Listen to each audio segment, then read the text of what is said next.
this March of 2023.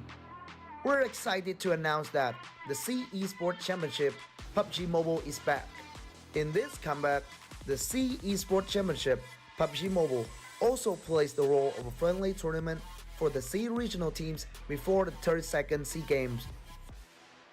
20 teams from 10 countries: Vietnam, Brunei, the Philippines, Malaysia, Timor-Leste, Thailand, Myanmar, Laos, Indonesia, and Cambodia will compete to a prize pool up to $30,000. The Sea Esports Championship 2023 PUBG Mobile is divided into two phases: qualifiers and finals. The qualifiers will have 20 teams divided into 5 groups, competing in 3 days from March 8th to 10th without live streaming. 16 teams with the highest point will be qualified for finals. The finals will kick in from March 11th to 12th, and we're happy to broadcast it for all the fans.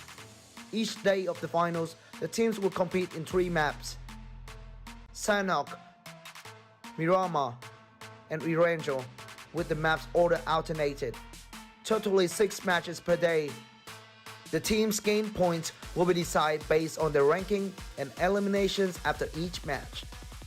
Each elimination is counted as 1 point. Winner chicken dinner now grants the team 10 points. Second place gets 6 points, third place gets 5 points, and the points decrease gradually for the lower ranked teams. In this tournament, we will witness the best team fights for the $6,000. Runner-up team will get $4,000 and $1,500 for the second runner-up. From top 4 to top 8, they will get $500 for each team. With each winner chicken dinner, team participants also get $115 for each match from qualifier stage to final stage. More than that, we're also awarding individual prize such as finals MVP and gunslinger with $500 each. Now, are you ready to walk with the tournament? Let's enjoy the survival party.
Now, are you ready to walk with the tournament?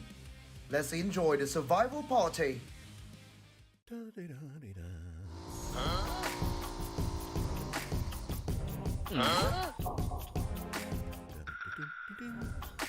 What? Huh? Huh? Huh?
Hey there, fellow PUBG mobile players! The skills gameplay of Gearfront massively changed up the strategies of players. For the sake of adding even more variety to the skills, we've added 2 new skills as part of the version 2.4 update. They're the player launcher and tactical camouflage. Some existing skills have also been combined. Let's check them out. First new skill, player launcher. Players can now launch themselves like a ballistic missile for high-speed travel. Move to any location you can think of, no matter if it's the top of a bridge or tower. These spots are great for ambushing enemies, which makes this skill great for large maps like Erangel. Second new skill, tactical camouflage. Players that choose this skill will be able to put on the special camo suit. It greatly improves stealth, and it also boosts the speed of climbing over obstacles. So, no matter if players prefer a stealthy approach, or if they'd rather go in guns blazing, this skill will come in handy. In the new update, Supply Scan and Lucky Backpack will be combined into one. Lucky Backpack also no longer increases carrying capacity. Players can scan for nearby supplies and convert items. Furthermore, Vehicle Airdrop and Playzone Analysis have also been combined. The new updated Vehicle Airdrop skill now has the secondary passive ability to automatically detect the location of the next playzone and airdrop whenever calling for a UAZ. Players will be one step ahead of their enemies in reaching safety. In the new version, players who choose the Black Market skill will not only be able to get a free basic crate 5 minutes into the match, but they'll also be able to purchase and match crates that come complete with a set of gear. By purchasing these high-quality supply crates, players will get access to airdrop quality supplies. The Trace skill could originally only mark the position of enemies that were hit by firearms. It now also shows the remaining health of enemies, and can now also be activated via damage from grenades and Molotov cocktails. Lastly, we'll recommend some new skill combinations. Players can use Player Launcher with Lucky Backpack to quickly loot an area, and then move quickly over to high ground to ambush incoming enemies. If it's a map like Erangel, try using Tactical Camouflage with Trace. Take cover in grass with Tactical Camouflage, and make use of Trace to not lose sight of the enemy. Eliminate enemies quicker than ever. Of course, there are plenty other skill combinations to choose from in-game. See what combinations work best for you. Gearfront will be available from February 15th to March 12th, and will be playable on Erangel and Livik. Invite your friends now and explore PUBG Mobile together.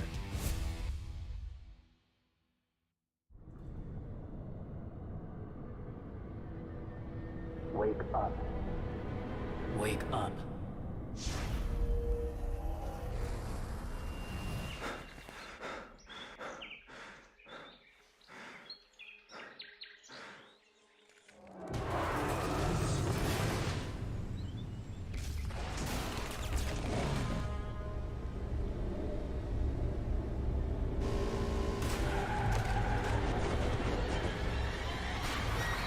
You are stuck here.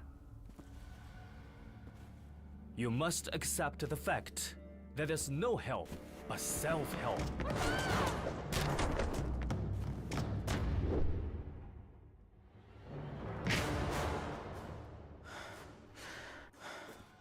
Come on, fight back.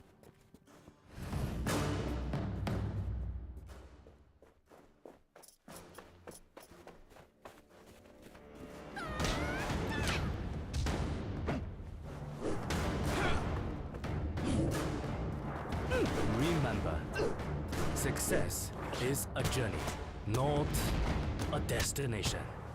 Have faith in your ability. You will do just fine.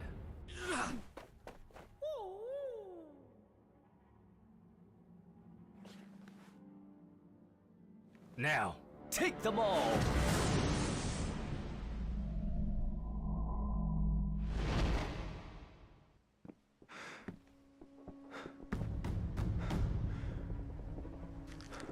To know oneself is to study oneself in action with another person.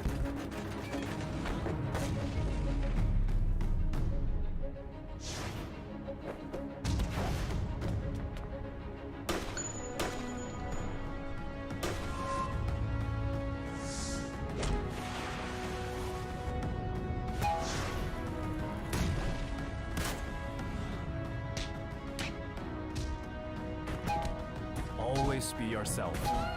Express yourself. Have faith in yourself.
itu sangat lelah.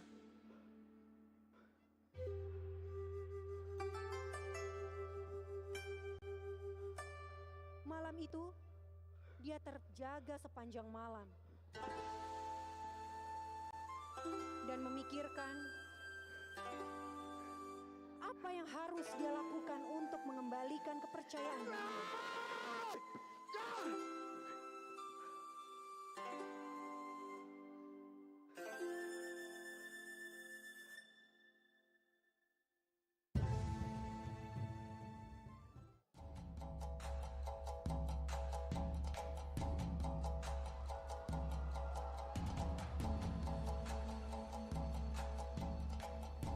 Perlahan, samar pria itu mendengar suara seperti ada yang sedang melakukan bela diri.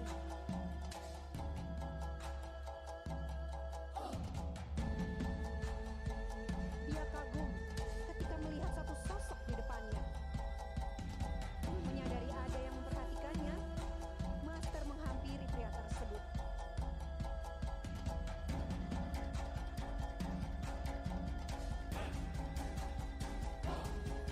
Sejak itu, Master dan pria tersebut terus berlatih bersama-sama.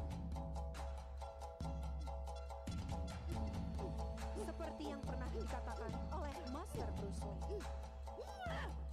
Remember, success is a journey. Have faith in your ability. You will do just fine. Always be yourself. Express yourself.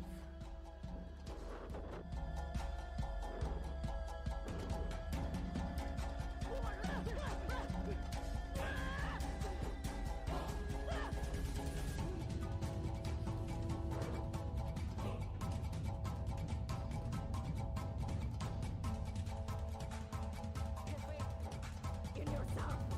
Tiba-tiba, 4 musuh datang dan menyerang mereka.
This March of 20,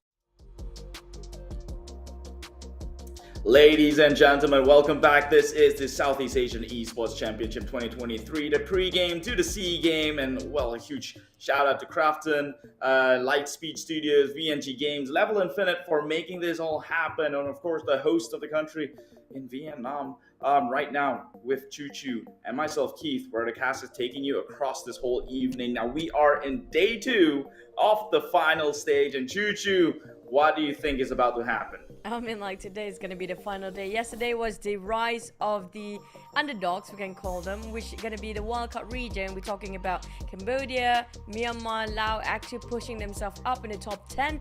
But today is the judgment day and the justifying day for the teams that's really won that number 1 spot. We're talking about Thailand, Vietnam. Are they sitting this quietly? Are they sitting on their scoreboards? Or they're just going to push it all? Because yesterday, you remember how chaotic it was and how messy when it comes to the last few Erangels, right? Even the first Sanhok was super fast, if you just recall what really happened the first match of the day. Yeah, I mean, whatever you said is somewhat expected because VNG, Vietnam and Thailand, both these nations are loud and proud coming into this, and it comes to no surprise. We all know those are the high-performing regions within Southeast Asia, and right now across the board, it is Thailand, Vietnam being represented. However, that curveball that came in from wildcard, Cambodia doing pretty hot themselves. Consistent top 3s throughout the games that we've seen yesterday and a decent number of kills. I mean, they might have flunked out 1 or 2 games out of the 6, but still reasonably up there, up on the board.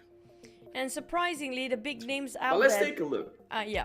Before we get into more in depth regarding yesterday's game, in case you guys actually didn't follow the entire tournament, the tournament format is starting with the qualifying round, which we had 20 teams earlier with 15 matches all 3 days, which 5 matches per day for 5 group into 4 teams of each group. Where we're down to the finals of 2 days starting yesterday down to today, which we don't have 4 teams, and 4 teams have been relegated. That's going to be Brunei second team, Malaysia second team, and both Timor-Leste's teams. So we're going to have the playoff in only the top 16, and so far at number 1 spot it's going to be Thailand first team taking it away, but we're down to only 6 more matches to go. It's going to be 6 matches for these 2 days.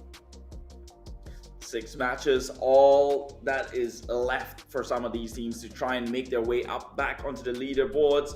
Some of the countries that I'm looking forward to is down at the bottom, right? Laos, Malaysia, they have been struggling, but let's see what the point system are implemented in this tournament alone. First place taking on the full position points at 10, and it goes down to taper to 6, 5, 4, 3, 2, 1, all the way down to the 8th place. Meanwhile, 9th place onwards takes home 0 in the placement points itself. However, they can make the difference in the competition or the tournament through eliminations, which is tallied up to 1 point per kill. So if you're finding yourself still within the bottom 8 of the entire group, then you might want to start getting a little bit more aggressive just to make sure that you're building some sort of a lead, or at least a leeway to close the gap towards the top 8 instead. And due to this current format, which implemented just this season and standardized throughout the entire tournament around the globe, it forces the player to go for the elimination instead of chicken dinner, because it's not so much if you compare with eliminations.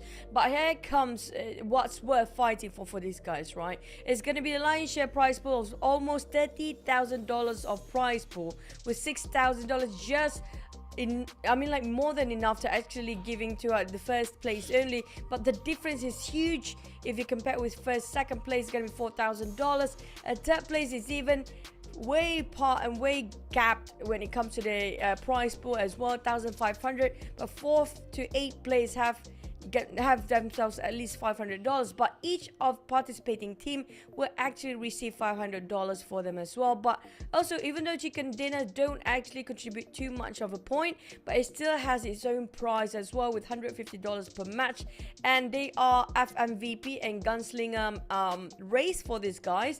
It's going to be only one person that will receive $500 each respectively.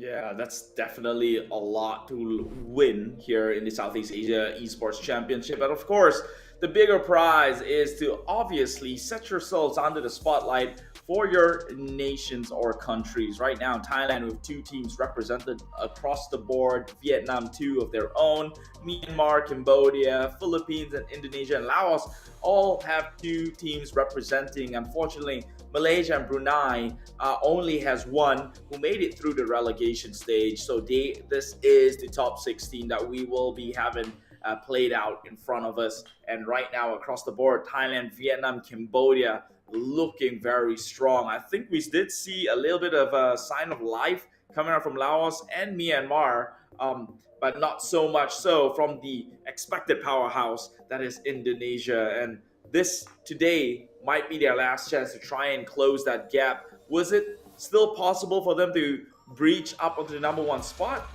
Let's take a look.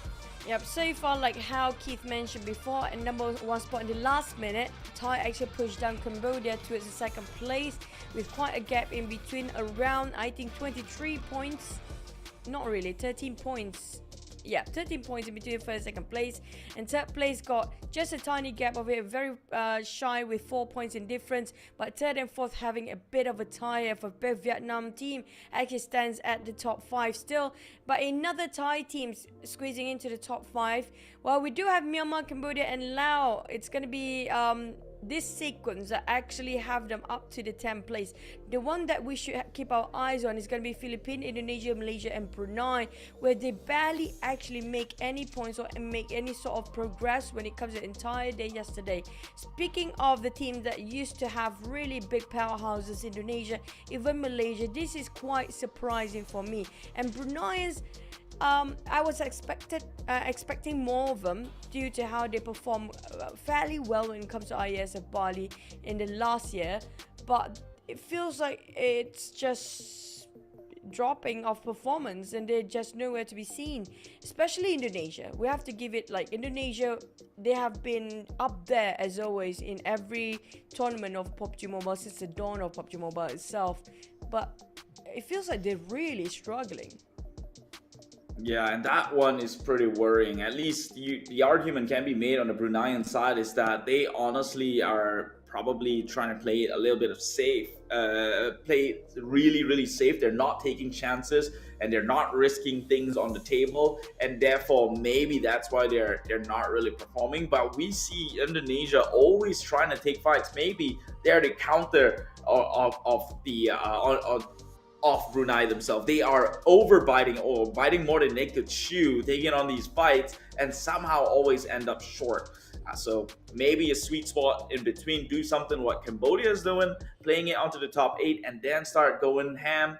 I don't know, but that's for them to figure out. Now, today's matches, we have the last 6 match here in final stage, day 2 of the CEC 2023. Kicking things off, we have Sanhok. Then comes Miramar, 2 maps back-to-back, and then a 3-map back-to-back Erangel to close the entire event. Yep, it's gonna be a 1-2-3 format again, but so far Sanhok, it's sort of a wild map, right? So it's gonna be a wild card for the players and the teams that feels like whoever got the luck of a circle and a flight path and happens to be favored by, you might actually be it, because it's going to be the 3 islands. Yesterday it's a lot of Cam Alpha, if you remember, but when it comes to Miramar, it feels like a bit of the team that always been mainstream taking over in Miramar. But when it comes to Erangel, that's where things get really a bit messy, a bit scrappy, and a lot of these underdogs coming out very quietly from behind, just bulldozing all the other teams, especially the last map of yesterday's performance. We saw how the teams, even Laos, start to push so early on. They're taking down one of Infinity, if I'm not mistaken, or even the Vietnam team at first, and even Cambodia and Myanmar start to push really strong. I mean, as aggressive as they can. They feel like they're not hesitant to make a call anymore, like not the we used to know, sort of the underdog who waited things to happen. They are the one that make things happen. Yeah, I think that just shows me flashbacks of the second Erangel match where Cambodia wiped D Xavier, that the number 1 team from Vietnam, in a close quarter combat situation, which, you know, traditionally wouldn't have happened, but that happened right in front of our eyes. So you could tell that they are starting to get their gears running. They're not afraid of the top dogs. In fact, they're here to hunt them down. And will that be the way it is right now, Thailand takes a huge lead, 70 total points across the board. And I think they also hold the highest number of kill, or does that go all the way to Cambodia? I think it was 18. Yeah, 18, still the Thai first, and they got it in the last map as well, where they push it in the last minute. We witnessed it's going to be the lineup of coming in, I think it was Vampire Esport coming out from first Thai team. But we're not surprised. I remember Shrub's grenade yesterday. Now just going to refresh your mind for a bit. Those nades with Tony K alongside with him just to push everything through. I mean, that's going to be a scary Shrubs that we should look out for today. I'm not sure if it's just yesterday's momentum. Is it going to be keep dragging on to its second day? Or they just stop it in the first day? We'll have to wait and see, because the grenade makes so much wonderful work and such a opener for the team as well. I like that you brought Schweppes up. This guy is an absolute god, especially if you were here to watch that last game yesterday. If you missed it, rewatch it back. That one is worth the review right there. How Vampire Esports represented Thailand. They are insane. That they turned what could be a lose situation for them, turn it into a win, and getting the chicken dinner and breaking records on top of that. That is something no one else could ever fathom. And if we can get a repeat of that sort of gameplay here today as the ending note, I would be more than happy. I mean, like, not just the ending, how about every single game? Because it was a 2v4. It was a 2v4. And that one nade just changed everything through. And I think coming up from Laos team, we do remember Honda as well. It is a noted name. He's been playing quite a bit in the scene as we speak. But at the same time, yesterday, I'm loving how Laos have been stepping up to their game at showing us what they have to offer. Because it's always those teams that not being mentioned enough, and these teams are example here. It's gonna be Laos, like Myanmar, even Cambodia, who has been in the scene for quite some time, but it's just that they don't have that sort of a push. Maybe they're not being how do I say, explorative enough to fight against all the teams in South Asia, or not being exposed enough. So it feels like they are a bit underwhelming at first, but now it feels like they have the standard and same part as what the other C teams have to offer, especially coming out from the region like Thailand, even Vietnam, even Malaysia cannot even have a breather in here. We're talking about the players are the one that used to be one of the best in the world and been competing themselves in PMGC, but these guys just take it like no problem. Yeah, I mean, Laos is, like I said, very surprising and refreshing to have, right? Because when you think about it, had they, like, both these teams actually had one good map each that brought their average top to the first layer as first board, if I'm not mistaken. Had that same two performance happen with one team, there's no doubt that this team could have been in the top 4 position, which means right now, if we look at the table, all these underdogs, Cambodia, I think Myanmar, and also Laos still has a fighting chance to make it into the top 4 positions. However, I would say when it comes to Malaysia, since we touched that a little bit, it seems like a far off stretch, right? They're in a difference of at least 60 points from the top. And so if they want to actually bring in the A game, you have to assume that the people on top right now are not going to be accumulating points, which is a hard bet to make because they're Thailand and it's Schweppes God playing within that team.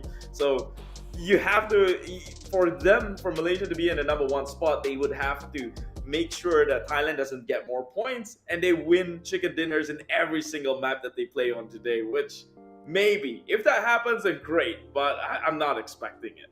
The only way for them to actually do that right now is going to pull the plug of internet cable of all these teams up there. That's one of the reasons how they cannot gain any sort of points.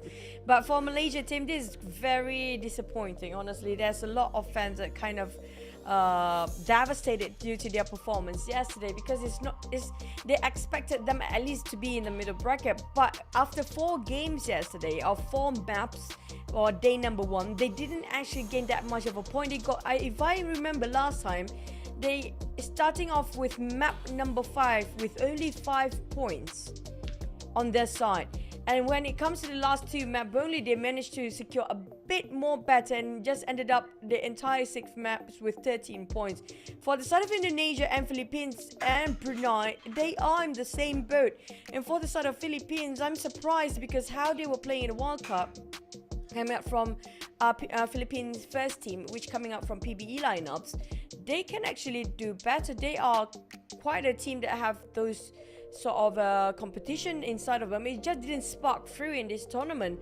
And inside of Indonesia, it feels like they are you remember 69, right? They're always the one that actually start the fights here, but it's just so hard for them to actually get the clutch going and finish off and wrap things up really swiftly. Plus, whatever they force the fight, they are the one losing. Out of 5 fights they're forcing it in, only ones that actually managed to make it through. Yeah, so that's what I meant by they're maybe biting more than they could chew, because it doesn't seem like they could handle it. And I can't say much about their counterpart as well, because HFX hasn't seen success in trying to win battles as well, but they're playing it very safe. HFX doesn't look for fights. They react to people trying to push onto compounds. 69 is aggressively fighting from the get-go the moment they land, and both strategies just does not feel like it's working out somehow. So I don't know. The Indonesian coaches might need to get back onto the drawing board and figure out how some of these teams are playing, how Thailand, Vietnam, I would even say Cambodia is suddenly stepping up. Maybe it's within the rotation itself. I don't know. That's for them to figure out, us to, well, narrate it across the evening. So I'm excited. I'm super stoked because one of the things that I've been thinking, right, all these teams that has been in this tournament, like we do know this is going to be a 5th year anniversary for PUBG Mobile as well, and I've been casting PUBG Mobile for 5 years now. That's just how long I am.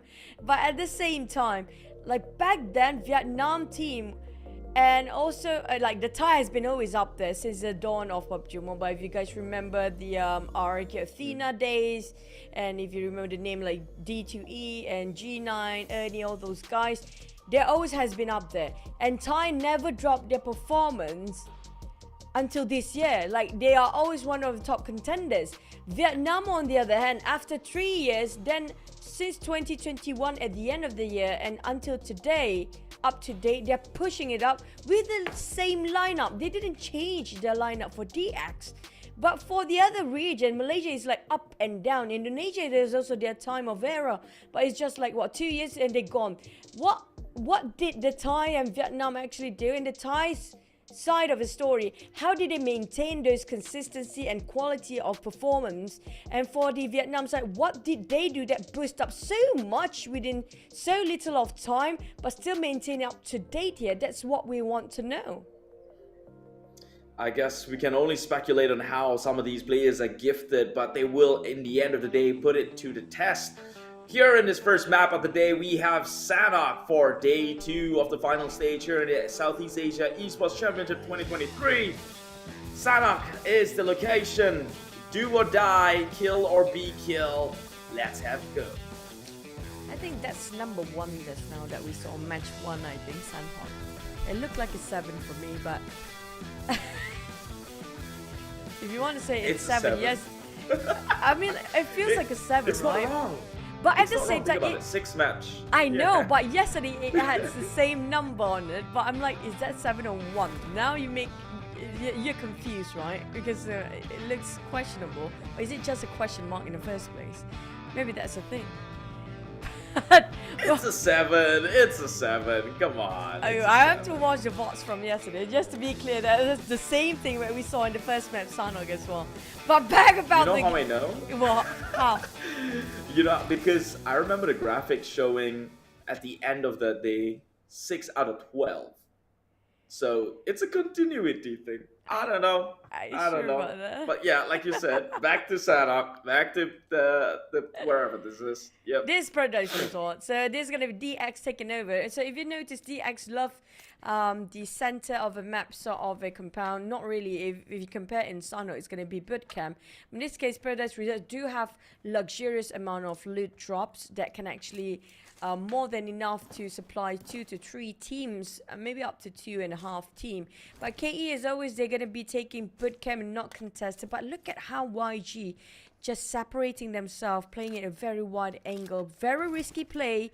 But if it's all about looting, I mean, like, it's good to actually hold the angles.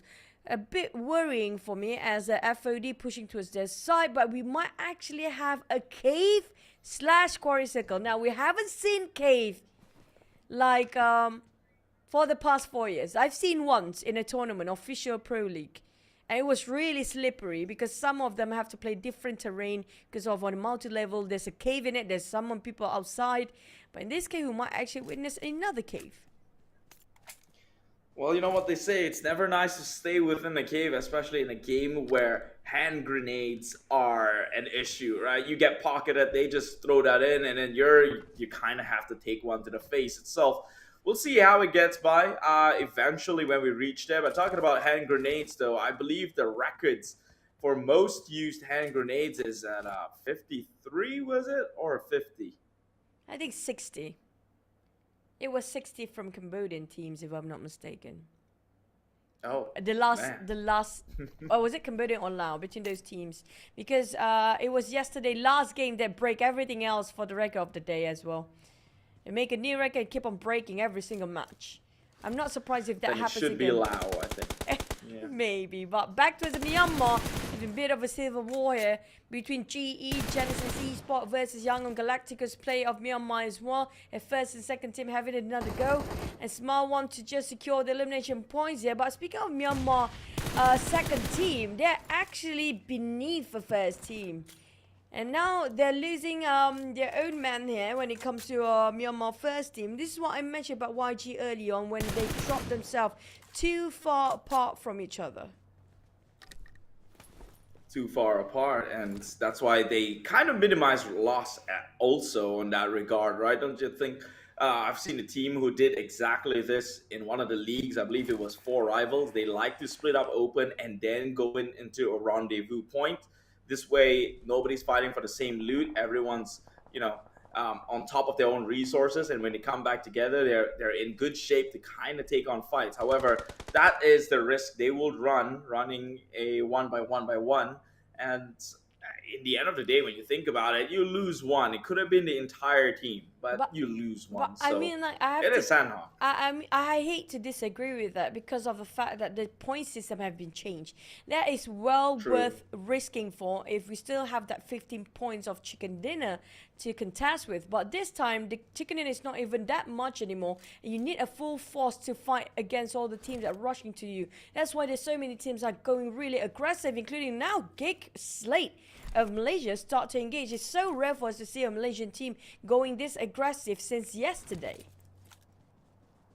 Yeah, they're trying to get some points across the board, even though the odds are against them. But hey, if you can't make it to number 1, there's always second spot, or at least make it into the top 5 position, At the end of the day, it's partly some pride going on in this sort of tournament where countries are involved. Now, 69, again, we said that they are taking on fights. They got a good entry already, but now Hall taking a bunch of hits. Now they're swinging in. It's 2, 3 members, maybe, but still, this one man is trying to outplay everything. That was a long, drawn attention right there, but they do get that kill. Nan comes in and traded off, though. Rev 1, he's falling pretty low and will go on his knees, and suddenly the tides again not in the favor of 69, it seems, as more members throwing bodies at each other. Just pays is going in with the heal. He mad kid himself way up. Now they're jiggling up and immediately fails in that trade. But it is eventually 69 who comes out on top. Have they secured a single kill? They will. Tensky will be down in the graves, but they still have 3 players to play on. I was so close of losing it as well for the side of an Indonesian second team, 69. You saw how 3 players of 69 were invested to it. 1 player of FOD coming up from the side of, if I'm not mistaken, FOD is coming up from Myanmar, was it Cambodia? Yeah, I think it was Cambodian team, right? Yeah. And then it's just 3 players trying to take on John.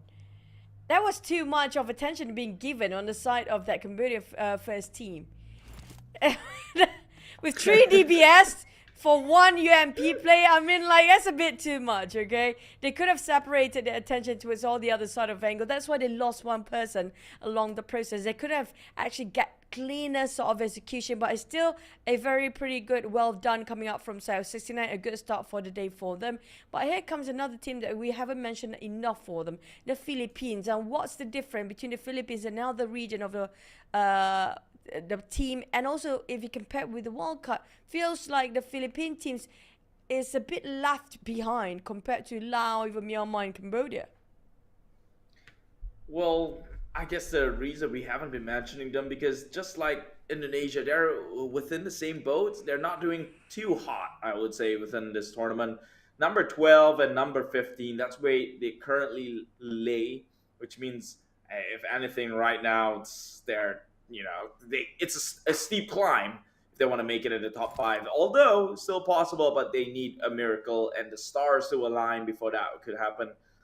But talking about Philippines within the wild card, back in my days when I do kind of have a gauge on power levels between these nations, it was always Myanmar first, Cambodia second, and then the Philippines. Maybe it's a ping issue because when it comes to wild card, it's like different servers blending in, smashing into one somewhat evenly distributed lag server, right? Yeah. So maybe it's that, I don't know, but that is what it is, and therefore it's still looking that way. That's why we kind of miss offline tournament for this reason. It kind of having everybody have the same equal field to play with, right?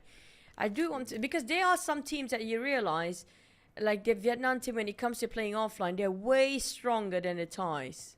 There are some teams that prefer to play online instead of offline as well. But it's still down to the device and the internet. It's such a big part that we cannot actually overlook for it. Like, like how you mentioned, if you compare with all the wildcards, they are from different parts of it's still Southeast Asia, but they are quite far from each other. It's not like they're using the same server, having the same ping, or like the delay is not that too much of an issue.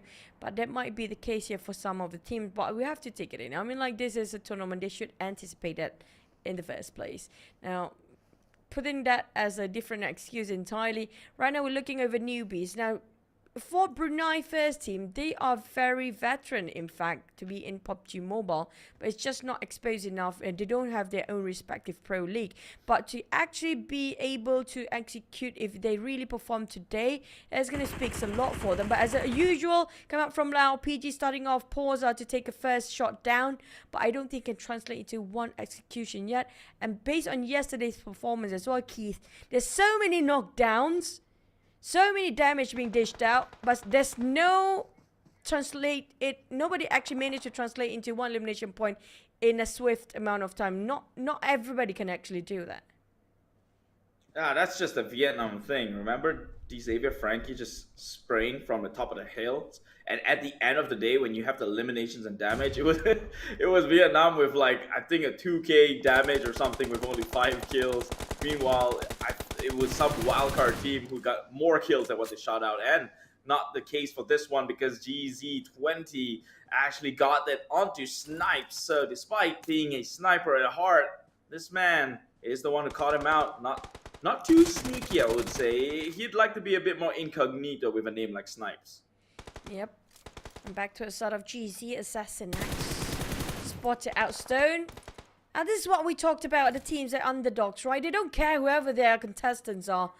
They just take a fight and try to make a brawl out of it. And they are not being too careful. I love this. I love how they're being so scrappy and so bold about their choice. Even though it might be jeopardizing the entire team, but it's well worth to take a risk. Like a human or a man always forget something that they didn't do, not something that they did. At least they know they tried. Back to the side of PG, they might actually be scouted over by KE. We do have DX of Vietnam first team hovering around the top of a hill there, right across Quarry. But PG just not gonna peek out for a bit. Maybe a couple of shots, warning shot coming up from Pausa, but 20 on GZ on his knees. A bit of a trading of knockdowns to do between Cake Slate and also PG. But both teams seems like they're trying to go for a retreat and trying to go for a reset. But look at how far they are in Cam Alpha. They're way into the blue zone. And the one that actually on top of Quarry already takes so much space in there. I don't know how the other team's going to squeeze into the center of a circle. There's only one way that you can squeeze within the circle when there's not big enough for everyone else. You have to take another team out. Yep, and I'm looking forward to that one, but I think it's still healthily spaced apart. As I say that, Sanhok is relatively small. You can see Philippines almost breaking the line of sight with Infinity from Thailand. This team is also a scary one to be looking out for. We've seen them not have a great Sanhok map yesterday as they tried to breach up onto the high grounds but got shut down in the process by GZ themselves. Let's see what they do this time. It's Beer 11 inside a vehicle. He could not be more conspicuous than this. This is the most obvious of warning signs. Now, do Philippines look to react? Because where they're positioned right now, it seems like they've got Infinity well within a pocket. The worst part right now, Scotty hovering with that DBS alone by himself. They're too separated. Here comes the spray. Almost got knocked one down, but just one slither of health left. And Scotty giving away his position by taking the bait with Bear driving over that vehicle, not even being knocked down. It's almost so close of getting it as well. Blanks, on the other hand, too far apart from Scotty. Now we're giving away his position. The moment Tony will pick over this place, this watchtower, can see at the back end of it. You can see the legs of Blanks just proning in this watchtower. Imam, on the other hand, trying to find on a different angle to find the flanks on the side of Infinity, which are going to be Thai teams. But here comes the Bruneians, still very cautiously try to scout their perimeters. They know for a fact there's going to be GG. They heard the gunshot before where GG lost one man early on. But back to the side of Bruneians, they're taking a bit of a hold there. They're waiting for the next circle to commence. Then they only start to rotate, possibly. Play it safe right now. I don't think if they're not under pressure, probably the best thing. As you mentioned, it's all about kills right now. And the only thing that could increase your chance of having a better kill is probably going to be the amount of allies you have still up and running. So, seeing as though majority of the teams have already found their spot well within the circle, there's no reason to kind of get hastily about it. However, I do believe in a first mover's advantage, and to be able to occupy locations or compound well deeper within the circle and anticipate the close upon it is going to set you up for success, as now you become gatekeepers to those trying to bridge in. But Infinity not done yet with Philippines. Yeah, back on the top of Bun. It seems like Infinity coming from Thai second team, giving a bit of pressure to the side of Philippines second team due to how they just exploit their own position just now. And Beer start to push into a side of Scotty. He got clipped left, right, and center. 24th row coming up from a flank side. That is smart coming up from Philippines, even though they're jeopardizing a bit when it comes to taking the risk with how wide they're being spread between their players. But still well worth it if they can actually see through where the exact position of the Infinity players as well. And Scotty putting out another nade to the side of Mela. Mela known for his nades back then as well, so they have to be extra careful about this. And Scotty just going to exchange the greeting for a bit. Blanks taking on finish off Tony as well. Feels like the Thai team's having a bit of problem of a closure. They have to be careful though. Blanks is coming in from flank side. I don't think they are expecting this, but look at the position of Infinity. Logan 777 positioned so far away, trying to come in with the support fire, but at that point that they also have to be okay with the fact that if their members in the front side gets knocked down, like, well, Tony, you cannot go in for the save. It's pretty much expunged at that point. Now leaving only 3 members of Infinity, and they are well within outside the circle. I don't think it's worth it. Logan is already getting into vehicles, maybe try and get an exit plan out of there, because this is looking real rough. But back to us, never mind. Philippine first team taking on SLD on the southern part of the circle, not really on the outskirts of the circle, on top of cave. But speaking of this circle, this pattern is very familiar. I feel like we might end up where YG exactly stand, because they usually love to end it that way when it comes to this sort of pattern in between the junction. But we do have a couple of players and teams that are crossing by bootcamp. The moment you step out of bootcamp, there'll be more than 2 teams actually guarding over that side. But Philippine, both teams are engaging towards the other side of a map. One on the bit on the southern part. Another one is around the center, where they have fighting against both very strong teams. We're talking about versus the Vietnam and versus the Thai teams. Back to the side of Indonesia. Now we have a bit of a start here coming from HFX aside from 69. It's going to be HFX starting their right foot forward, fighting against the Bruneians, if I'm not mistaken, who have been very careful, treading on thin ice, but still being discovered by these guys. One thing I'd like to point out, now that I'm looking at Cambodia, right? Unfortunately, it's their best performing team that got shut down so early by 69. So they will maintain their 58, which means it's only a couple of kills away for Vietnam, first and second team to actually bypass them into this tournament. However, we still have KE, who is decently well performing as well. Only down at 41 points though, so that's a game apart. And if they could close in this gap, Cambodia might have 2 flags up in the top 5 position. Now we're looking at HFX.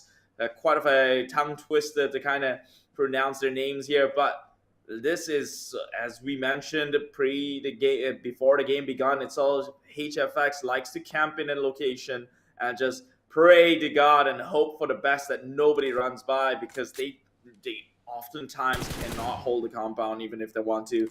SLD Paragin coming from Vietnam, always an eagle eye.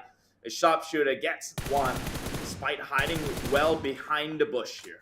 At the same time, the blue zone is showing no mercy, shrinking even further. Mona Parja have to actually flee and get away from that and go for this engagement instead. They could force and just commit to this fight as long as they want to. As Strongzin will be gatekeeping on the other end. This is actually very smart coming up from SLD of Vietnam's second team here. Even though the Philippines did have an upper hand before with only 3 players fighting against the Vietnam side, but they still having a bit of a problem to wrap things up.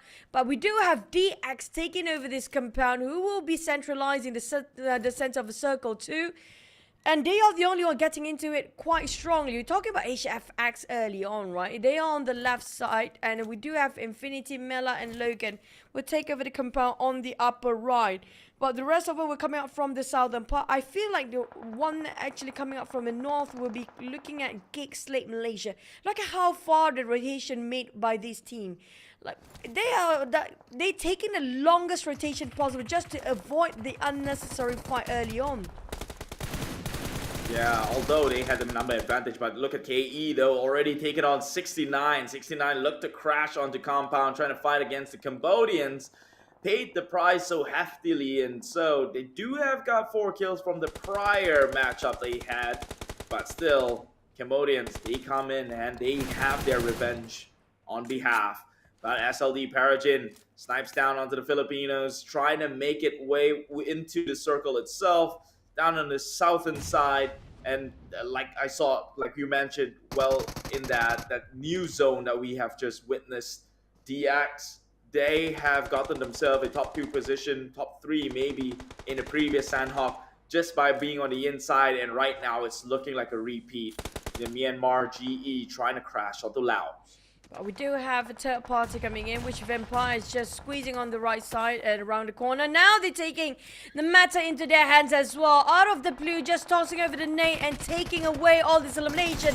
It's going to be a 3-way war here as Master Small Honda clutch it against the Myanmar team. Back out Porza and Lizzie will have no time to reset as the housekeeping team is here. Surprise, surprise, Straps and the gang is here to wipe the floor clean.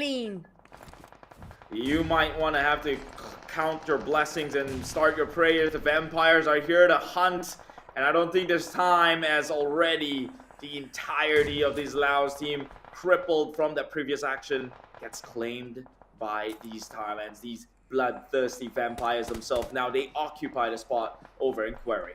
Oh man, the time is just impeccable coming up from Vampire to pass by, but we do have the Bruneians happen to be splitting themselves way too far apart as YG Sando easily finished off that without breaking any sweat. But Vampire's here again. They're putting their nose into everybody else's business. Out of nowhere, they already gained themselves 4 eliminations and trying to get for more. It was YG fighting the Bruneians before, and now they're hunting both teams down.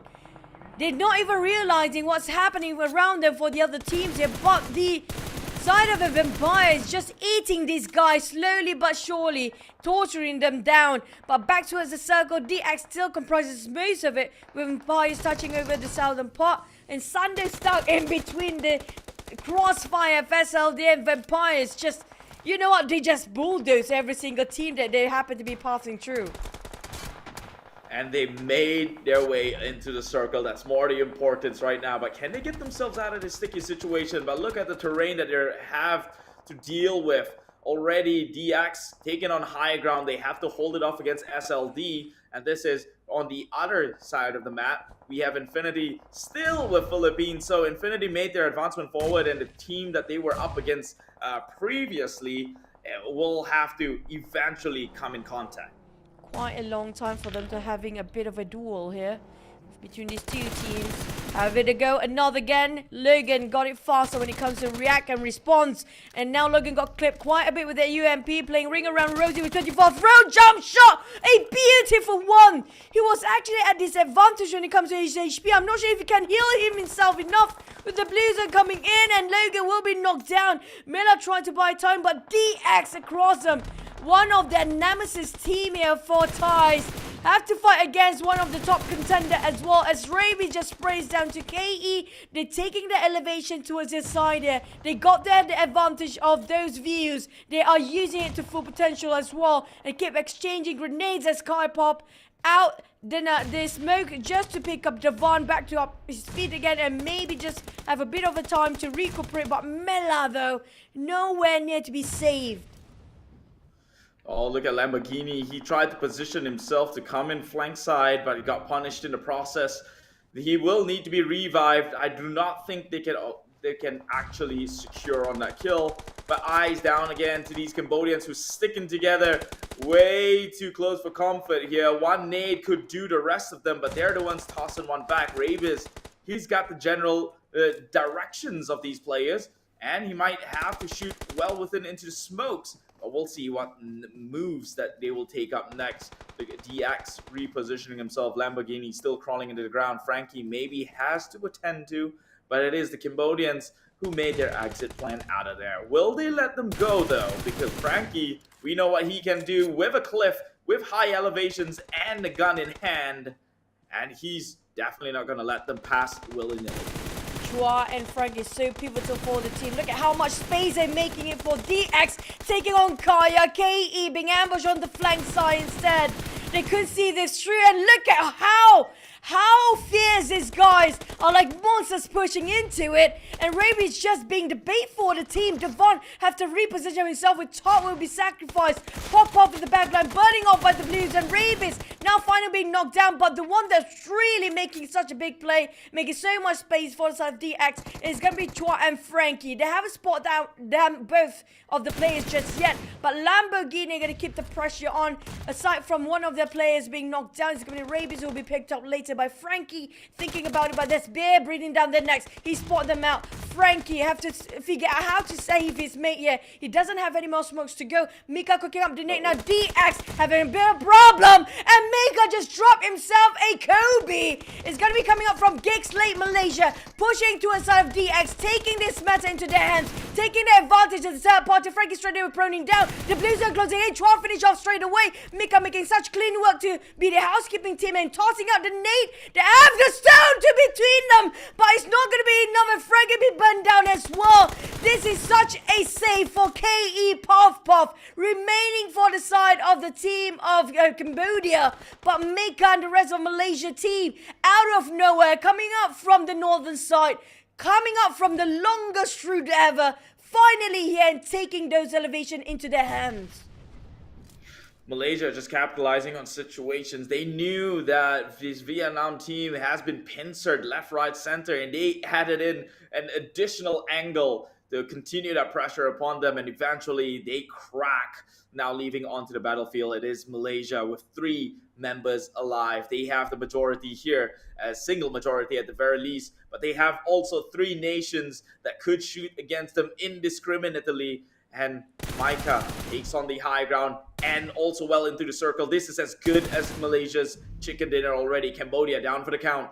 1 more left in play. Stone, and he's burning into the blue, taking so much. Eventually he goes down, and Malaysia, as much as we like to count them out for the first place, they came in and take that chicken dinner with a decent kill. Looking like a reversal in their performance so far in the CEC 2023. Now, you mentioned Malaysian team early on. If they want to actually get themselves in the number 1 spot, they have to back-to-back chicken dinner all day long here. This might be the first start for them. even though it's quite a far-fetched, a tall order for them to actually get themselves in number 1 spot. But if they can keep this going, top 5 is just within their grasp. It's not even impossible. And just now we saw how I think it was Damru who's pushing into the blue zone with the DBS. He wants to secure another elimination point, but still being finished off by the blue zone, being denied entirely for the last point for them to actually get that extra 1 bonus point to push themselves up in the overall rankings. But still good enough. They secured a double-digit sort of they didn't get double-digit elimination. I think it's around 7 or 8 at most. But I think it's more than enough to push themselves outward to get themselves in the first page anytime soon. We're talking about the top 8 here, one step at a time.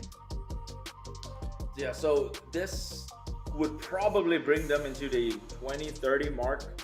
Yeah, I think that's pretty much top page. Not sure, because I do believe that the first half of the page is playing within the 40s.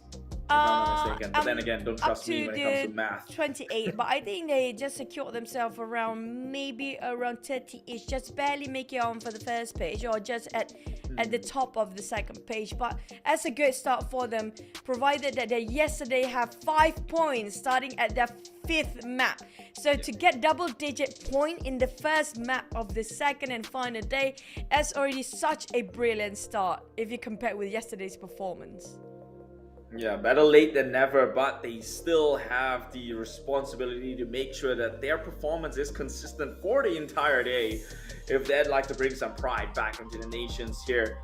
This is a good start, not knocking on it. They have to show us more if they want to be that phenom that everyone regards as a powerhouse, much like the Thailand, much like Vietnam, and even now Cambodia, which, let's be honest, they made it up into the top 3, top 4 positions in this match, so they're still consistent despite going off early. Unfortunately for them, that the team from Cambodia that made it this far was not the team that was holding the number 1 and the numbers 2 spot, and is now being overtaken by Vietnam last I checked. But Thailand still lethal. They have now breached, I think, maybe the 80th total points mark, which means their gap is going to get greater and greater, playing for second place at this point. I mean, at least they tried, right? But you talked about Cambodia have been consistent. I agree. Since yesterday, the worst case scenario for them is just getting only a few elimination, but always getting top 5 or even the top 7 in the last few minutes. But for Vietnam, they have the total longest survival time, despite of Malaysia actually winning. That is another questionable mark there. But on the side of Philippines, I'm surprised how it's a bit slower than yesterday's Sanhok, and the nades and utilities not being used as much compared to the first match of yesterday. But the Philippines really make it very proactive today. We saw they are a bit more aggressive. They start to pick a fights here and there. But you have to remember Vampires just now, how they take advantage towards their end. And Gig feels like they start to read out Vampire strategy, and they are trying to imply the same sort of strategy on their side. So they got 17. They're gonna add up maybe on 30-ish or 31. I think around there they're gonna start off their day 2 overall rankings today. But there's no teams that gain themselves any double elimination points just yet in the first match. So it just shows that everybody can go back with something. Nobody will go empty-handed this round. So even though we don't have a double digit, but it means that it's distributed evenly for the elimination points throughout the entire team that are participating right now. Yeah, and that is what this Malaysian team does not want, as they have to look for no less than a double-digit elimination to fare up against those on top. But hey, it's only the first game of day 2 match 7 here, or per se, or the first match of day 2. So it's looking positive on their end. If they can keep this one up, then they're looking like the scary team that we know they can be. But the MVP has to come from Cambodia. It's the top. We've seen how this man fare within the battlefield. Again, he's judgment. He is a player who is not afraid of risk, and it shows within the eliminations that he has taken here. 4 eliminations, despite only 870 damage. Halfway contribution here, nearly 50% of the team was held by this man, and a 3.38 respectable MVP points. I mean, like, this is a huge, one of the highest contribution. He's a team player. You have to give him that. He's not the one that going all the way fragger for the top, he's always the one who actually supporting the team as well. With 800 over damage with 4 elimination, that don't really justify. Look at this. You know what? The one that actually kind of tell you is going to be Newsy, 400 over sort of damage, but still got 4 elimination. That quite I say balance if you compare it with how much damage been dished out. Same goes for Rabies. He got 600 over with 2 eliminations in his hands. This guy must be devastated right now. We saw how he's just holding on to that sort of angle by himself on top of that hill in the last Sanhok map. Yeah, it was very unfortunate. Vietnam it was pretty much their game to lose, but I wouldn't say it was rock solid impossible, because although they did get the top of the hill gradient advantage, they were still wide in the open. And well, Malaysia, they came in from all sides. There was Infinity in the back end, Malaysia coming in from the left hand side, and there was VPE also coming in. So it was a lot that they had to fend off. So given the circumstances, DX, not too shabby.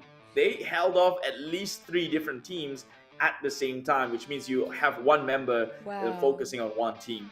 And let's take a look at elimination and damage.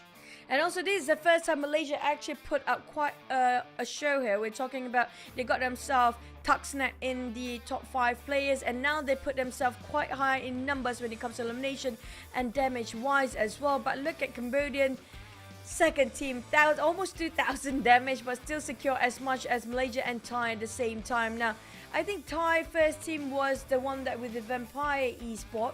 So we do know for a fact they're being third party around 3 teams in a row within seconds. So that's why they got themselves quite a number of elimination. And Malaysia putting up the same sort of gameplay in the last minute instead of a middle ground or middle of the circle, how we saw Vampires execute that sort of a play. But on the side of that, here comes what really matters. Still taking number 1 spot Thai. And now the Vietnam pushed down all the World Cup region back to where they used to be. But where do the Malaysians stand? Barely making it in, still in the first page, just at the top of the second page at 30 points. And the only team on the second page that secured that chicken dinner. Yeah, so this, I mean, let's be honest, this should be the start of it. Malaysia, you're so close to make it onto first draft. You just got to push it a little bit more here, not too far. However, it's a 20 points to 5th place. If they can make it there, and assuming the Thai team does not reach. But let's take a look at the top 4 position. This is where it hurts the most. Cambodia's first team, who was in the 2nd place because they had that skirmish with 69 and lost that skirmish, now gets pushed down all the way to the 4th place, almost losing their grasp here. And the difference in priority pool they're going to earn and the prestige is also going to reflect accordingly. Only 1 point from that Sanhok match, but it is Sanhok. And well, people make mistakes. Let's see how well they bounce out from it. They still have Miramar, 2 Miramars and 3 Erangels to play today. Can Cambodia reclaim back the top 3 position? But when it comes to the Thai first team, it's quite hard for the other teams to catch up now. Even the first, second place have sort of the 20-ish gap, right? But if we compare up to the 7th place, if I'm not mistaken, that's around half, 40-ish point. That just shows how dominant they are when it comes to Vampire Esports performance in this map and even in this tournament. Now, how did these teams want to play catch up here? We're talking about 5 more maps to go. But before we get into our second map, which is going to be Miramar, we're going to head into the break after this. So don't go anywhere because we're going to get into Miramar very soon. See you guys after the break.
this March of 2023. We're excited to announce that the Sea Esports Championship PUBG Mobile is back.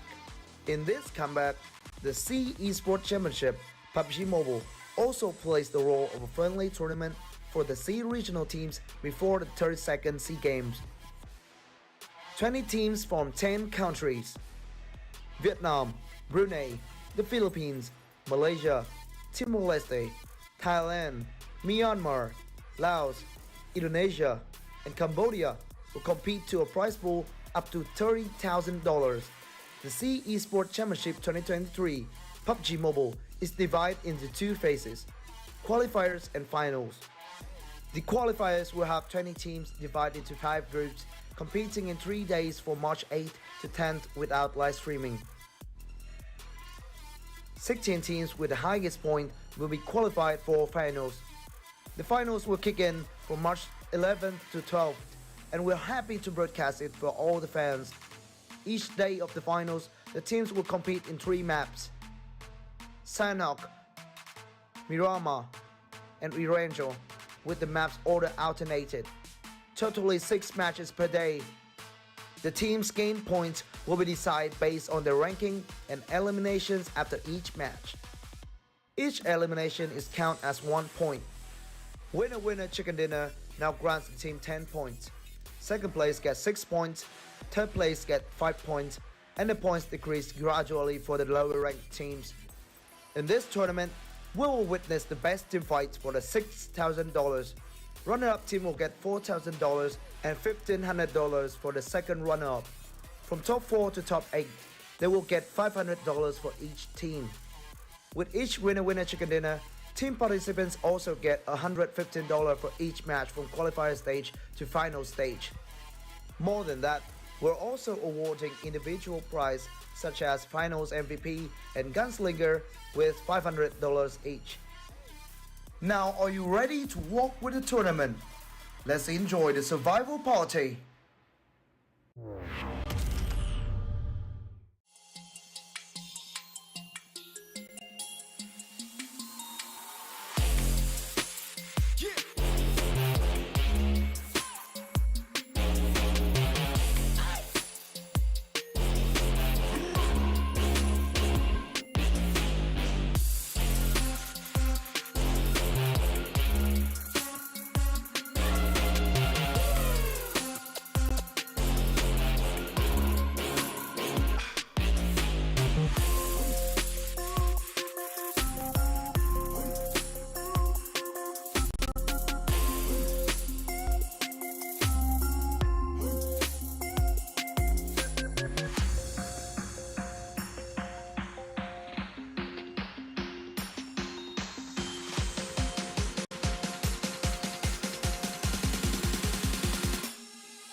Now, are you ready to walk with the tournament? Let's enjoy the survival party.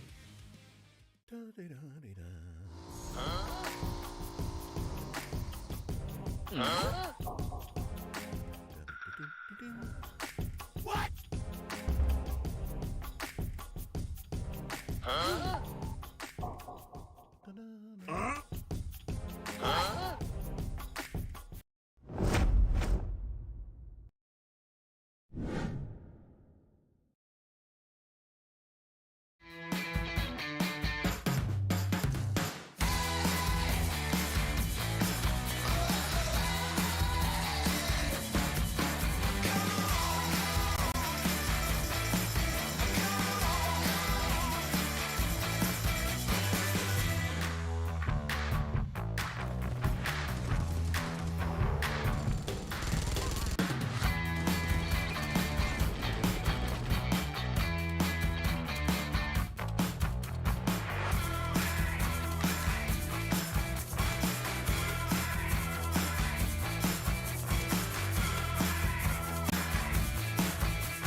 there, fellow PUBG mobile players? The skills gameplay of Gearfront massively changed up the strategies of players. For the sake of adding even more variety to the skills, we've added 2 new skills as part of the version 2.4 update. They're the player launcher and tactical camouflage. Some existing skills have also been combined. Let's check them out. First new skill, player launcher. Players can now launch themselves like a ballistic missile for high-speed travel. Move to any location you can think of, no matter if it's the top of a bridge or tower. These spots are great for ambushing enemies, which makes this skill great for large maps like Erangel. Second new skill, tactical camouflage. Players that choose this skill will be able to put on the special camo suit. It greatly improves stealth, and it also boosts the speed of climbing over obstacles. So, no matter if players prefer a stealthy approach, or if they'd rather go in guns blazing, this skill will come in handy. In the new update, Supply Scan and Lucky Backpack will be combined into one. Lucky Backpack also no longer increases carrying capacity. Players can scan for nearby supplies and convert items. Furthermore, Vehicle Airdrop and Playzone Analysis have also been combined. The new updated Vehicle Airdrop skill now has the secondary passive ability to automatically detect the location of the next Playzone and Airdrop whenever calling for a UAZ. Players will be one step ahead of their enemies in reaching safety. In the new version, players who choose the Black Market skill will not only be able to get a free basic crate 5 minutes into the match, but they'll also be able to purchase and match crates that come complete with a set of gear. By purchasing these high-quality supply crates, players will get access to airdrop quality supplies. The trace skill could originally only mark the position of enemies that were hit by firearms. It now also shows the remaining health of enemies, and can now also be activated via damage from grenades and Molotov cocktails. Lastly, we'll recommend some new skill combinations. Players can use Player Launcher with Lucky Backpack to quickly loot an area, and then move quickly over to high ground to ambush incoming enemies. If it's a map like Erangel, try using Tactical Camouflage with Trace. Take cover in grass with Tactical Camouflage, and make use of Trace to not lose sight of the enemy. Eliminate enemies quicker than ever. Of course, there are plenty other skill combinations to choose from in-game. See what combinations work best for you. Gearfront will be available from February 15th to March 12th, and will be playable on Erangel and Livik. Invite your friends now and explore PUBG Mobile together. This March of 2023.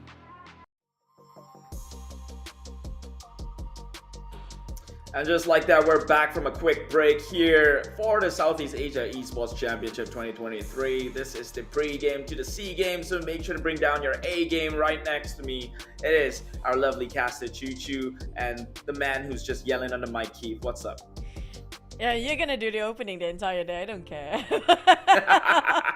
But speaking of which, just now Malaysia rise back to the occasion. We're talking about them having the power level up here today. Can they bring this momentum the entire day with Stuxnet, or aka Sonics? If you know his days back then, he's still the same player, it's just the name change.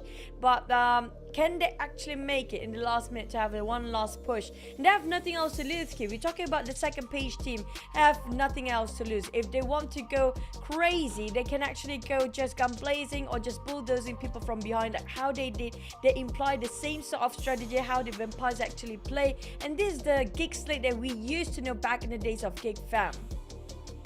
Yeah, looking very lethal, and I mean, I don't want to have to pick sides here, but being Malaysian myself, that's kind of refreshing to see. I'm not saying that I'm rooting for them, but I'd like to see them play their hearts out, and this is what they could do if they actually started playing and taking things more seriously than the others. You know, maybe they were playing around somehow in the first day, or maybe they were just bad.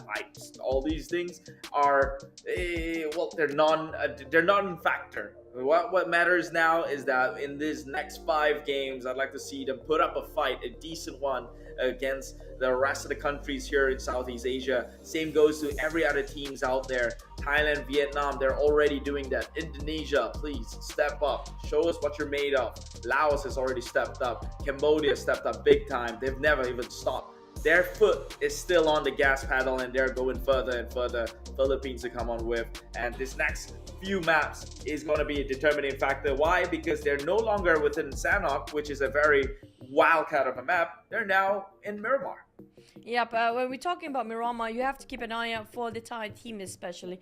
Not just that they have a huge gap. For me, it doesn't matter if you play, somebody have to place themselves at 16th spot in the end of the day, right? There's no way everybody can take that number 1 spot or the top 5. But at least the gap is not too big or not too significant up to the point you feel like one team is dominating over the other. And in this case right now, Thai feels like they're a bit dominating, a sort of taking everything into their hands. We're talking about the gap into the first, second place is already huge enough, and have to have at least one and a half map, I think, to actually catching up, because they are, you know for a fact that the chicken dinner is not that much to offer these days, right? So you have to at least get yourself like double-digit elimination plus that chicken dinner to actually make things through. But the thing is, when it comes to Miramar, the Thai do actually have a bit of confidence, and their gameplay when it comes to Miramar, they are a bit, when it comes to their fundamentals, they're a bit more stronger than the others. Dan, I agree, but I think that because, like you said, fundamentals, and the fundamentals of this game is pretty much how you shoot a gun, how you control the recoil and the position and all that stuff. The Thai and Vietnam has learned it the best. That's why they're so scary when it comes to confrontations against these teams, especially when you first land down. They just have what it takes.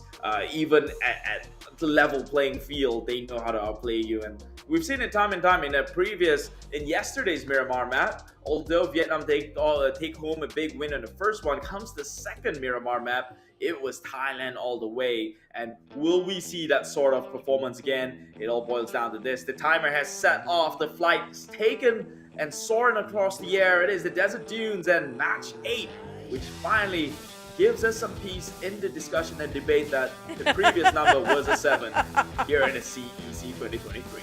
I knew you were gonna go back to that. I swear to God, I see that one coming. But at this time, we have the flight path equally splitting into north and southern part of Miramar, where we do have whoever wants to drop around Torre Ahumada is within reach. Same goes for Minas Desa and Los Ego. Geek Slate love to drop on the southern part. But back to this Miramar map right now, I want to mention a bit about the Myanmar team here, which going to be YG and also KE. Sorry, that's going to be GE. It's going to be Cambodian team, sorry. Side of Cambodian team, this is going to be an advantage for them, because we do know for a fact that Cambodians love to play a bit of a long distance, especially coming up from KE and FOD.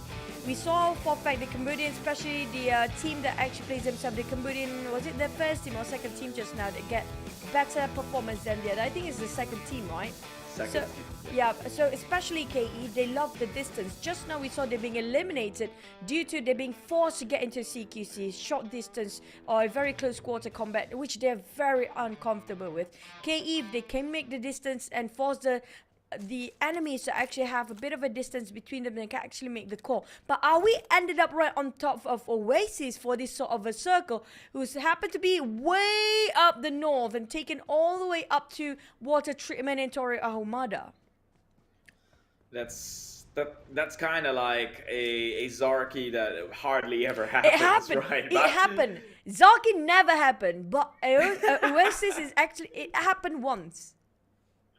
I'd like to see that one happen again, because that right there, even in the game itself, they don't label that position as a playable area to actually get into. But if it does happen, it's more of a treat for me. I think I've only seen Oasis like once, and it wasn't really on the Oasis. It was somewhere nearby. So if it does happen, then it's a treat for me, for you, and the viewers watching back at home. But let's talk about that circle, Northern Circle. A lot of these teams, they drop center side and they're saturated down over. Now that means all the teams on the northern end, it's going to be a breeze for them, but they'll also have to factor in that there's going to be a storm coming in from the southern side. Yeah, it's going to be a lot of skirmishes due to the only one direction for the teams that on the rest of the map have to go towards the northern side. It's going to be one way, unless it's going to be some teams that taking a bit of a longer rotation, like how Geek coming up from Malaysian team did last time. So it's going to be doable if they're going around it, like going through the right side or the left side of a map. A bit of a hassle. You have to have a lot of fuel just to go that way, but if you can secure a couple of vehicles and can secure those gas, like, why not? Because it's not impossible. You might want to negate yourself from this kind of unnecessary fight early on. We're talking about the fourth or the third stage of a circle. That's where the fights are necessary due to this how close how short the duration of the circle plus how small the circle radius is. But the first two circles, usually the team that love to fight is going to be 69 of Indonesia. We're gonna call it right. We're gonna call it straight after yesterday's performance. I'm not surprised if 69 just pick any fight with whoever they want it to be. So traditionally, 69 falls in with one of the Cambodian team. I think it was KE. Will they do the same thing again, or have they changed their game plan since yesterday? Because albeit, let's be honest, they didn't. It wasn't a very fruitful round the entire day for them. So maybe they're coming in with something different. I don't know. But GZ, another one of those wildcard teams that performs on a far distance level here. I think they got pretty close in Sanhok yesterday when they occupied the top side of the hills. And this is Miramar, where you are king of the hills if you can pretty much get there first. Now, will they pull that sort of stunt though? Because knowing that they would have to make the rotation over, I would think it will less likely happen than not. Brunei, again, one of those that we have hoped to show something, some sort of spectacle, seeing as though they came out from a very, what's the word, notable international tournament, IESF, where it's pretty much global at that front. And, you know, they coming in at top 3 just doesn't feel like this is them in their full capacity. Yeah, it feels like they are a bit of a late bloomer right now, coming up from Brunei. Maybe they haven't been playing with each other for quite a bit due to some of the players are playing the Pro League and they've been splitting the team into a different sort of teams currently. Maybe that's one of the many reasons when you have to warm up to your teammate and towards this tournament as well. It will be taking a bit of a time, which time they don't have, because today is going to be the last day down to 5 more maps, including this map. Now, speaking of the other teams, right, we're talking about the other teams like Philippines, Brunei, Indonesia, even Malaysia at this point. It feels like they have to let go of everything and start to think about how to actually gain more elimination points instead of just focusing on their ranking points. I feel like if you have to balance out between these two, there's no way to balance it out. Like it or not, it's best to actually focus on elimination instead, because we mentioned this in the day one since the start. Like, if you're running away, means you're gonna lose this. Whoever runs away feels like they might actually losing this. And newbie also Piazza realized that as well. They tried to pressure on the side of Vietnam team SLD, who actually flee from the scene, but they are committed to fighting this. I'm surprised how much commitment they want to put in here, including even vampires. Since the start of a map here, they are really going for the eliminations. They don't care about it's going to be a first circle anymore. But speaking of a circle again, Keith, the teams are actually way further, like the furthest away from this safe zone. I feel like they might actually getting into a bit later, due to the know for a fact there's so many teams in between from the southern part as well. So it's quite okay for them to play the outer circle than the inner circle right now. I mean, I would have to agree. And if Geek Slate maintained their same drop spot at Valdemar and Los Egos, then honestly, that would be very, very scary thought to think of it. And they are. Look, they're making their way from the far end. So, I mean, I've seen time and time again when Miramar, when late movers somehow got an advantage because of that very reason. You let them fight it off first. But 69 and Geek Damn Good might just have an encounter, and if Damn Good overextends himself, he might get punished in the process. But VPE eyes on the Cambodian, who's got a stronghold. This is pretty much their forte when it comes to combat war, combat language here. Let's see if the VPE could actually outplay their confidence. Yep, just on top of the circle as well, taking on KE. But here comes cute Loki tossing the net to a side. Rabies a bit off angle there. Just gonna be a warning grenade instead of the one that actually clip and connect. He's tossing it over to the one that's nobody there. Rabies already moving himself towards the left side, knowing for a fact that this guy loved the grenade so much, might as well just, you know, avoid from being clipped onto it. Rabies and the rest of these saviors realize that these guys want to fight so much, and might actually reposition himself to take up the challenge. I mean, like, Frankie and Troy is always the one who will be the opener for the team as well, to place himself in an awkward position but off angle, but a really smart and wise position and decision making coming out from this team. But when it comes to YG, they have to realize that the enemy is actually closer than they look like. They haven't got a clue. Frankie and Rabies already slowly encircled them. But look at how far the circle got. It's coming right onto our Vicenda de Patron. We do have all the top contenders in the center of it. We're talking about all the strong teams. The ones to furthest away is going to be coming up from PG Lao. I'm not sure if they have enough utility to survive, because the moment they want to step out from the blue zone, that's where the blue zone will shrink again. They will have to face so much gatekeepers around the circle of the St. Martin. And we do have HFX might actually cross path with FOD, but look at how Gig again taking a bit of a longer rotation towards El Pozo, maybe entering from Craterfield or La Cabrera, who will by then will be very vacant due to Philippine team and also 69 from Indonesia already get into the safe zone as they get themselves out of the blue. Yeah, but this is scary because all the teams have the same mindset. They all makes the rotation to come on in the northern side, which means thinking that they might have an easier entry. But at this point, it's going to be quite a bloodbath. But however, I can't blame them for it. They wouldn't know. This is on hindsight. Meanwhile, the crash came in with the vehicle. D Xavier ready to go, guns blazing. Rabis in position already. Oh, does he catch one out though? The nade was tossed on forward. They do see that, but now they're going to swing in as doubles to maybe catch them off guard. He does come in with the warning. Lamborghini takes one. That's Sando on his knees right now. Rabis just making sure no one's peeking through the windows. He even has a Molotov to make sure the zoning is in place. Marne, he'll be pincer down by the side here as he takes down Lamborghini, but gets traded with Chua in the end. Cute Loki, ever so cutely, has to maintain the distance, seeing from the far side. His team is just as good as gone, and he will have to play this one out all by himself. Not just that, the Philippine team start to put in their nose into this business as well.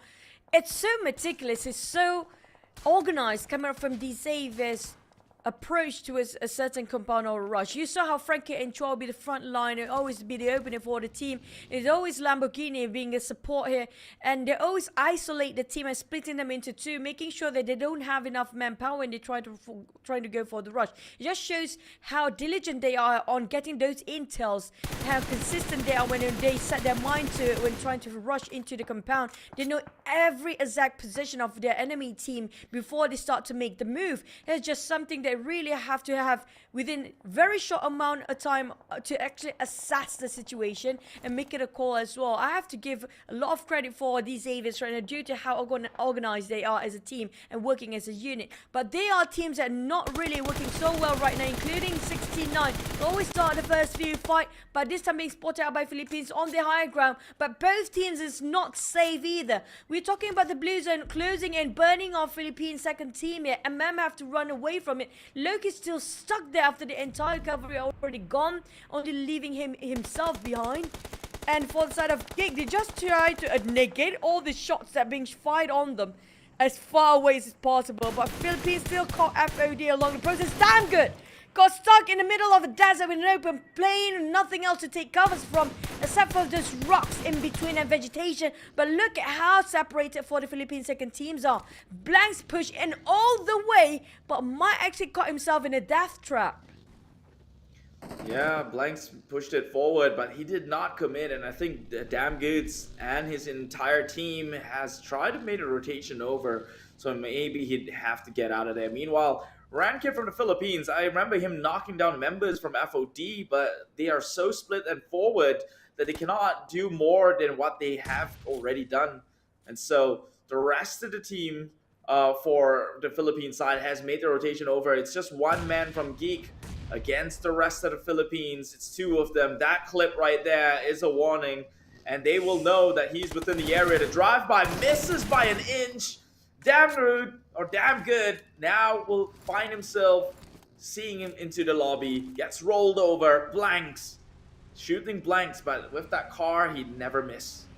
That was really smart coming up from the Philippine teams. Due to the smoke, they can't pinpoint the silhouette there, but try to bait him out with those vehicles, making him move. Now Ryan, one Philippine teams are trying to just get more elimination points by getting more on the run and on the go. We're talking about Dragon 777 going for the commitment, but again, it's going to be 69 fighting against SLV. They're taking this reign over. It feels like 69 coming from Indonesian team have their tempo set, and they start to getting into the game and can read how to get the CQC to be successful this time, and really did revise and going back to the drawing board, and it works well for them.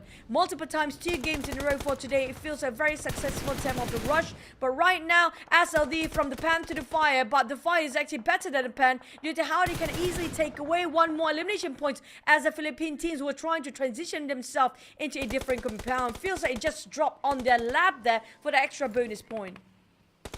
Things are not looking good for the wildcard. Cambodia's first team again getting stopped in place with only 1 elimination points.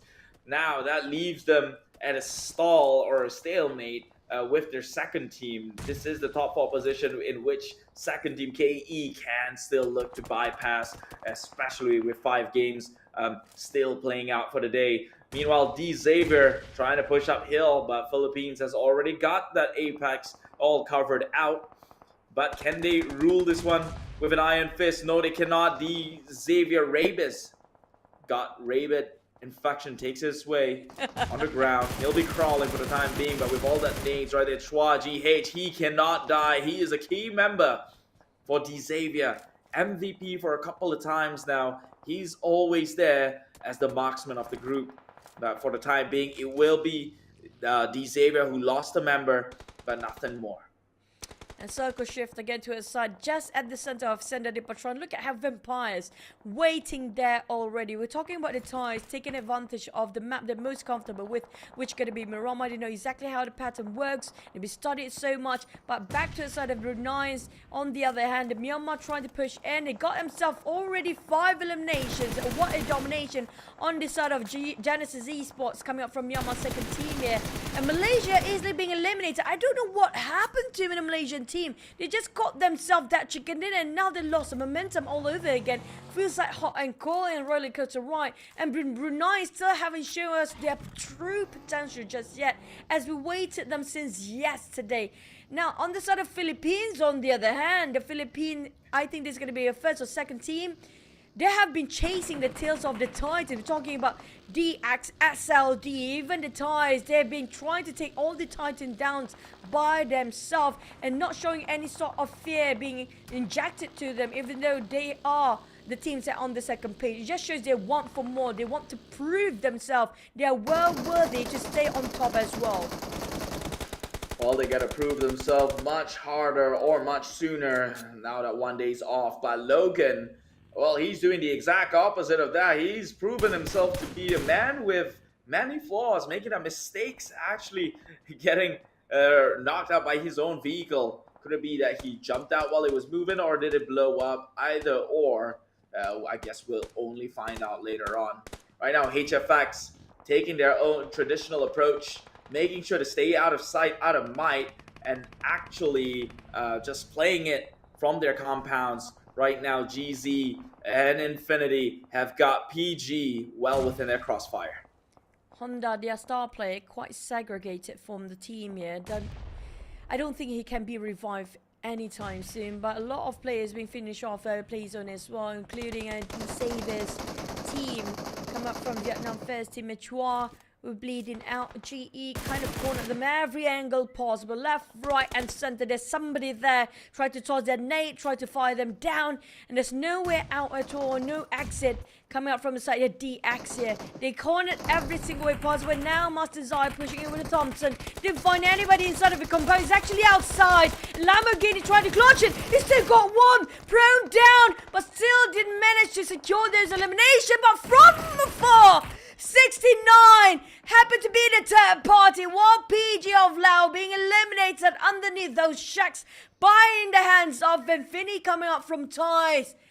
All the shots fired on every angle possible across the map. All wars has commencing, leaving us with only 18 within seconds. 69 definitely turned that number upside down, and that still spelled 69 itself. Fun fact. But right now, their performance is on a flip side, getting so good at their gunpoint, taking some of those crucial kills Like 69 are actually putting scores across the board, and this is probably by far the longest that they've ever survived in a single match. Looking forward to see what the conclusion is going to be. Meanwhile, Infinity undiscopes by KE with themselves. Cambodians will be knocking and tapping upon Spear 11. I'm not sure if they've got the means to get out of this sticky situation. He will not the top. Out of the top performance will take him down. That's one more member from the Thai squad who will be eliminated, but it is Thailand's best team, VPE, still in the game, still healthy, 4 members running, and only 2 kills, but that will soon eventually rake up. Yeah, back to the other Thai team. We have the second team, a bit dicey, leaving only Logan left alive. I'm not sure how he got himself into the safe zone or safe circle in the first place. How an open field the moment he wants to jump out from that blue zone, the moment it will shrink in. But on the side of Vampires, they are standing up on the rooftop. Notice that there's so many fights around them. HFX quite split it into 2 with their scout already got themselves there. But everybody in one vehicle. It's a very risky move. But lucky enough, they're not committed to it for the Vampires. And they're just going to leave them be for now. Knowing that there's somebody else coming up from their left side. Just going to focus on what's in front as well. They do know how many teams and who are they. Possibly at this point, they keep tag and keep track of every single team that are being eliminated and who's staying. But on the side of Philippine Dragon, taken down on 69, who happened to be transition themselves or migrating a different compound, being caught. But Momboy on the other hand, spot out another team, randomly just toss over this. We have so many wars going on. Has seen that the Patron right now, but the one that's actually winning, there's nobody paying attention to. It's going to be coming up from Vampires, really. Yeah, they're going to benefit from the people who's going to take off each other out.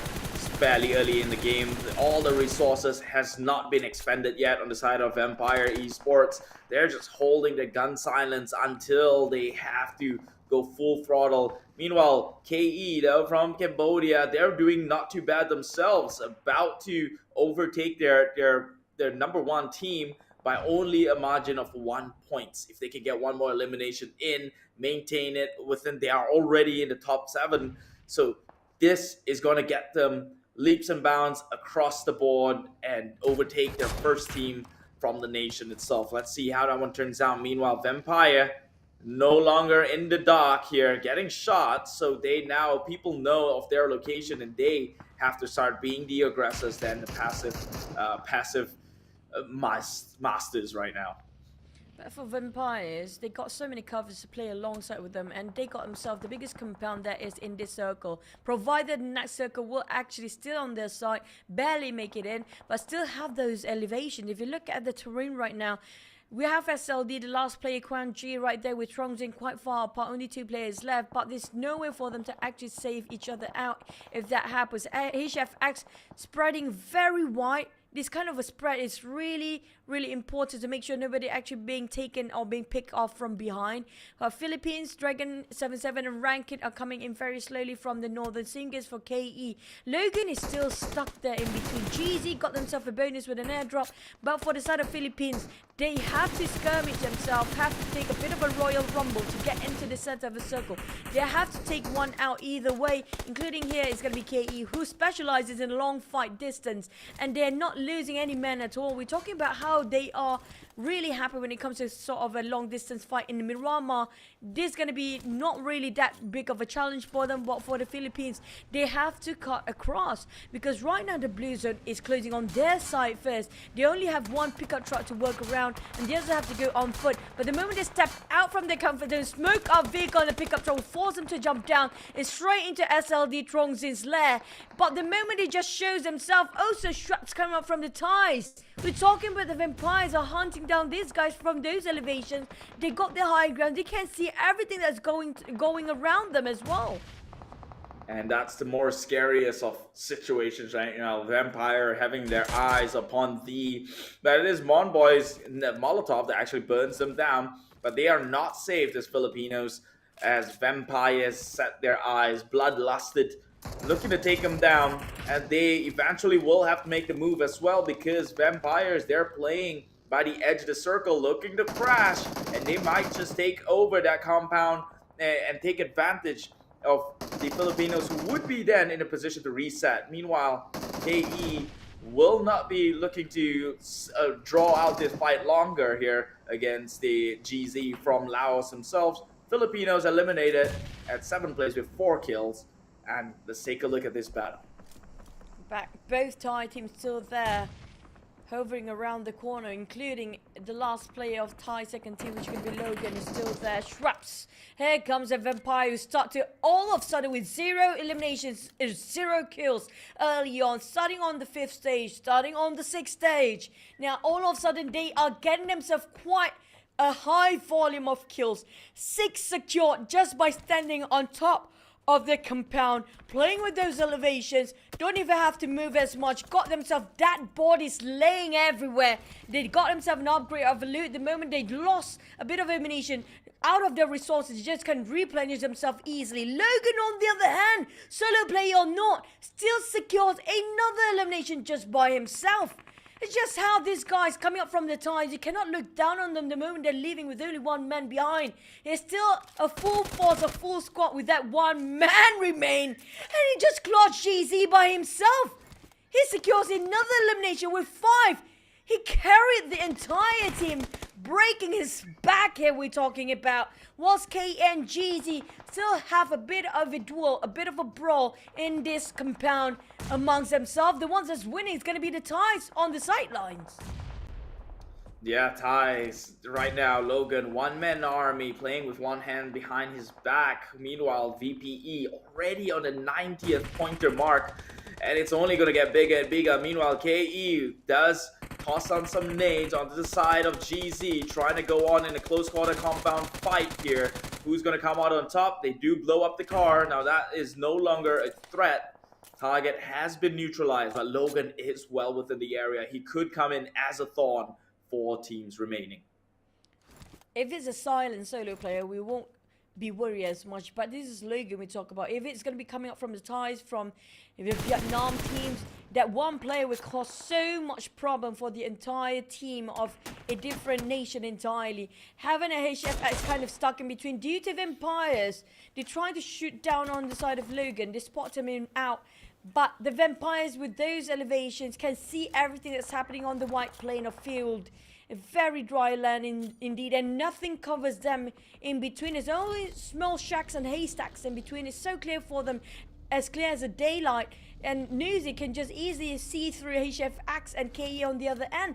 Haven, who's actually just having a small shack, kind of stuck himself there. And HFX are spreading very, very wide apart. It's so hard for them to give extra hand in case one of them being knocked down. Vampires slowly, step by step, coming into it, but they just put themselves in a barrier. It's so well organized that they know for a fact which those shots coming out from. KE still not leaving their compound because they're still in there. But look at Logan just hovering his crosshair right on top of their heads. Will he take the shot? Right now he's holding that discipline trigger, the trigger discipline, because he is but 1 man. He does not want to alert his position. He could play for a higher placement points here, and although you don't get much from placement point, it does add up.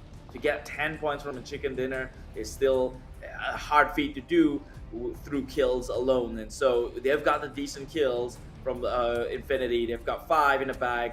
Just need a decent more placement points that could turn the tides in their favor. But Tony K right now taking so much ballistics, blowing up right into his face, not down and dead just yet. HFX trying to play ring around a rosy, but it is Newsy you're talking about. This man, oh, just as I say, he does not miss. He did.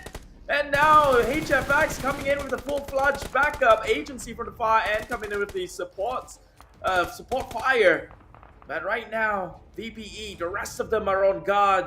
Their ears are perked. They are alerted at this point. Harvest, well within smokes. The rest of the members of VPE needs to be picked up, and they will do so. HFX, all their advancements going off the waste as he gets scarred out, and Harvest gets tapped down by Stone. VPE of Empire is just reading HFX like a book here. Stone not taking up the bait to join the rest of the team. He realized it's going to be the flankers, the support fire coming up from behind. He's trying to find those guys first, because those guys are more lethal than the frontliners. If you compare, if they don't have any grenades, because if the front liners do have the grenade, they already tossed it about already. But Logo will finish off by the play zone, instead denying the points by the other teams. We're down to only 3 teams left, with Indonesia HFX leaving only agency alone. And Nuzi feels that he wants to venture out and explore and navigate themselves right across as well, going up the pickup truck and try to find agency just in case it's actually just behind those pickup truck. We're still far off, and we do have Cambodia KE. Like I mentioned before, they're gonna love this map due to how long of a distance they can actually execute this. But it's down to the firepower of Vampires and the wittiness of KE of their long distance range.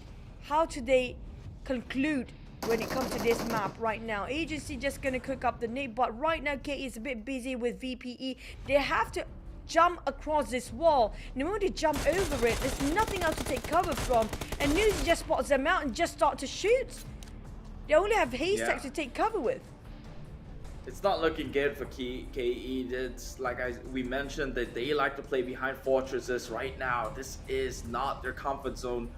They're split apart. They don't have each other's back. They have to rely on small obstacles and obstructions within the way. Honestly, if VPE would have played aggressive right now, oh, nades does not connect onto anyone. So with agency kind of still being a threat nearby, but he's taking a heat load of the raining damages from the bullets itself, and it is Schweppes who throws onto a grenade that takes down one member. Is actually not, that was stoned.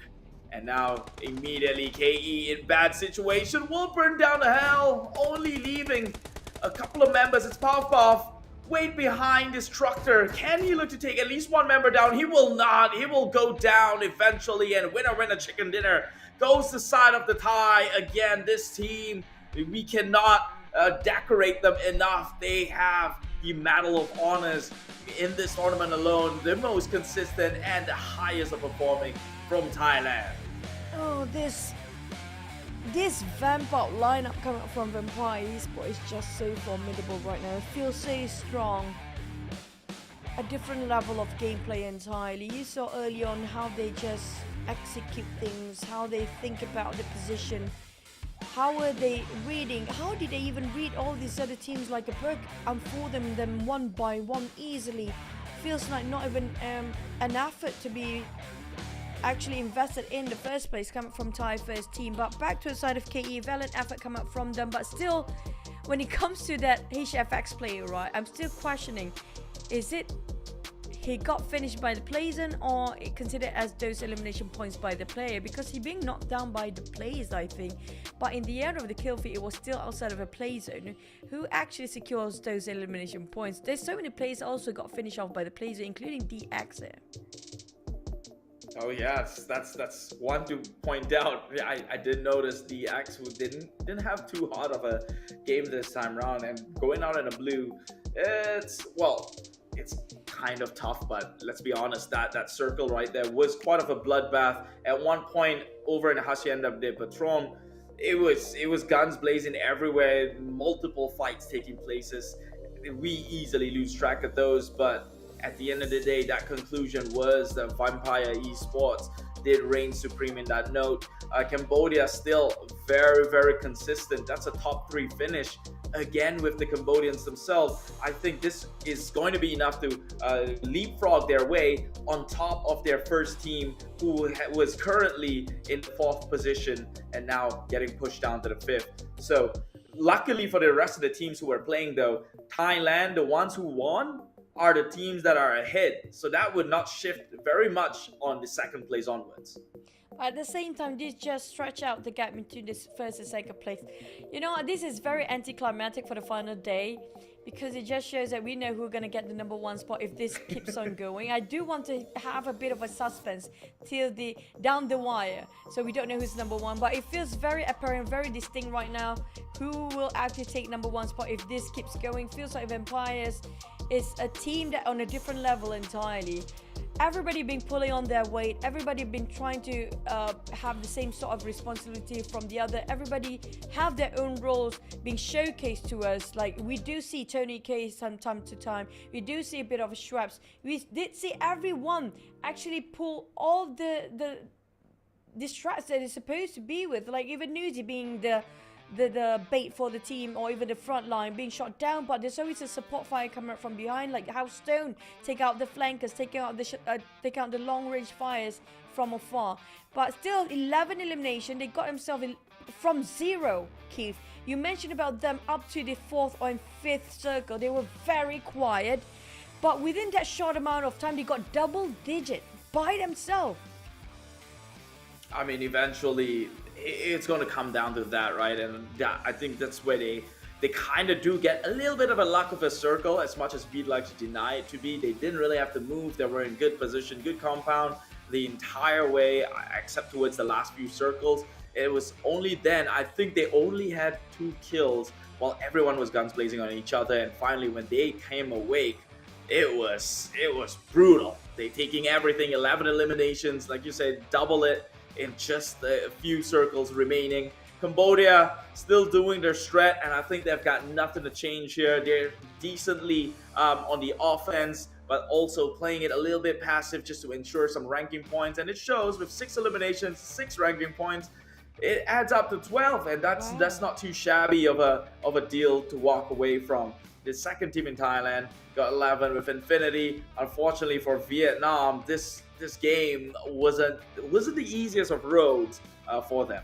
You know what's surprising for me? The one that actually on the 4th place, they actually being eliminated way early, placing themselves at 11 to 16th place for the eliminations, for their ranking. But GE from Myanmar second team secure another double-digit 11 elimination just by them, so that pushed them up to the 4th place. Just how formidable these guys can get, how aggressive they can get. But we're not taking away the credit again. The top multiple times he's showing us here today for the MVP with 45.9%.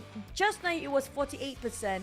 Still got quite a amount of eliminations, a huge amount of damage being dished out as well, and MVP points wouldn't actually, well, you know, this guy has been popping off the banner so many times. If nobody values him as a great asset, I have nothing else to do or nothing else to say. He even got himself the players to focus here. And small, speaking of GE or Genesis Esport coming up from Myanmar, they got themselves 8 eliminations just by this one guy. Well, out that's of why 11. he's smiling. He's not smiling. His wrist is hurting, yes. Playing it really hard to carry the team here. Well, we've seen that. Why does it always happen to one of the greats? Every great player has the same pose, and that is the risk of having carpal tunnel onto the wrist itself. But we'll leave that till later. The top, again, being featured time and time. This kid is an up and rising star over in Cambodia. If nobody treasures him or values him, at least you know PUBG Mobile does with that 500 ringgit. $500 US, which is 4.5 times more to compensate for his actions and efforts. Take a look at across the board, the eliminations and damage here. Myanmar coming in with 11 kills. That is as impressive as the winner chicken dinner winner here. Thailand, 11 also across the board. The rest of them averaging out about 4 to 5 kills each. But this is pretty much healthy based on the level of competition. However, I still feel the Sanhok graph that we get was as close to even as possible distribution across the board. We have two dominant teams in this one map alone. Cambodia, look at that, near 2,000 damage, although only having 6 kills. Yeah, we still in a way quite a number from all the other teams around them. I mean, like, I'm not gonna let you go easily off with that 500 ringgit joke, but okay.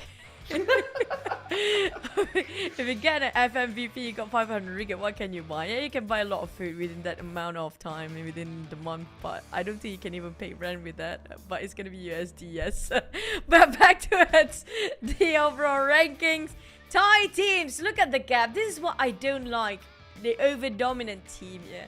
It just shows that it's so anticlimactic when it comes to the final day. The gap is huge. We're talking about enough, like the most, how much you can get for one map here, really. 20-ish, 25 possibly, 25 or 28, or we never hit 30 yet. So it's like 28 the most, right? That's gonna be 2 maps.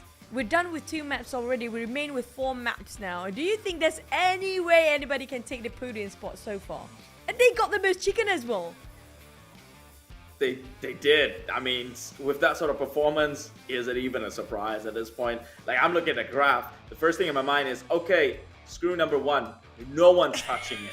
Let's just play for second place at this point. And when you look at second place onwards, it's very doable. 66, 65, 64 is a running number. Now, Thailand's the second team is also at 64 points, and then Cambodia's first team is at 59. So that the competition becomes a run for the second position, because Vampire Esports, they're just running away with it, and you know, there's nothing much we can do about that one. I mean, like, yeah, it's all fun and games as well for us. It's very entertaining. It's down to the last wire. But now it feels like, yeah, we know who's winning. Okay, can we just give the trophy now? Are we done yet? We still have 4 more maps to go. Another Miramar, which is going to be the Thai teams. If they want to really push up their numbers, this is the time. Because when it comes to Erangel, the wildcard region is going to be crazy with it. But you know, when we think about it, actually, although this first Thai team has taken the number 1 spot and solidified their lead, it's still very doable from second place to take over, right? 60 to 140.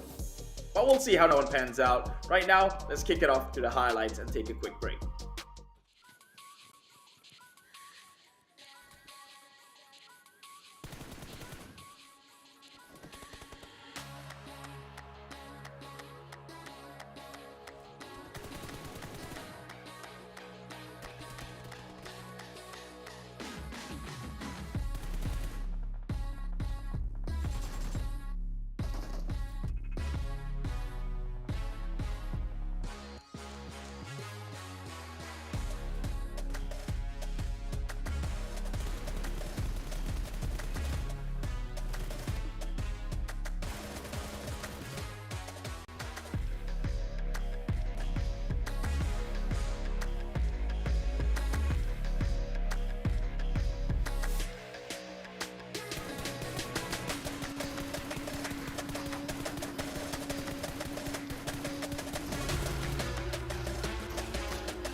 This March of 2023, we're excited to announce that the Sea Esports Championship PUBG Mobile is back. In this comeback, the Sea Esports Championship PUBG Mobile also plays the role of a friendly tournament for the Sea regional teams before the 32nd Sea Games. 20 teams from 10 countries: Vietnam, Brunei, the Philippines, Malaysia, Timor-Leste, Thailand, Myanmar, Laos, Indonesia, and Cambodia will compete to a prize pool up to $30,000. The Sea Esports Championship 2023 PUBG Mobile is divided into 2 phases: qualifiers and finals. The qualifiers will have 20 teams divided into 5 groups, competing in 3 days from March 8th to 10th without live streaming. 16 teams with the highest point will be qualified for finals. The finals will kick in from March 11th to 12th, and we're happy to broadcast it for all the fans. Each day of the finals, the teams will compete in 3 maps: Sanhok, Miramar, and Erangel, with the maps order alternated. Totally 6 matches per day. The teams gain points will be decided based on their ranking and eliminations after each match. Each elimination is counted as 1 point. Winner winner chicken dinner now grants the team 10 points. Second place gets 6 points, third place gets 5 points, and the points decrease gradually for the lower ranked teams. In this tournament, we will witness the best team fight for the $6,000. Runner-up team will get $4,000 and $1,500 for the second runner-up. From top 4 to top 8, they will get $500 for each team. With each winner-winner chicken dinner, team participants also get $115 for each match from qualifier stage to final stage. More than that, we're also awarding individual prize such as Finals MVP and Gunslinger with $500 each. Now, are you ready to walk with the tournament? Let's enjoy the survival party.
Now, are you ready to walk with the tournament? Let's enjoy the survival party.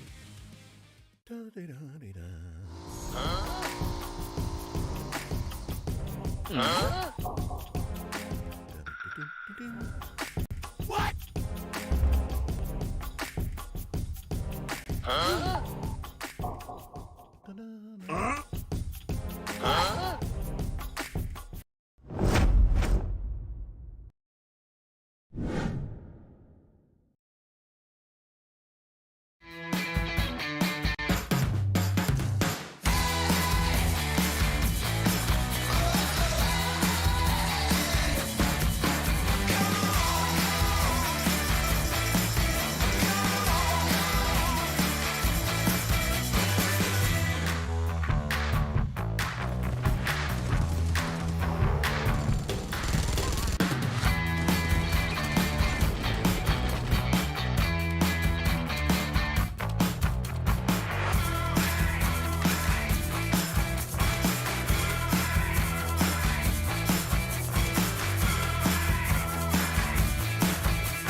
there, fellow PUBG mobile players!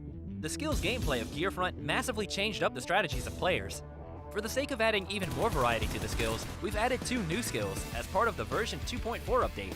They're the Player Launcher and Tactical Camouflage. Some existing skills have also been combined. Let's check them out. First new skill, Player Launcher. Players can now launch themselves like a ballistic missile for high-speed travel. Move to any location you can think of, no matter if it's the top of a bridge or tower. These spots are great for ambushing enemies, which makes this skill great for large maps like Erangel. Second new skill, Tactical Camouflage. Players that choose this skill will be able to put on the special camo suit. It greatly improves stealth, and it also boosts the speed of climbing over obstacles. So, no matter if players prefer a stealthy approach, or if they'd rather go in guns blazing, this skill will come in handy. In the new update, Supply Scan and Lucky Backpack will be combined into one. Lucky Backpack also no longer increases carrying capacity. Players can scan for nearby supplies and convert items. Furthermore, Vehicle Airdrop and Playzone Analysis have also been combined. The new updated Vehicle Airdrop skill now has the secondary passive ability to automatically detect the location of the next Playzone and airdrop whenever calling for a UAZ.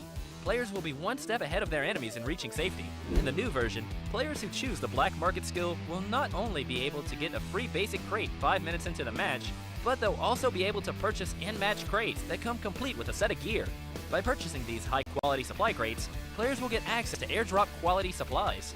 The Trace skill could originally only mark the position of enemies that were hit by firearms. It now also shows the remaining health of enemies, and can now also be activated via damage from grenades and Molotov cocktails. Lastly, we'll recommend some new skill combinations. Players can use Player Launcher with Lucky Backpack to quickly loot an area, and then move quickly over to high ground to ambush incoming enemies. If it's a map like Erangel, try using Tactical Camouflage with Trace. Take cover in grass with Tactical Camouflage, and make use of Trace to not lose sight of the enemy.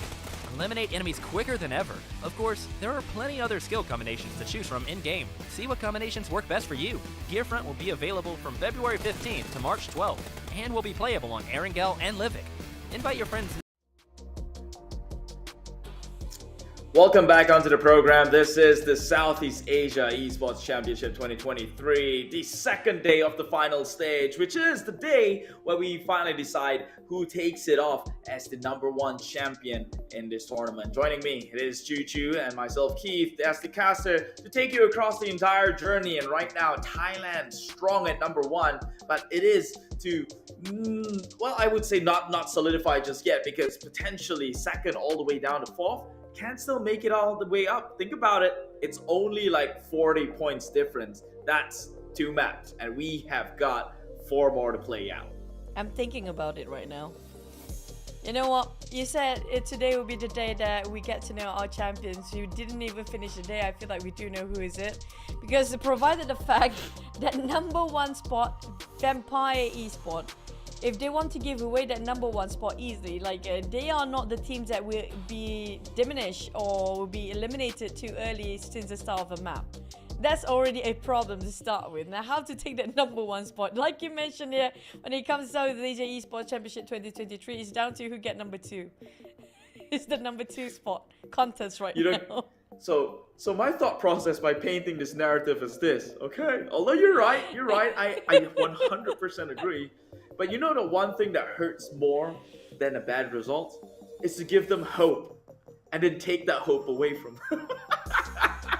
Now we're getting really grim. Hey, let's get back onto the flip side, the sunny side up of things here in the Southeast Asian Esports Championship 2023. Right now, Vietnam still occupies 2 out of the top 4, and Cambodia slipping their grasp from this top 4 position. In fact, one Cambodia came out, and then the second team came in. So is this going to be the dynamic for the end of the day, or will a Cambodian team from the wildcard represent in the top 3 position? Yeah, we had so much hope yesterday when we saw Laos, Cambodia, and even Myanmar taking a lot of reign on the top 5. Everything crumbles the moment we saw how effortlessly the Thai teams just taking those chicken dinner plus those eliminations at the same time. But I'm looking forward for GE coming up from Myanmar's second team there. They show promise by getting 11 elimination without any ranking point. Now that states something quite huge at this point. I mean, it's a statement in itself, but you know, this always happens, right? A team performs well, and then everyone gets onto the bandwagon, and then one bad game, and suddenly everyone's all haywire. That's not pointing fingers, but Malaysia. But anyways, we will move on from grim news. Like I said, sunny side up, and what better ways to spend it here in match number 9. It is the second day of the final stage at CEC. Flying over a sunny terrain, it is Miramar. And It's it's over, gonna... and let's go. Yeah, but it's gonna be our last Miramar as well. It's flying over from the side of Torre Humada, crossing through it, Los Leones, down on the southern side. On the outskirts, there's no label on it as well. I'm not sure what that place is, but it's somewhere there, okay? We don't even have a place underneath the Los Leones on the southern part. Maybe like the beach off Puerto Paraíso, they should call it, maybe, even if it's a beach to start with. But back towards the circle, just that we had, where was the circle? On the northern side. Is it going to be Torre Ahumada sort of a circle, because the flight path might actually just be on top of the circle as well. We had a lot of southern circle yesterday in Miramar. We might ended up having all northern today instead. I mean, if I had it any other way, I would have it go all the way to Los Higos just to see how teams make across the islands itself. That would be a treat to watch. But to go flipping back onto these territory that is left unnamed, you know what they say, he or she who discovers it get the chance to name it. So what would you call that? Oh, wow. And we'll stick on it from here on out. I mean, there you go. I don't know. I don't know, man. I have no good names for it. All the nasty ones in my head right now. I try to avoid that as much as I can. We're live right now, but back towards the circle. Feels like a power grid, very generous circle. Even if it shifted downwards towards the south, it's still going to comprise a lot of power grid. Maybe in between of Montenuevo and Chumacera, around the area. We've seen this kind of circle ended up right on the outskirts of Ladrilera, just around the fork of Montenuevo, in between there somewhere. But back towards the first few fights, it's going to be coming up from Brunei. Infinity just having such a tough time the past few days. Past few rounds, at the very least. Yesterday, they were pretty good, but right now, ooh, already losing members. That's Beer 11 this early into the game. Definitely not the way they would have envisioned their comeback to look like. But right now, maybe they could look to outplay this. But it is the Bruneians finally showing their fangs here. Fangs and claws and, well, I guess oil and gas here. Showing you how they tend to do it back in their home ground, and they are taking this entirety Thailand team off the map. No gears, no problem. They're still going to go for the fire. Managed to take a heavy toll on the side of the Infinity Thai second team here. Two of them having heavy casualty with 2 players remaining. Logan again survived. But can he actually fight against this left, right, center? It's going to be Piazza pushing in. Shako alongside with that, leaving only Tony now. What is happening for the Thai second team? They are taking a bit of a beating. And Piazza got caught by Tony. That was a clean execution as well from Tony. Well, I mean, I really don't want to answer that question because I've only got bad answers, but I will say it anyway. That's why they're not the first team. Man's indestructible, just paid a premium to keep himself alive despite getting rolled over. That's what insurance does for you. Well, Philippines will make sure he goes down though, turning back for it. And so 1 kill onto the side of the Philippines as well. Now back to God Tooney from the top side. He is elevated, and that makes him 1 level across. That makes him a god per se. But he will remain as per for the time being. He took a little bit of the chip damage there. He does get the chance to down 1 and secure that kill. So that's 2 kills going to the side of Infinity. Can he get more, or will the rest of the Brunei squads coming over and slam him with a tidal wave of bad news? They had 4 just now for Bruneians. Fighting against God Tony alone is 1v4 since the start. And God Tony has been clutching down 1 by 1 towards the side of a Bruneian team.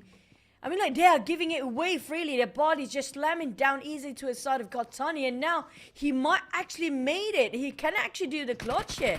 We're talking about only 2 remaining players coming up from Brunei, giving away the position easily. And now Gotani, I'm not sure if he can hold on to us. This, he got 1 more. No way. This is not happening. I don't care what people say. If they go down right now, Infinity, they still did the absolute best. It's one man against the world, and well, he's at your doorstep. He's trying to outsmart him. Stepping by the box side. Can he outplay his way here? He definitely outplays. It was a 4. Now leaving only Chewy's. And how can he Chewy actually clutch this by himself? And Tony already got himself pre-fire angle. Now this is just it. He clutched the entire team. 4 eliminations just by Tony Bruneians. Oh my god. The mighty Bruneians, top 3 in IESF, crumbles. One guy from the second squad of Thailand immediately leapfrogging their way. Look at the scores. They're now in the top 2 position. From that performance alone, the man, God Tani, is an actual god. He broke everything, every bone in his back right now, carrying the hell of a team. And that was ridiculous. That was insane. I mean, like, he outplayed all the other players of the entire team. And Yeah, they, we can't count them out. I mean, like the Bruneians, we get the idea. They really try to force a fight. They are the team that have nothing else to lose. But this is like losing big. Their dignity at stake here. We're talking about. It's a rough comeback to come back from. You know, you had 3 members. It was one guy. They had 4. Tony clutched all 4 of them. Oh yeah, I forgot. He had 4 kills on the board. This man is ridiculous. It feels like a repeat of yesterday's Erangel map again. From the Thais. But at least he had his team to fight for. This at that scenario, this one was literally him. Tony. It's just Thai second team, Tony. That's it. Tani is the Thai second team. He's the one-man army. Oh, that's rough to bounce back from. If you were the Bruneians, your mental's crushed at this point. Oh my god. I'm just surprised that even happened in the first place. They had the gun. Yes, they don't have the gears, but they're forcing it way too much. This just shows the how they work as a unit for a team, right? You can see how difference does it make coming up from the team like DX. We saw how meticulous when it comes to approaching a certain compound, a certain fight, including even the Thais. They're just so well versed with their communication. You know, when I play a battle royale game, I'm playing with public, the Thais, I get it why they're so strong. Their communication, they always over-communicate then under-communicate themselves. Even though they don't have a clue who's playing alongside with them, their public server, whatever, they always give this information and over-communicate themselves. For the teams that really down there, they have huge potential when it comes to fundamentals, their mechanical individual skills, they do have it in the back. But the one that makes the biggest difference is how you work as a team. It feels like a bit messy coming up from Brunei just now. It's just one by one willingly sacrificing themselves in the hands of Tony. I think they just got a little bit too bloodlusted to even think at that point in their mind. I could kind of understand the thought process, but I shouldn't be able to understand it because I'm not a pro player like them. If they're taking the same mindset as myself, then they shouldn't be there. As to badly put it, right? Because if it's one guy, I would have thought, hey, it's just one man, everyone just rush in blindsided. It's one guy. If I die, the next guy's gonna get it. But yeah, that's what I meant by they shouldn't be having that same mindset as I have, because that's not the way things are. And Yeah, clearly true. it demonstrated accordingly. Yeah, that's why we're sitting here talking instead. But back to as a circle, whoever got the high mountains of Saint Martin, now this is huge for them to actually farm their eliminations, farm their kills, put their ranks up there. Just how did Tony actually push up to second place for the Thais within seconds? And we're talking about how congested it is in the center of the circle as well. Maybe up to 7 to 8 teams in there already. And for the side of a latecomer, who's talking about PG from Laos and Gig, very splitted into a different places entirely for the players. We're talking about one player scouting on the left side by himself and the other three moving as a unit. I'm not sure what are they planning. Maybe they're organizing sort of gaining intel formation just for the sake of scouting their perimeters, but it's a bit too far off in case anything happens for that one player. Well, we'll have to see. But right now, Vampires, they're already the team that's currently under the spotlight, shined ever so brightly. If teams can take them out, because we've seen it time and time again, even the top tier teams like DX getting wiped out by Laos or even a Cambodian team, it's happened. So VPE, as unstoppable as they look like, there is always the odd chance that they might lose on this, and that's going to give way to the rest of the other team. Well, probably not Thai team number 2 or Tunny, because he's one man. But Vietnam, the 3rd and 4th place, can look to try and close that gap, even contest for that top position if Vampire Esports starts to slip and make a mistake now. Yeah, for the sort of Vietnam team, feels like Erangel will be their map. They are not that familiar, not really comfortable when it comes to Miramar itself. But for the Vampires, who will take them down? They got himself quite solid at #1 spot. With one of the closest contenders, it's going to be the Philippine teams alongside with Myanmar and YG. This is going to be the first team of Myanmar. Sando already scout out and heard the footsteps outside. Maybe got a bit of intel. Their movement just across them. I think 1 second still struggling to park himself. Yeah, that's going to be a perfect parking. There you go. Congratulations for 1 second. I got that. I got that. It's so bad it's good. It's so bad it's good. I'll give you that. Yeah. Finally gets it parked. Well, yeah, he put an effort to park it much better. I would think so. There was a bigger hole. He used to use the he chose to use the entrance for human beings. So they could have taken him 1 second, but it took him at least 5. Yeah, I mean, like, he did put a lot of effort. We should applaud that. But on the side of Power Grid, again, there's so many teams right on top of it, but there's no skirmishes just yet. We still have 15 teams aside from Brunei who got eliminated by Tunny just now. It was still traumatizing for me to actually just remember what happened. But we do have latecomers, including 69, coming up from the Indonesian teams. FOD in between there, where GigFam might have a bit of a clash with another team just now on the southern part. KE have a visit against Tini from GZ. I think Tini's just going to build this one away. He's a bit too far off, but got a bit caught himself with a Kobe from Kaya. It was a perfect timing of that nade. He just hopped onto his buggy to flee, but he didn't make it on time. That was a nice nade. It just lopped across the terrains itself and catches onto member of GZ. And now Cambodia in a good position, but he's got to be careful though. He's not the only teams that's interested within the area. There is also the ones in yellow. It's one from Philippines who also has the high ground. We could see him if he overpeaks. Meanwhile, HFX, I'd like to say we got to be worried about them since they did come in top 3 in a previous match, but I know it's not in their nature to actually pick on battles. Rather, they would most likely get the heck out of there, which we could see Harvest already making a move. But for the 69 side, they're not the one that actually going to bow down or just going to bail any fights. They will take up the fight no matter how the outcome will be. We're talking about they're fighting against, if I'm not mistaken, it's going to be either Laos. But never mind, finally, Tunny will be bowing out early on with 4 eliminations. I think he's more than happy to secure the entire team by himself. At least they don't go empty-handed.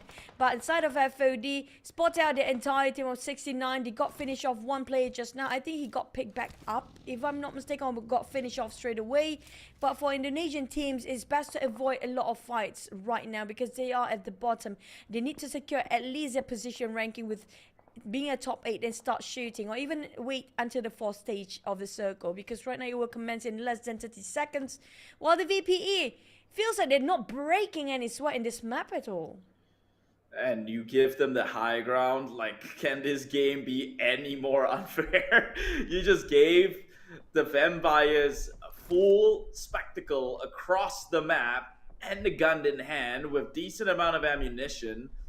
And you throw a bunch of teams right next to them as well, just to feed them and make them fat, shall you?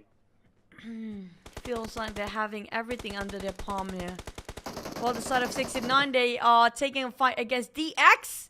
I'm loving how 69 don't have a cat in the wall and just fight whoever they see. Everything that move, they're gonna shoot it down anyways. It's like, oh, are you here? You're just in our way. We're just gonna shoot you down. Even if they lost a couple of members back then, they're having a bit of a heavy toll starting off with the duo.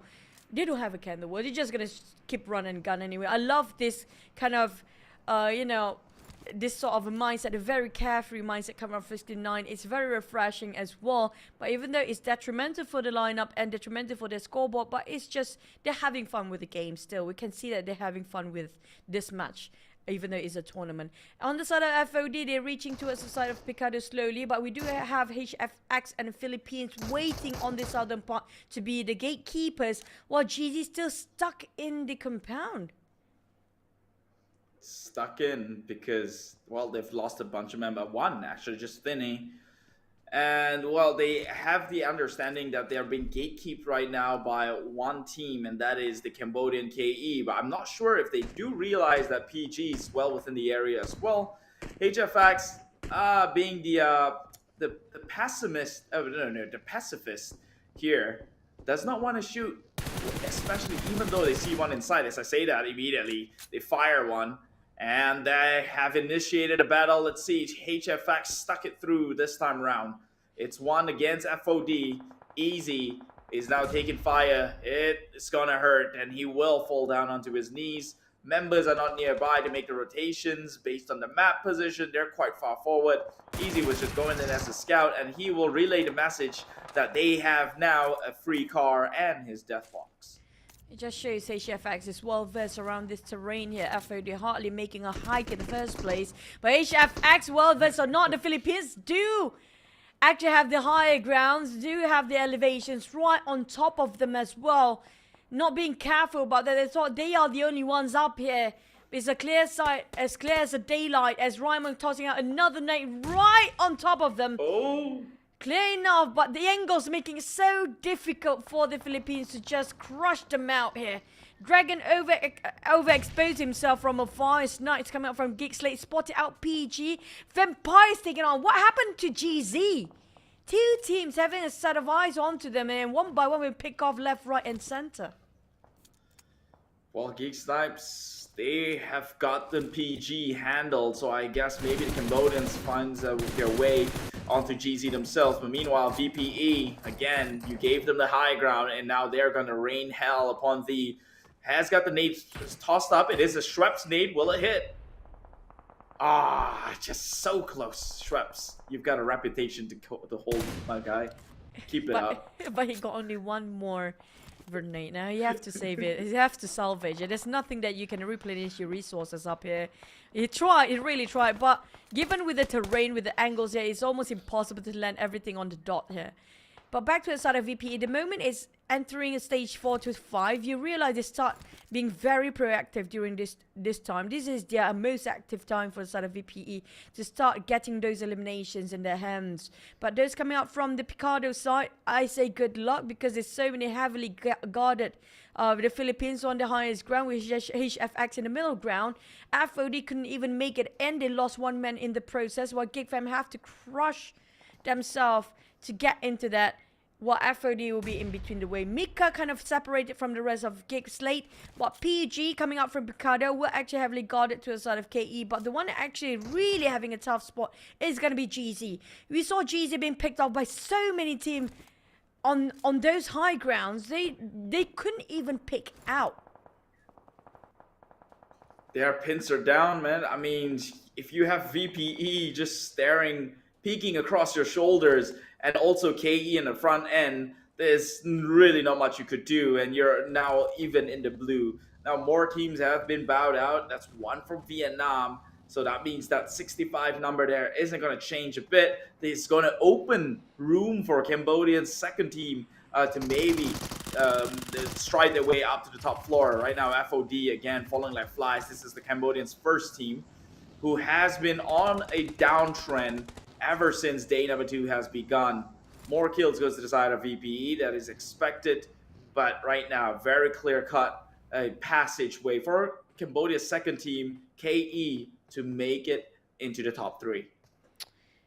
Laos second team also being eliminated with 0 point right now. They're going to hurt them quite a bit and slowly falling off in the first page down to the second page. This is the time for the Malaysian team. If they want to push up to the first page, they got the opportunity with all 4 men well in live, 3 eliminations in their pocket as well. Not the most, as Tony still taking a number 1 spot there with the most elimination. But back to side of VPE. They have been. Why is it nobody trying to contest them again? It feels like not enough attention going on their side here. Easily take away all these third-party eliminations from the sidelines. And they're waiting for SLD to engage with YG first. Then they only start to fire. Look at the trigger discipline just now where Stone actually scouted them early on. But the moment they already land themselves, get out from those vehicles, he just easily steals it away from the nose of YG. Right across their crosshair. But on the side of Vampires, nobody's spotted now just yet, and they just easily take this fight now from afar. GE trying to retaliate. Maybe they don't have a clue where the shot's coming up from even. I mean, they're just fight or flight at this point, just trying to survive.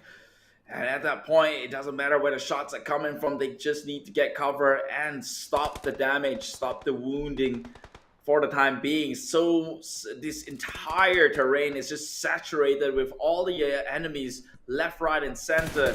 And VPE on top of it all, just picking and prodding like this is a buffet. He sees one, that's 1 sec. Showed himself for a couple of seconds, and now he's right out in the open, gets a couple of love taps. We'll have to run straight in.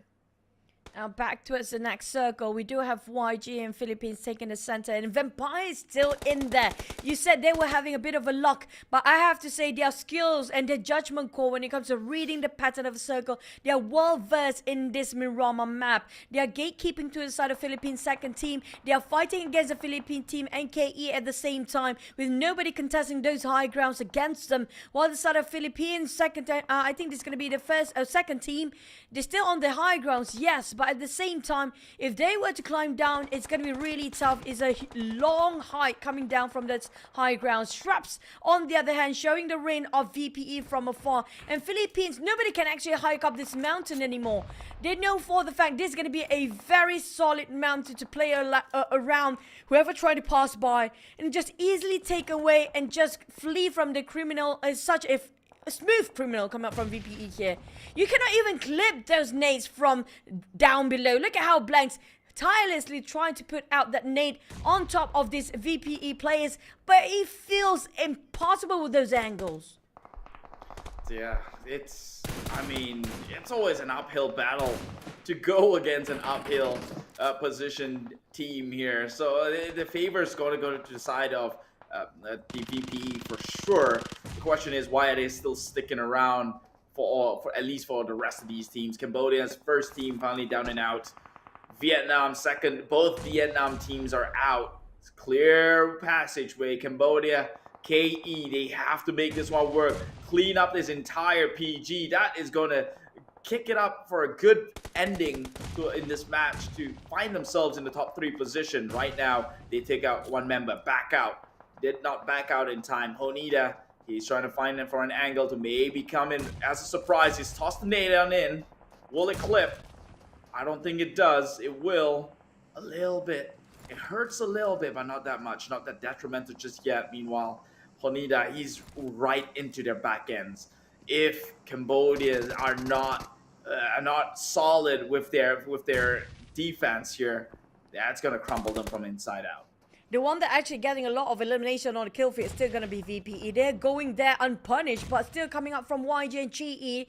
We're talking about them having a go for the longest time. West taking on a big naded opening for the team of GE as well. And finally down on Mane, their star player. In 1 second, will actually have the space and time to revive. While Master Ichi trying to revive on Smile. There's also West and Master Zai bleeding out as well. Now Ichi have to do this very short amount of time. They don't have the time to reset. He's the last member standing still, and Small will actually try to save himself and try to recuperate and flee from this and try to go for West revival as well. But here comes Loki pushing in, going for the sideline, finish off sides possibly, but Loki with a shotgun again on the ground. Sando, it feels like they might lose this if they go really one by one in as Master Ichi, Cleburne down.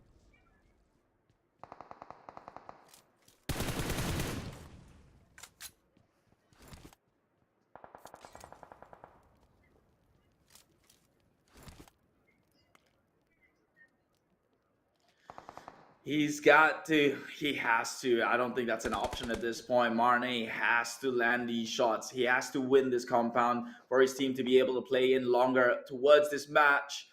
Already in the top 9 positions, everyone here. It is a civil war that's going on. Yangon versus Genesis, coming from the same country. Who is going to be the #1 team? Rightfully so. YG is looking like they might claim that position themselves. Meanwhile, PG back out, who was knocked down earlier, got the revive up and will be in condition to fight. But KE, Devon, might have Philippines to deal with right in front of them.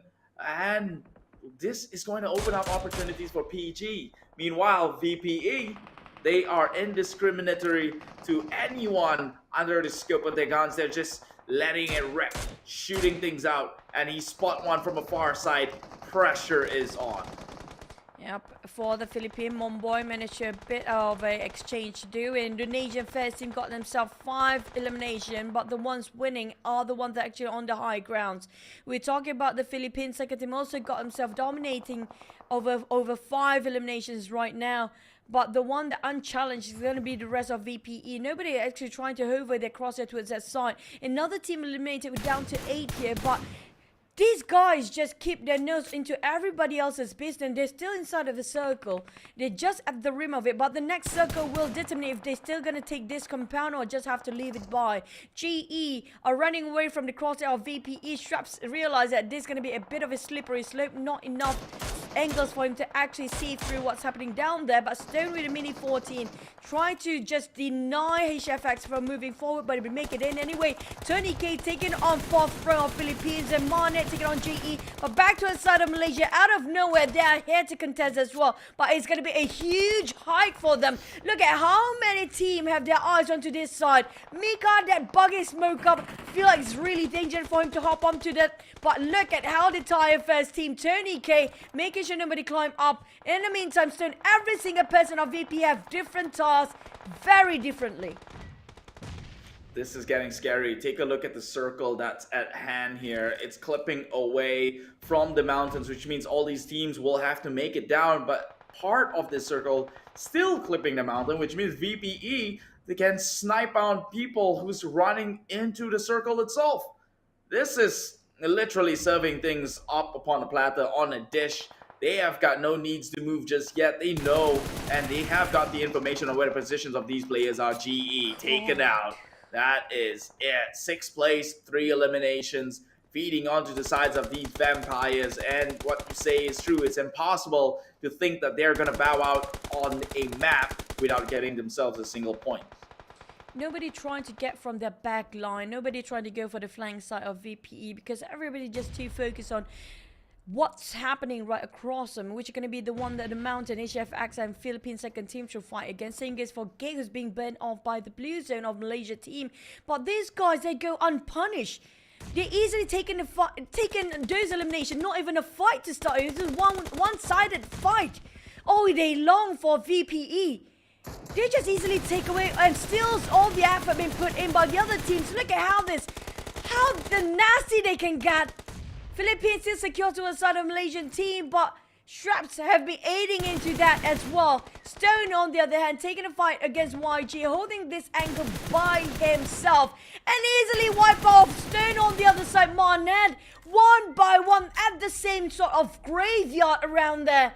The same angle Stone is holding on to, been getting himself so much elimination. 3 just by this angle. This is absolutely dreadful to watch. VPE, they're not even fighting. They're just coming in as third parties, shooting from a safe distance. One might even say cowardice. I would have said this is just strategic from them. And they got the pick up on the newsy, so they still have all their members. Really, at this point, even if you go down, surely you'd make more points than a person who gets it on top. But that's looking less likely than so. They will still look like the most possible of winners for a chicken dinner. Bombs on down onto Sando. Sando will fall onto the graves. Philippines is left to play up an uphill battle against the Thailand Giants as VPE straight spray down. They're walking in the single file straight line. 2 members left to swing in, and they're gonna lose 1 member. Maybe they can clutch things out with Schweppes, but Schweppes, of course, he is one of the playmakers, and he did not make it easy. Got them working for it, that's for sure. Schweppes now running in from the front side and secures that chicken dinner. Once again, this time it's a back-to-back for Thailand. Winner, winner, chicken dinner. VPE, you know, the moment they're uncontested on top of that mountain. I've been saying this multiple times, so much that I get tired of myself already. If you're not contesting the top tier teams on the mountains, nobody tried to give them any sort of punishment. Even though they have been firing warning shots early on, giving away the positions as a start, but due to their diligence of taking this compound, you said it was luck before. Is this luck again? They know exactly how the pattern in Miramar of the circles, know exactly what's the strongest compound, and they need to get there ASAP as fast as they can. The moment they got themselves vehicles and just holding on to that compound like they're hanging on their life. Like the compound is way more important than their life at this stage. And they hold on to it, well worth it. And they got double digit by this time. You're saying it is the contest still got a bit of a slim shot to get on the first place. I feel like it's none. There's no more delight at the end of the tunnel anymore. With this, them solidifying, giving out the statement that they will stay the podium spot till the end of day number 2, our final day here. So I guess question is, what Who do we gets do number now? 2? Do we just number call 2? in the winner and Yes. call it a day? Yes. Yes, please. You would very much would love that, did you? But man, my God, yeah, you're right. It's solid right now. Their number 1 spot, solid. No one else is gonna get it. We pretty much only have 3 more maps right after this, and the difference from 60th place, 60 total points to, I'm guessing now 120-ish.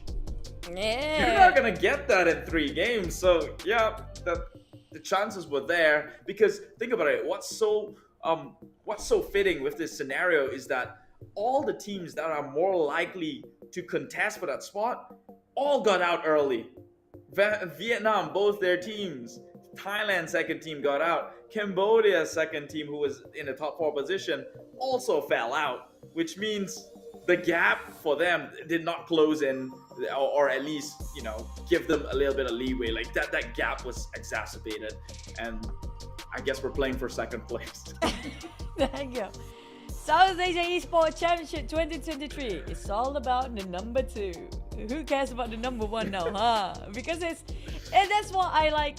Some of the games that have a very small gap, so it's a bit of suspense. We kind of biting our nails to see who get number 1 till the end of it. There's sort of this excitement, but this is very anticlimactic. Not taking the credit away from VPE, but it just shows how dominant they are, how different tier of a playstyle they have, and why they are one of the best in the world, and why so many teams in the entire global of Earth that actually kind of take this team as a role model and learn so much from them. Look at this, they got 13 eliminations just by, being a third party, happily not contested, and just being the nuisance and just poking people from the sides and just getting themselves a number of eliminations doing that. They're very smart, very witty. They outplayed all the teams out there. But when it comes to grenades, we saw how Indonesians are really going aggressive. I have to say, HFX and 69 do leave us an impression that they're really putting a lot of effort to get up to that hill. HFX actually says the longest, where the VPE took the mountain just now. They were underneath them, just at below them for the longest time, and they survived. Not to mention, it was 69 who took out D Xavier, by the way. Oh, yeah. So they are finally trying to get on with their grooves. However, we are on the match 9 out of 12. Not sure how much more they can do, but they can still cause some sort of an upset. But of course, that requires you going up against this number 1 team here, Thailand, from Vampire Esports, actually from Thailand. 13 eliminations, that's another 23 points across the board. Philippines came in close this time around, 17.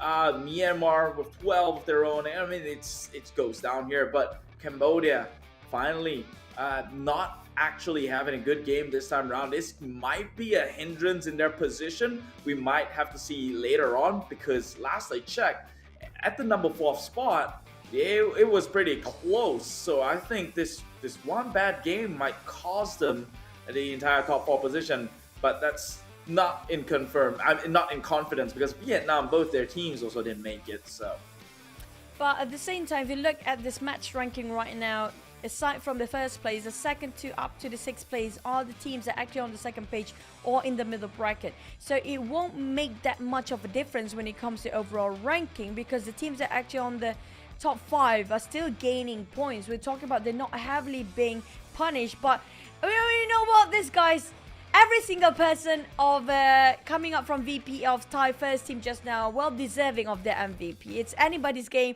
Look at how much damage being dished out by Schweppes. Again, he made such a big plays of the last Erangel map, and now he's showing off his fangs when it comes to the high grounds near to the sun. Their vampires not being burned as well. It's just immortals right now with 4 eliminations, 33.3% of contribution. I think this kind of distributing the contribution of the players among themselves evenly. This guy, I mean, he played out of his mind. That play towards the end as well, when Philippines were pushing upwards, he nearly fell through, but immediately ran into smokes, make his way downhill, and then left the entire Philippines team bamboozled on his location. His friends got knocked down. He just came in and finished the job, securing that winner chicken dinner, deserving to be here. But of course, it's K-Big. I think I'm pronouncing it with the wrong accent. Here, that takes number 1.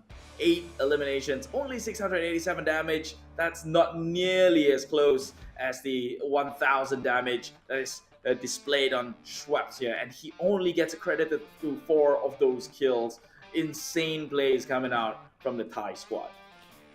The Thais, don't forget about Tiny Clutch as well. The Thais, when it comes to mechanical fundamentals and individual skills, is just so formidable.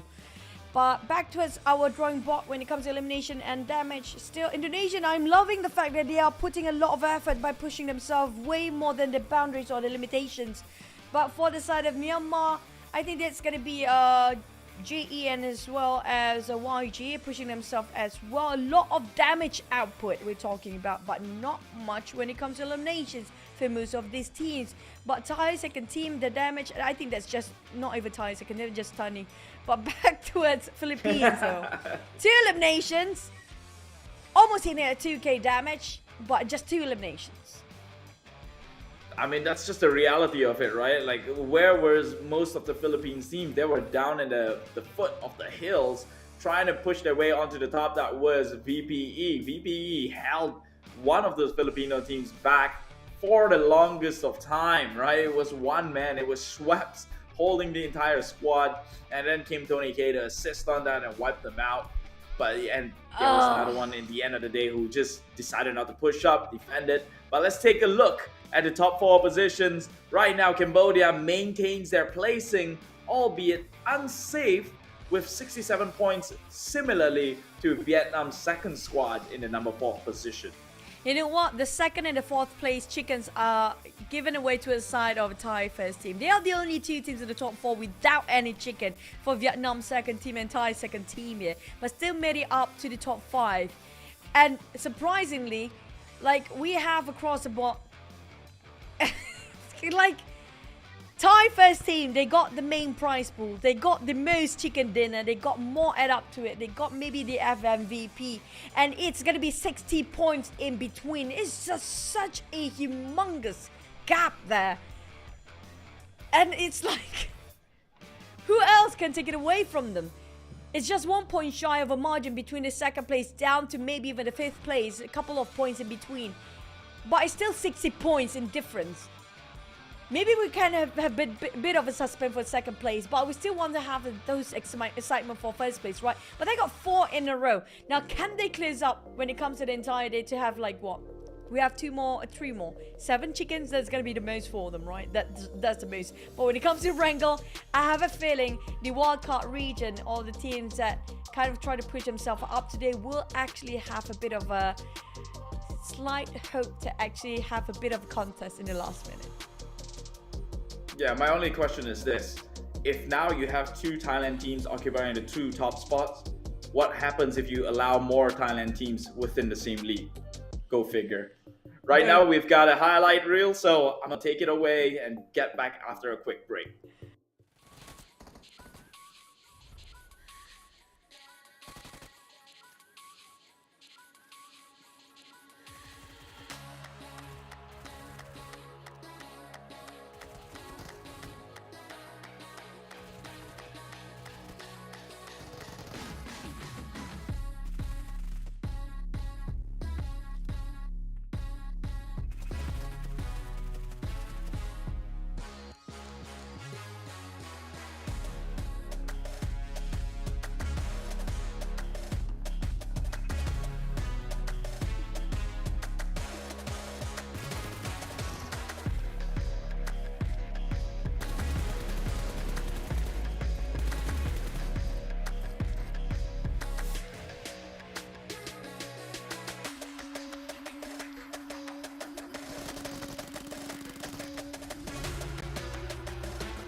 This March of 2023, we're excited to announce that the Sea Esports Championship PUBG Mobile is back.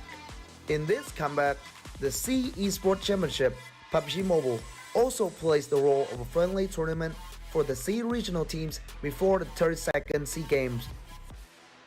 20 teams from 10 countries: Vietnam, Brunei, the Philippines, Malaysia, Timor-Leste, Thailand, Myanmar, Laos, Indonesia, and Cambodia will compete to a prize pool up to $30,000. The Sea Esports Championship 2023 PUBG Mobile is divided into two phases: qualifiers and finals. The qualifiers will have 20 teams divided into 5 groups, competing in 3 days from March 8th to 10th without live streaming. 16 teams with the highest point will be qualified for finals. The finals will kick in from March 11th to 12th, and we're happy to broadcast it for all the fans. Each day of the finals, the teams will compete in 3 maps: Sanhok, Miramar, and Erangel, with the maps order alternated. Totally 6 matches per day. The teams gain points will be decided based on their ranking and eliminations after each match. Each elimination is counted as 1 point. Winner chicken dinner now grants the team 10 points. Second place gets 6 points, third place gets 5 points, and the points decrease gradually for the lower ranked teams. In this tournament, we will witness the best team fights for the $6,000. Runner-up team will get $4,000 and $1,500 for the second runner-up. From top 4 to top 8, they will get $500 for each team. With each winner chicken dinner, team participants also get $115 for each match from qualifier stage to final stage. More than that, We're also awarding individual prize such as Finals MVP and Gunslinger with $500 each. Now, are you ready to walk with the tournament? Let's enjoy the survival party.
Now, are you ready to walk with the tournament? Let's enjoy the survival party.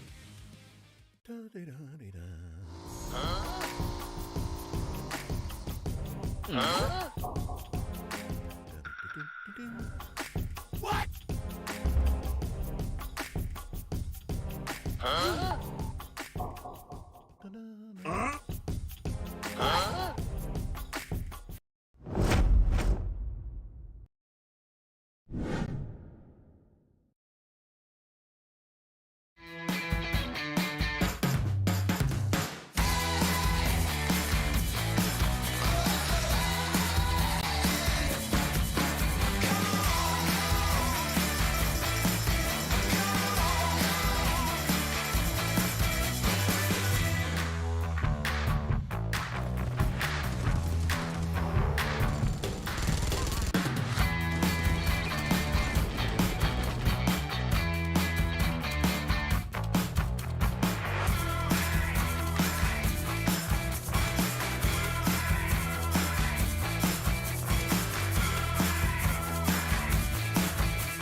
Hey there, fellow PUBG mobile players!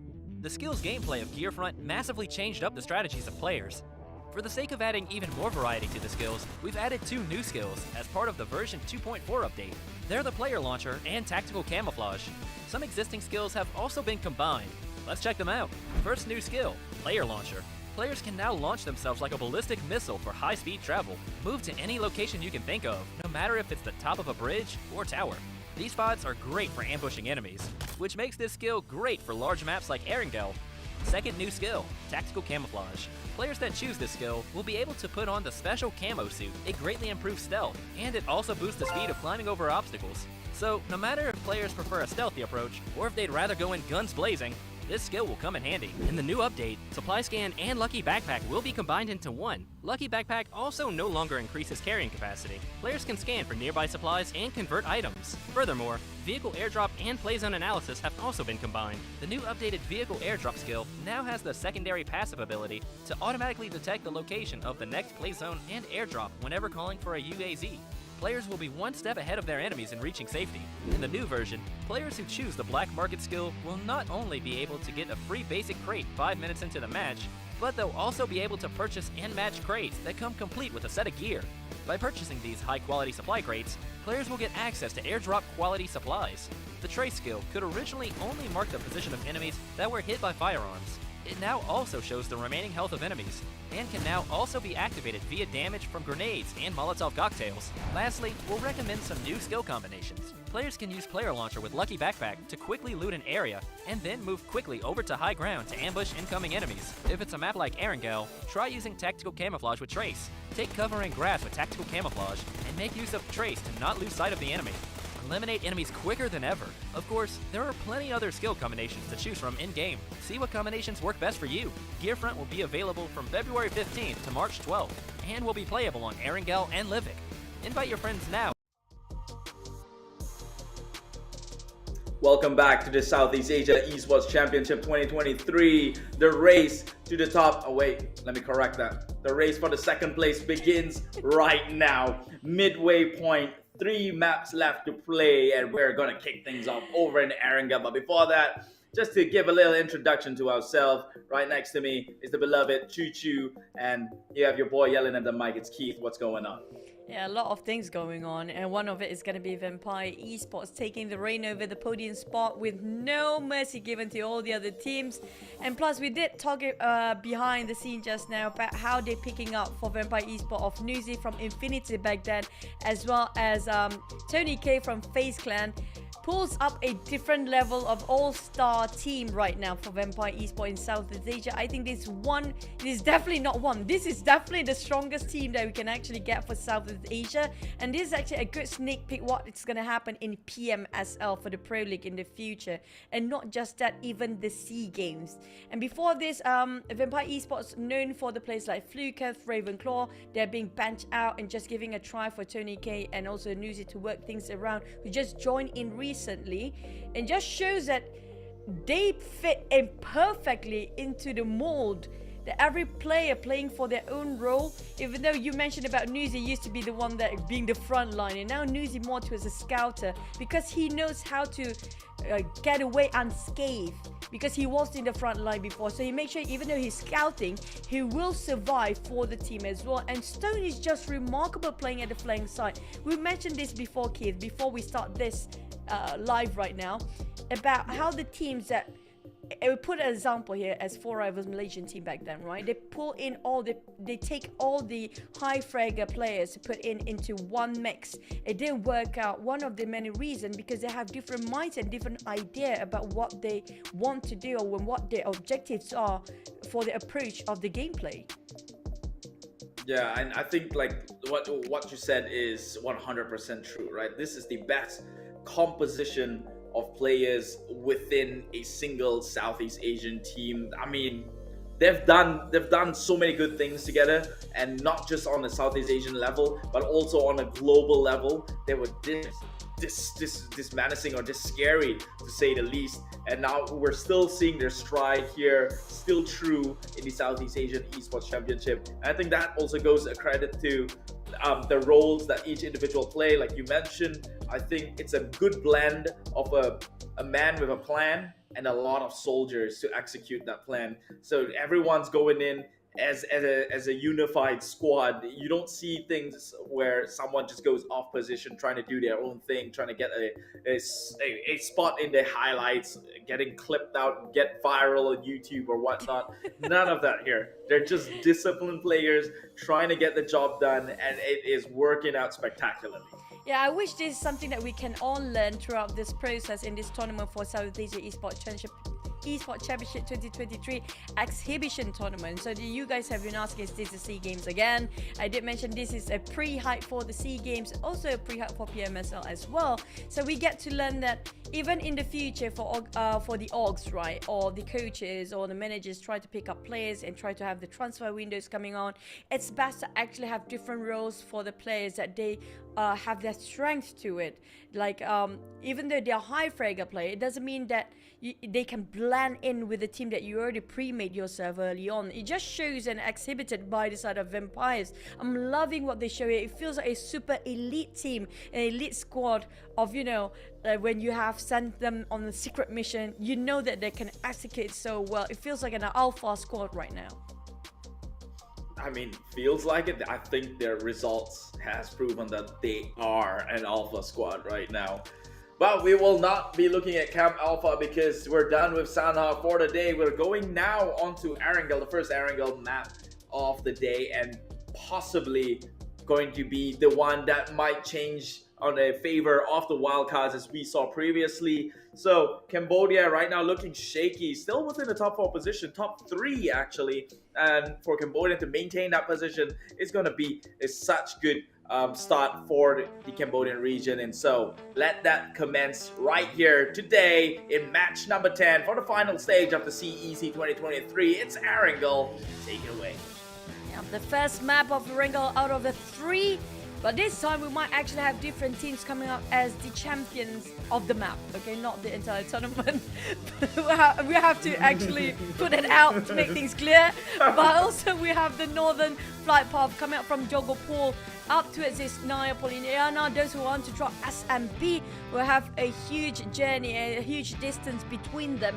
But they can reach there if they got themselves a couple of vehicles. It's down to the circle. Is it worth it for them to actually navigate themselves to a Sanhok military base or not? But back towards what we talked earlier, right? I do want to see something in the future. Like, how will it fare if Shrats fighting against Order of the Nova team? If that's gonna happen, like, I want to see them 1v1 for once. Well, based on my experience, or at least Stone back in the days, before the existence of Tony K and all the other names, he has clutched a 1v3 against a China squad before, so I'm pretty confident on their gun power or their capabilities in the mechanical side of things to actually ferret out a pretty fairly even fight against teams from that end point. But take a look at the circle. Similarly to yesterday's first ever map in Erangel, will it ever be Zarki? I think not. Yeah, but a high chance we might end up on top of Jogopol. But straight off the bat, we do have the Axe. It's surprising a lot of Vietnam team being picked off quite early, especially the rival's always the one coming out from Indonesian team or the Bruneians, either or those two teams. And it's going to be 69 again this time. Try to take away Pachinki from the hands of DX, who have been here the longest time since any start of the season. I think around season 2 or season 3 of PMPL, they have been taking their part as their initial drop here in Pachinki. But right now we have a contender coming up from Indonesian team, 69. How will they fare this time? It has been good first few rounds in the past few maps that they got themselves quite a good amount of first fights. They kind of secured it, but it's very slim chance of them actually winning it big. But Just Pace shows it. He got himself that shotgun straight in the face of Frankie at first. It's a bit of a trading of a knockdown between these two teams. These two teams going ham at each other. Now 69 was the team that took out DX previously, and maybe now that's why they're feeling confident to try and do the same again. But to what avail right now, getting caught out red-handed. DX is outplaying the likes of 69. Only one member left, and he saw that he's going up to the second floor, and the rest of DX will outplay the situation, sending them down into the lobby. And that is, my dear, a revenge on the previous map.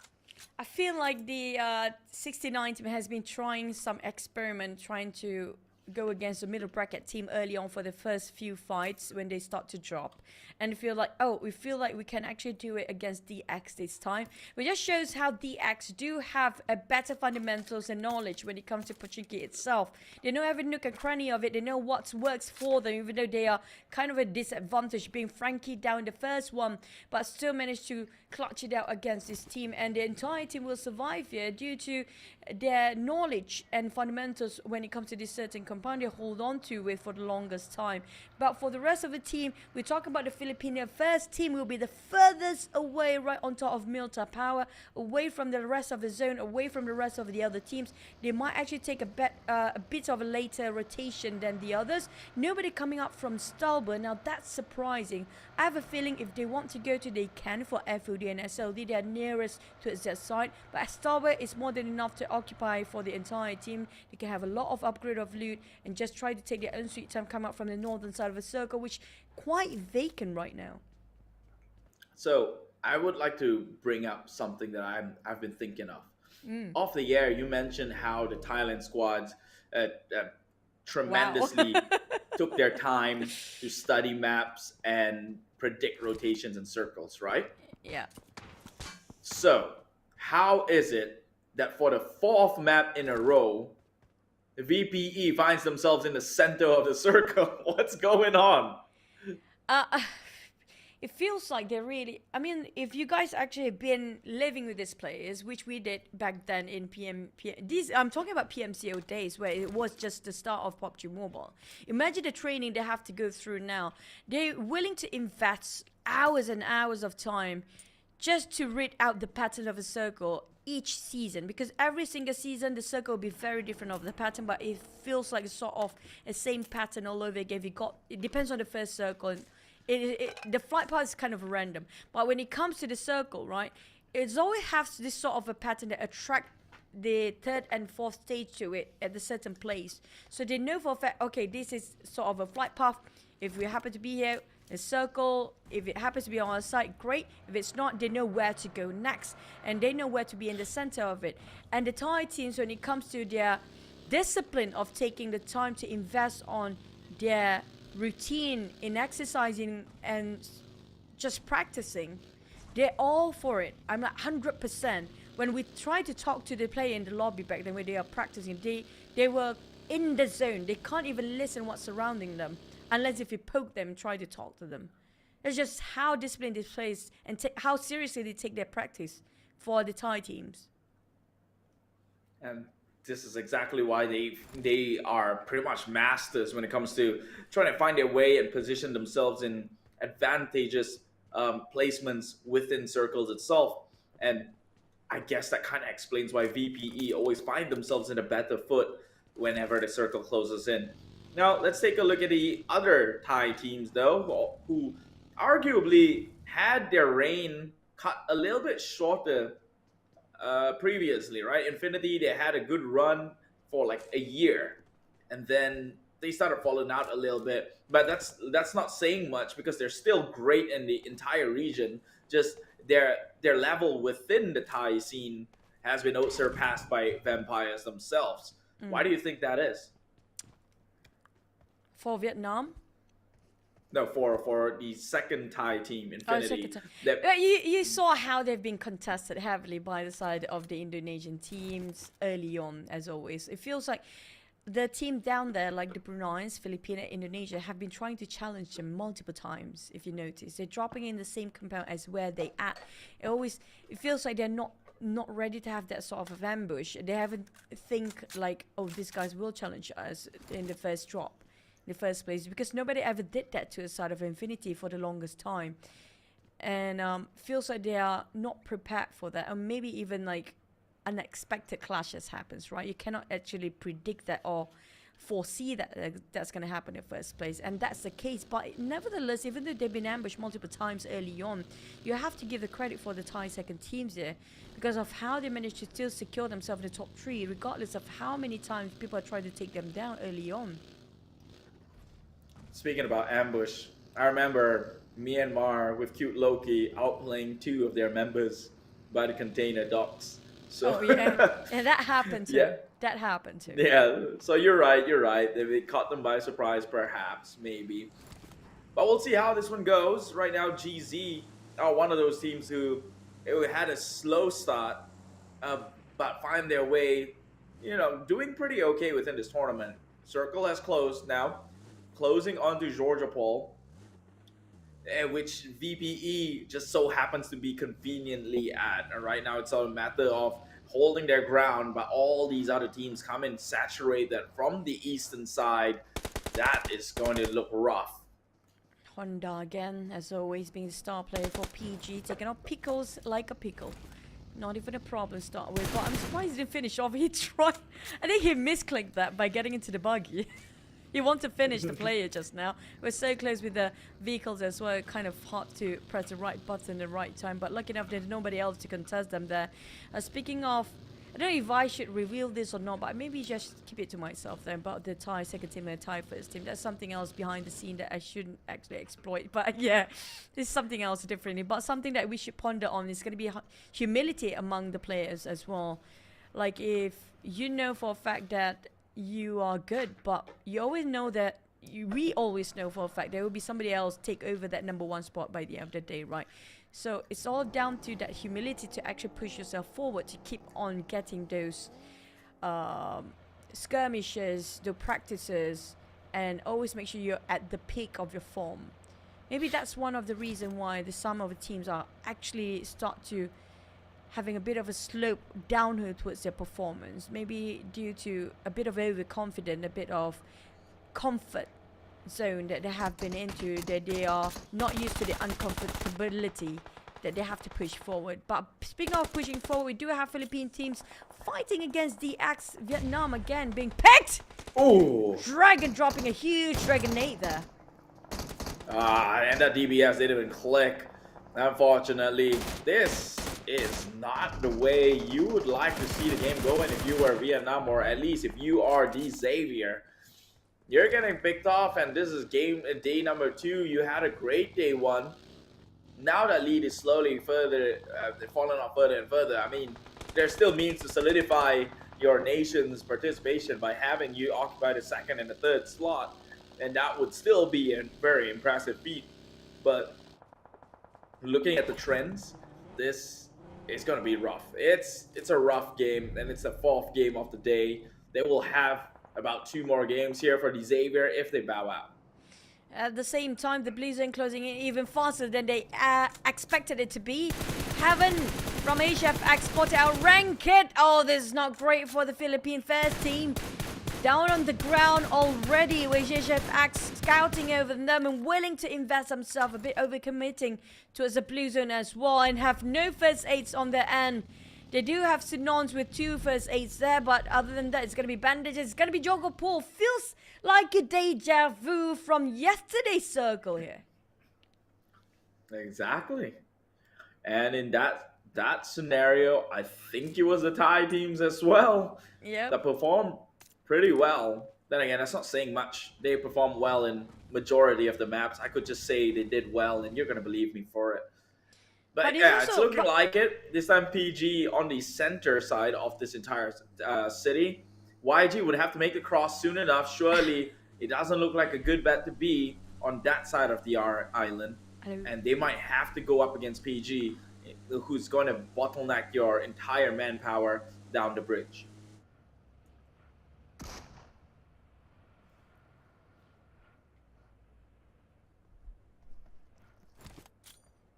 Have I lost you there, Chu? Well, looks like Choo Choo's gone for a bit. I shall come in now. Vampire Esports now. Newsy taking quite the burn. Will have the medkit to maybe get himself back up to fighting conditions. They have to end things fast though, because as things go by. Are you back? Yeah, I'm back. I don't know what happened. Yeah, I'm back. Some bug happened. I don't know what happened, but I do know the Vampire is taking away a bit of a fight early on rather than the usual, if you ask me, with Brunei is taking them by surprise. It is something that they're not that comfortable with. And then just to remind you, this is also sort of a circle where Infinity kind of being shut down by Kid Loki around the mazes of the containers back then as well. But this time they learned from the mistake, not making the same mistake twice. But in the hands of VPE, we just gave him too much praises. They got a bit comfortable, possibly, or maybe just not expecting this much of a team on the northern side of Jogo Pool in the first place. They're being finished off with 1 player down, and they still have 3 more remains. But on the side of Vietnam's first team as well, they remain with only 2 players. A lot of team have been early skirmishes due to the circle just going all north on top of Jogo Pool only, and this is going to be a tough one for them to actually get into. Now this is looking bad for VPE. They've lost their playmaker Schweppes. Going off this early into the game, they even haven't had the chance to maybe stand their ground, which means they're playing with 3 members. But if they can team wipe the likes of FOD, it might just be worth the sacrifice here, provided they don't lose any more manpowers in the process. Nate has already been propped up by Newsy. Unsure if it would ever reach them towards the back end of that compound, of that buildings itself. And so more block war is going to take place until someone makes the advancement to maybe capitalize on this busy, hectic situation and get them on the flank side. Yeah.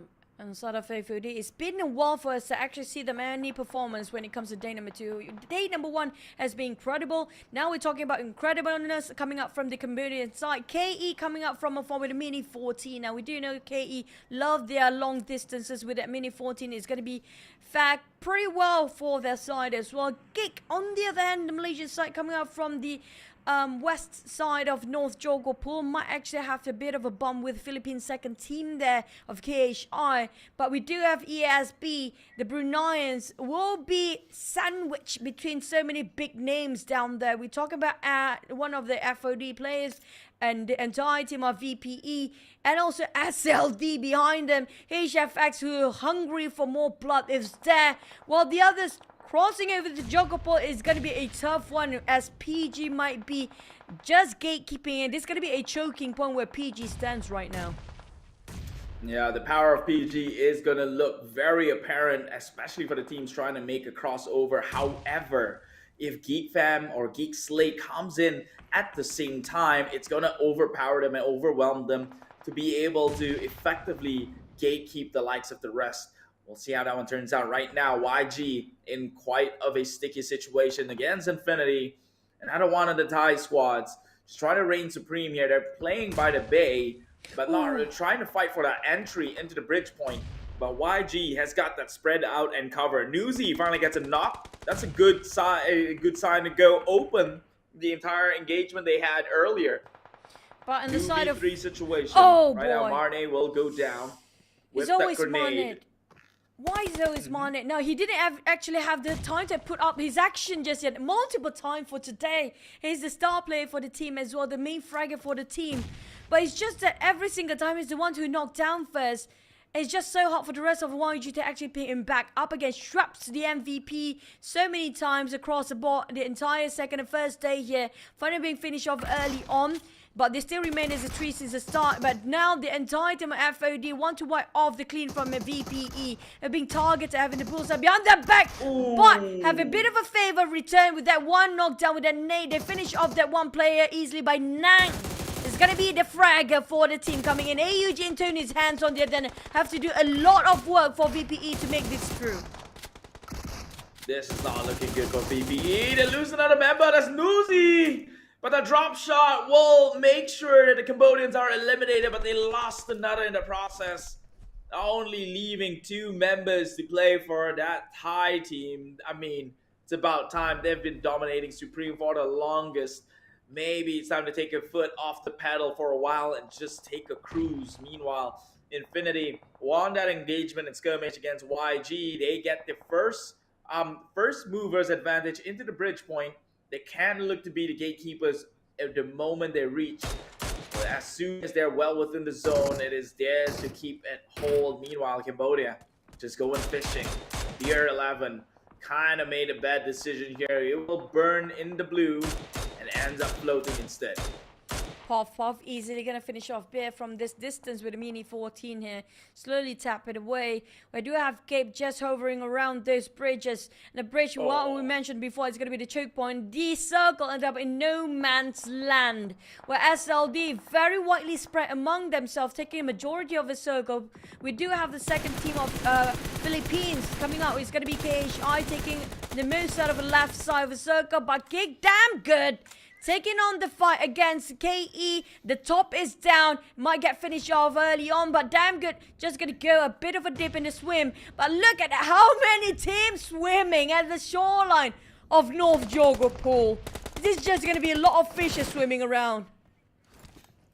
A lot of fishes going to get out of water. That's one step for evolution to take place and turn them into something great. Not only if they don't get knocked out by natural selection, which is happening by this foothill here. SLD, the Apex Predator, about to go hand in hand against HFX, who is finding a way to back out. Agency gets runs over. SLD styling upon their enemies. For the side of KE and Gig, relentlessly chasing for the elimination just now. Damn good now. Having a bit of a problem to be revived, but Mika willing to slide down, just take a bit of a space to revive his teammate, one of their main fragger for the side of Kick Slate. But we do have KE still living down the Devon, IGL for KE now picking him back up, Kai on his feet. While a lot of teams still stuck in the shoreline, they try to dock themselves across the Jogo Pool northern side. You do have GE West still trying to swim up here. I'm not sure if he's been discovered just yet, but he's down to half of his HP. He might drown himself. While the Vampires will be the Marines around across this area. We're talking about Tony K living with only 2 men just now. They're still gonna go for more. Look at the nade. Feels like a perfect angle toss about it. The nade didn't clip just yet, but the AUG and the nade been tossing around, still living with 1 more behind. It's gonna be him pressuring towards the side of those who try to dock themselves up land. But the thing is, they do have a couple of teams behind their backs as well for VPE. They cannot sit this quietly. They're being pressured right now, though. Every one of them by this dock here, by the bay, is going to have to make a move fast and be in exposing, compromising position. That jumps straight in, though. Chaos wipes off clean. The Malaysians did not see that one coming. It was a hop to the back and flank, and it was backstab damage from here on out. But now the blue is going to engulf the likes of these teams and send them off to the lobby as well. 4 eliminations, 3 for Myanmar, 9th place, and the rest of Thailand. Thailand's best team, Newsy and Tony K, the dangerous duo, still into play. Yep. They don't even breaking a sweat. Lucky enough, they got themselves the compound in this side of the city of the North Jogo Pool of Perth.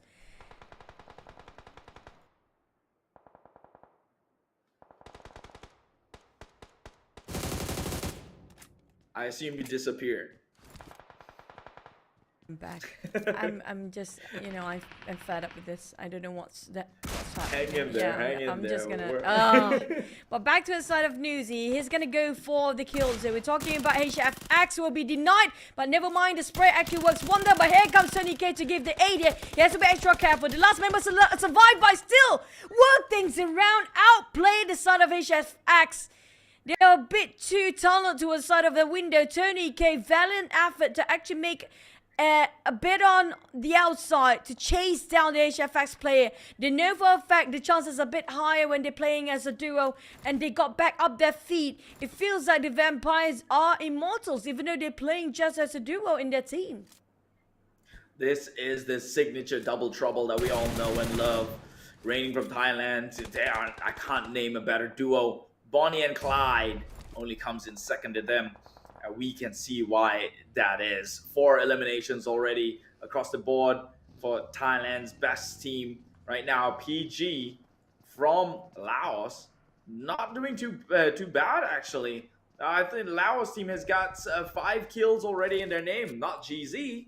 GZ's a bit struggling still, not being able to put numbers across the board, and now they have got the teams to deal with.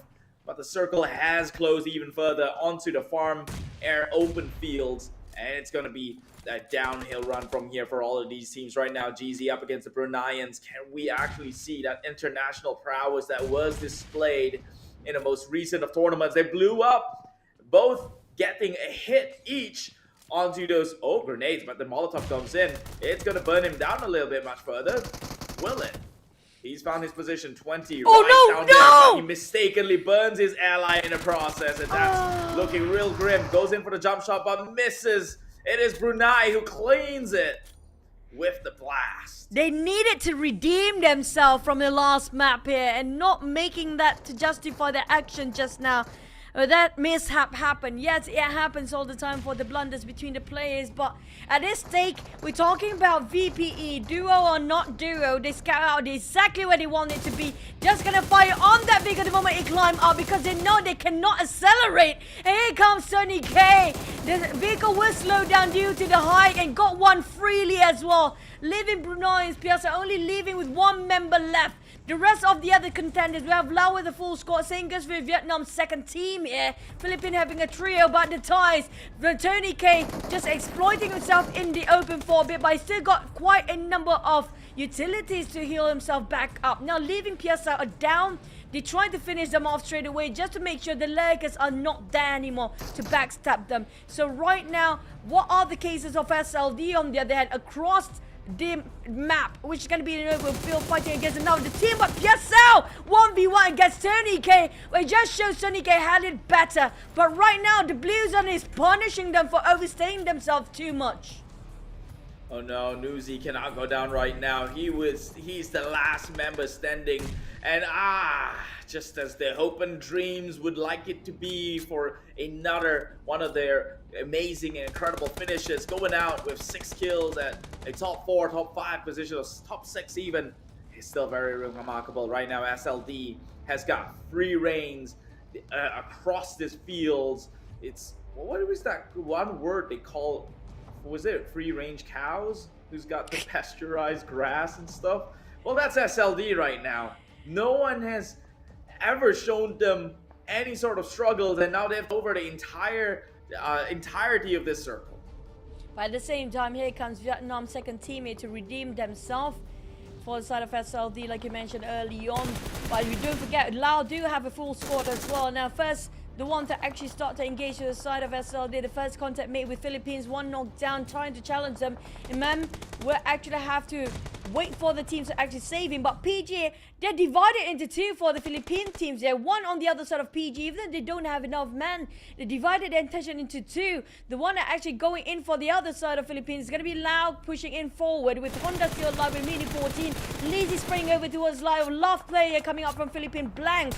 Try to finish them off straight away and take the fight against Vietnam's second team SLD right across them. They still have the distance between them. There's a huge field, a massive field being between SLD and Lao. Now it's down to their utilities. It's down to the grenade plays here to toss about if they got the right angle. 4v4. This is the even matchup here. Immediately getting the information. PG. It is Honida who took the car. How conveniently with that VTEC engine. Let's go. Getting a little bit of a hit. Grazed by the bullet wounds a little bit, but Honida will finally find his way on his knees, but back out as well on the back end. Paragin coming in flank side. They did not see this one coming.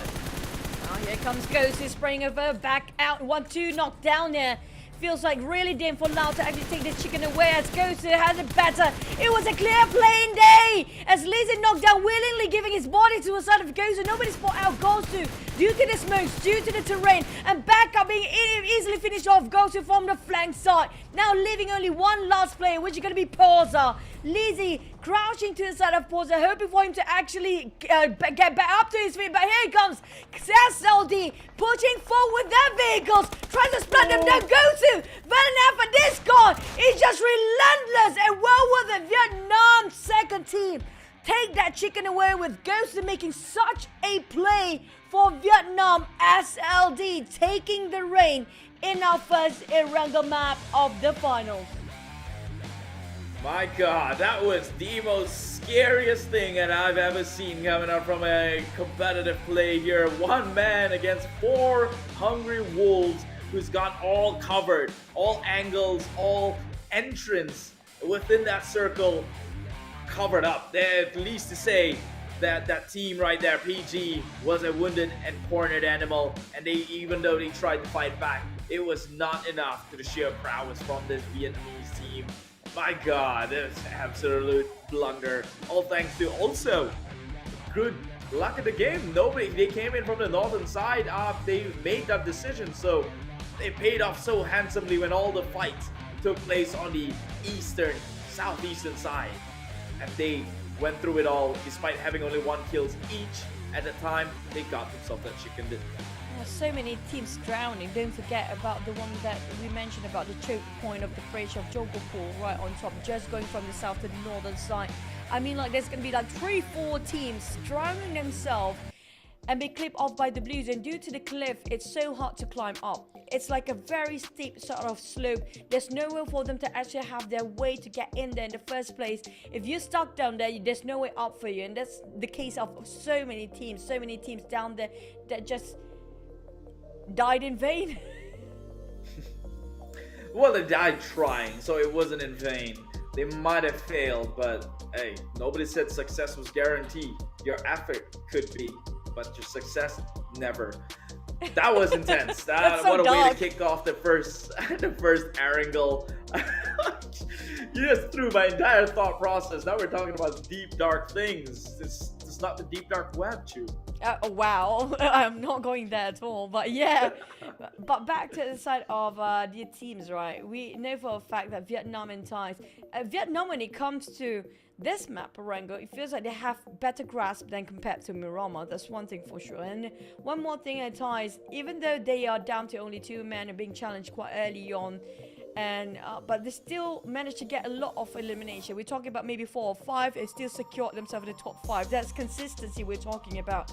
And plus, remember DX being challenged by the side of 69. As always, 69 love to make a bit of a chaos in the early of the fights. They tried to challenge Pachinki, but it was a fail. I love the effort to actually try to do something new and try to challenge themselves fighting against all these big titans to see what they can actually make the fix later on, maybe in the future. We're talking about the teams that are fighting against in the sea region will not just be here. It's going to be the start of PMSL. It's going to be the SEA Games. This sort of introduction for this team to know how much of a prowess these other teams that I've been talking about, the mainstream teams, the big teams out there, how much will they give sort of an impact when it comes to comparing the nations in South Asia. Well, I mean, if you're talking about comparing flags, then here it is up across the board here. For that one match alone, Laos did not too bad, to be honest. That was pretty spectacular. I remember them having like 5 eliminations midway through the game, and still all 4 members, and eventually getting that 10 elimination bomb here. Like I mentioned, Vietnam, honestly, how they got up all the way to the northern side, you said that they had to go through a lot. Well, when they did come into the 1v1 situation, each member has only had 1 kill, so that's about 4 kills. So I doubt they had to go through and weather the storm itself. Maybe they snuck past by or so on and so forth, but that patient play works out. When the circle closed onto them, they had the biggest coverage of the battlefield, and here they are at number 1 spot. Yeah, but when it comes to Laos first team, which is going to be coming up from PG, it's just 2 point different in this map, in this match. If you compare it with their eliminations, it's sort of a quite high volume. The only team that got themselves double-digit elimination points if you compare it with Vietnam's second team. The Vietnam second team, they do have the compound. They played so well and just secure every angle possible to deny any entrance possible by the other teams. But for Laos, they really skirmished themselves into the compound, into the circle, having such a tough call. And speaking of ties, they're still making up to the top 3 with 10 points. I mean, like, imagine the gap here. I do want to know where Vietnam 2 actually stands right now. It's all the better of the second place, because the gap in between was quite just a minuscule number of it. We're talking about down to maybe 8, or was it 6 or 7 place just now, having the 60s back then. I think, that 60 should be around the 6, 7, 8, around that area. And last I checked it was 40, no? Or maybe things have changed, but we will fixate our eyes on this wonder kid that is Tony K. This man, alongside Newsy, is a lethal weapon, a lethal vampire to say the least, and a young one that is. 4 eliminations, 755 damage, carrying, well, I would say literally half the entire team. It's just him, and the remaining 50% goes to Newsy, as the two of them got knocked out fairly bit too early to raise that much of a significance. But these two definitely look out. Every single season, Tony K names will be up there. It's down to which orc he's standing for this time. I have to say, Vampire, this is a huge pickup coming up from their side, taking Tony K into their lineup, and definitely fared very well. With the Lao coming up for Honda, this is one more asset that have huge potential. But I'm waiting for the entire team to have all the same sort of role being pulled up onto them. We're talking about Honda, the only one stands out for now for the side of Lao. I'm looking forward for the entire team to work along as a unit that's still not reaching to that sort of equilibrium just yet. But Haven coming out, this is going to be on the side of Indonesia first team, which is going to be Asia Fax, if I'm not mistaken. And Gosu, we saw how he clutched the entire team just by himself across the street. Yeah, I mean, this man, there's a lot to be said about him. Coming from the Laos itself, right? The fact that they're up here standing toe in toe with the likes of Vietnam. Look at that, even outperforming Vietnam and Thailand in this map. 10 eliminations, 1,000 over damage. Sure, you might say that they took pickoffs, but hey, they took the opportunity nonetheless anyway. And they're definitely not looking like a wildcard team at this rate. Yep. And speaking of the damage output and also eliminations, I mean, like, the one that's really tough to say this is going to be Thai first team. Look at how much damage, even though they have only a duo to work with in the last few minutes, yeah. But this is definitely a statement already kind of written the line who's going to take the #1 spot. It's not going to budge by the end of the day as well. Look at how much of the gap here. We're talking about up to the 6th place now in the 60s. Where do the Vietnam second place actually place themselves? It's going to be 85 points on the second place. Is it still within reach? I feel like it's almost impossible right now for Vietnam second team to get that #1 spot. And the Thai second teams and the Cambodian second teams at 3rd and 4th, down to even the 5th and 6th place, is still within reach, down to 7 possibly, or even 8, to actually get the #2 spot in the last minute here. They're definitely not in reach anymore. We only have about 2 Erangels left to play, and on a good note, you could look to maybe farm in 23 points per round, so that unless you adding up 46 onto that total points, if you think that is a number that can topple 140, pretty much 137, it's looking less likely than not. And that's assuming that the #1 team will not accumulate their own in the next 2 Erangel map. Solidified it is for sure. Quite the statement with that marginal difference. Thailand second team also in play. 2 more Erangel map left to play around here. Who do you think is going to be at #2? That is the question we should be asking. What's the #1? I mean, like, the tagline for this tournament is like, who will be the champion? I mean, like, everybody knows by now, right? Who will be the second to champion? That's the question mark right now with it. We have to know. At the same time, I do want to see if there's anything else that the second page team want to offer to us. Like, they have nothing else to lose, like try to redeem, fight for their nation instead, and just shows that they actually do have what it takes. It's just about the mind games. It's just about the confidence play. And they can actually play better than this. You know, there are some teams that still haven't warmed up. We're talking about even the Malaysian team, the Philippine teams. We've seen the best of them before, but it's not showing any spark at all the entire tournament here. I don't blame them. At this point of the game, it's a little bit what we would like to call in the late game. So demotivations might kick in. But first, hopefully reset, come back with more Erangel. Here's a highlight before we get into it.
This March of 2023, we're excited to announce that the Sea Esports Championship PUBG Mobile is back.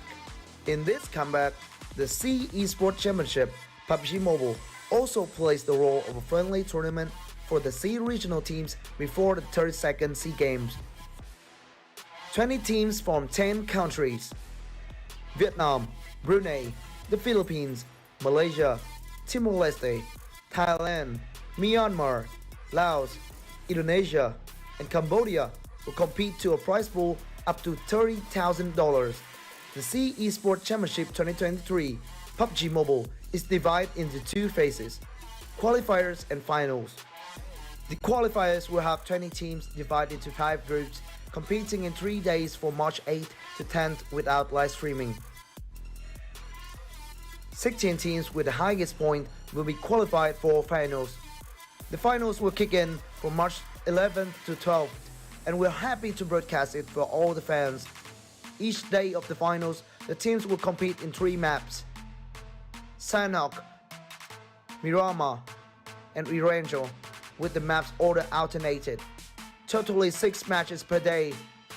The teams gain points will be decided based on their ranking and eliminations after each match.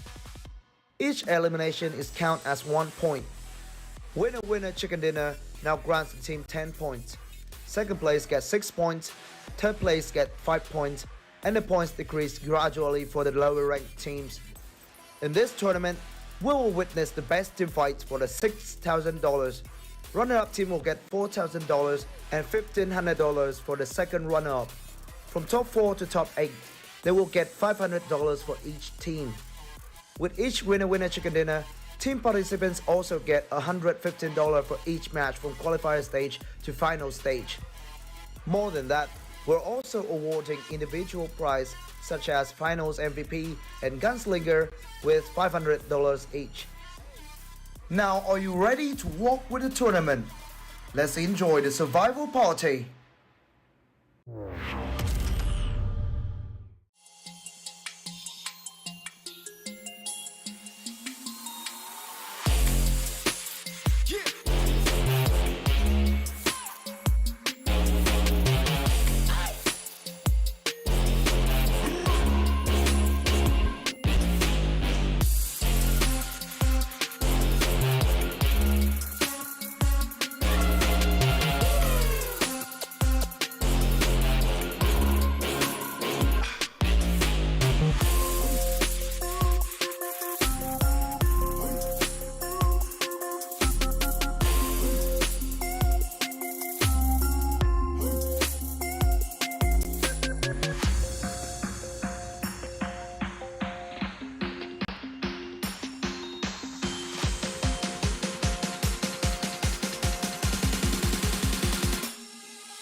Now, are you ready to walk with the tournament?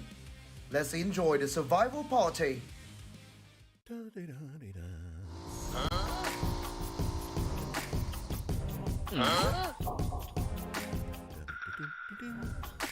What?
there, fellow PUBG mobile players! The skills gameplay of Gearfront massively changed up the strategies of players. For the sake of adding even more variety to the skills, we've added 2 new skills as part of the version 2.4 update. They're the player launcher and tactical camouflage. Some existing skills have also been combined. Let's check them out. First new skill, player launcher. Players can now launch themselves like a ballistic missile for high-speed travel. Move to any location you can think of, no matter if it's the top of a bridge or tower. These spots are great for ambushing enemies, which makes this skill great for large maps like Erangel. Second new skill, tactical camouflage. Players that choose this skill will be able to put on the special camo suit. It greatly improves stealth, and it also boosts the speed of climbing over obstacles. So, no matter if players prefer a stealthy approach, or if they'd rather go in guns blazing, this skill will come in handy. In the new update, Supply Scan and Lucky Backpack will be combined into one. Lucky Backpack also no longer increases carrying capacity. Players can scan for nearby supplies and convert items. Furthermore, Vehicle Airdrop and Playzone Analysis have also been combined. The new updated Vehicle Airdrop skill now has the secondary passive ability to automatically detect the location of the next Playzone and Airdrop whenever calling for a UAZ. Players will be one step ahead of their enemies in reaching safety. In the new version, players who choose the Black Market skill will not only be able to get a free basic crate 5 minutes into the match, but they'll also be able to purchase and match crates that come complete with a set of gear. By purchasing these high-quality supply crates, players will get access to airdrop quality supplies. The trace skill could originally only mark the position of enemies that were hit by firearms. It now also shows the remaining health of enemies, and can now also be activated via damage from grenades and Molotov cocktails. Lastly, we'll recommend some new skill combinations. Players can use Player Launcher with Lucky Backpack to quickly loot an area, and then move quickly over to high ground to ambush incoming enemies. If it's a map like Erangel, try using Tactical Camouflage with Trace. Take cover in grass with Tactical Camouflage, and make use of Trace to not lose sight of the enemy. Eliminate enemies quicker than ever. Of course, there are plenty other skill combinations to choose from in-game. See what combinations work best for you. Gearfront will be available from February 15th to March 12th, and will be playable on Erangel and Livik. Invite your friends now and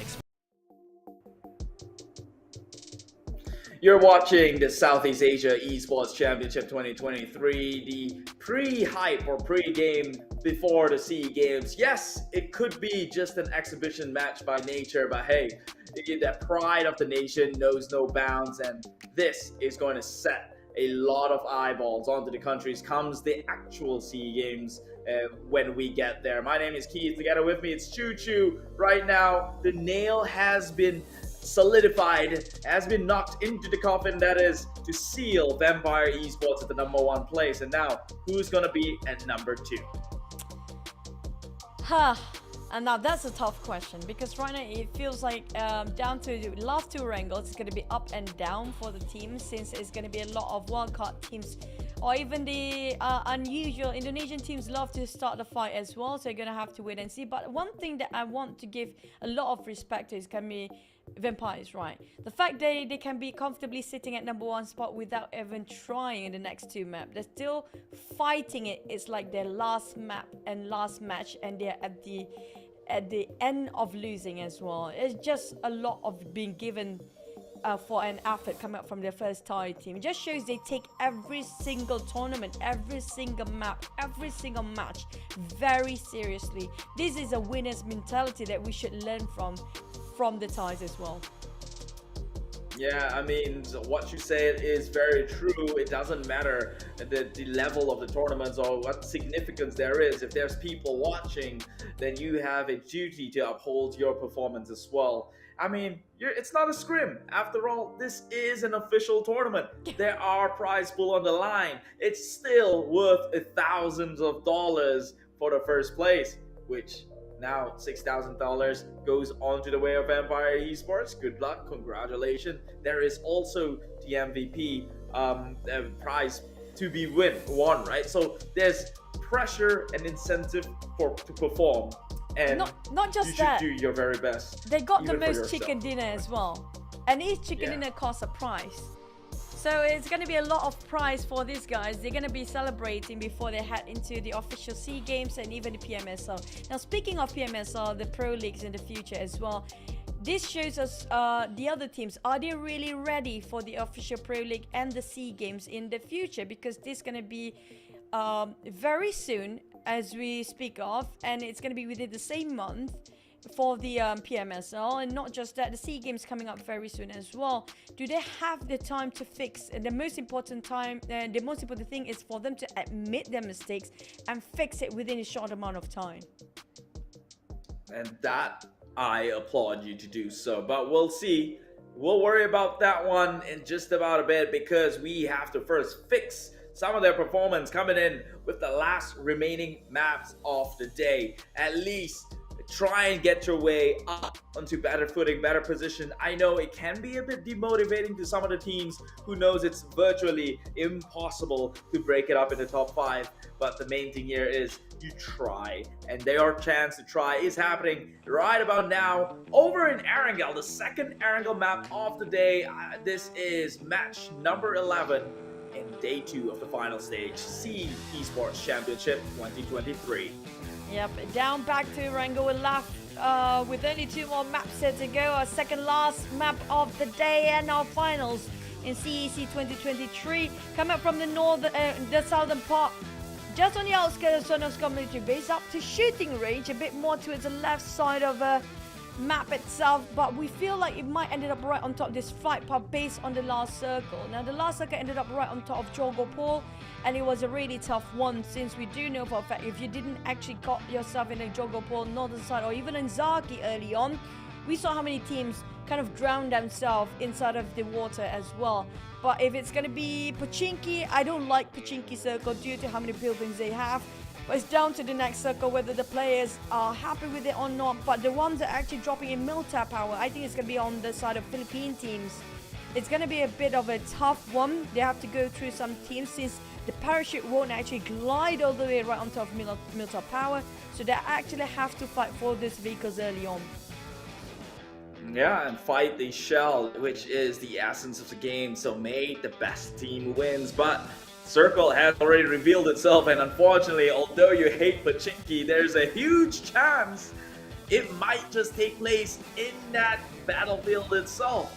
But look at the likes of Geek Slate here. Their usual spot over at Quarry, I mean, that's always their usual rotation to go on from that end, is now taken over by Infinity. That's going to limit their loot space all the way down to Ferry Pier, and I guess it's not a bad thing, seeing as though you could look to gatekeep some of the teams coming out from SNB. Meanwhile, FOD now up against PG in this same compound that is school, trying to teach each other a lesson. So far, they got themselves respective building. As FOD got themselves a bit of elevations to do, and they got a better view when it comes to those elevations to work with. We do have the Brunei around the corner as well, but Philippine teams fighting against GZ at first. This is a team that want to get into Milta power, have to cross path against GZ. 20 on his knees and will bleed out and just finish off by saving his ammunition. He's just gonna punch it in for Raimon. He didn't even have that much of a weapon to work around, only a couple of shotgun and pistols, and got himself an extra gun in along the process as well. Just gonna a bit of an upgrade, and that's an extra bonus elimination. I'm not sure where are the rest of the team, as his teammate being knocked down just now. But back to his side, another loud team, PG. They are one of the teams that are really aggressive these days, waiting for Honda to start the initial fight. I'm not sure about back out though, but we do know Porza and also Honda always make a play first.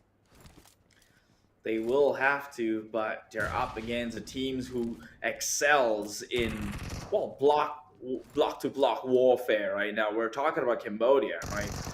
Let's take a look at the circle right now. VPE took up Severny shooting range, trying to make their rotation down from then on. SLD, as per usual, over in Yasnaya.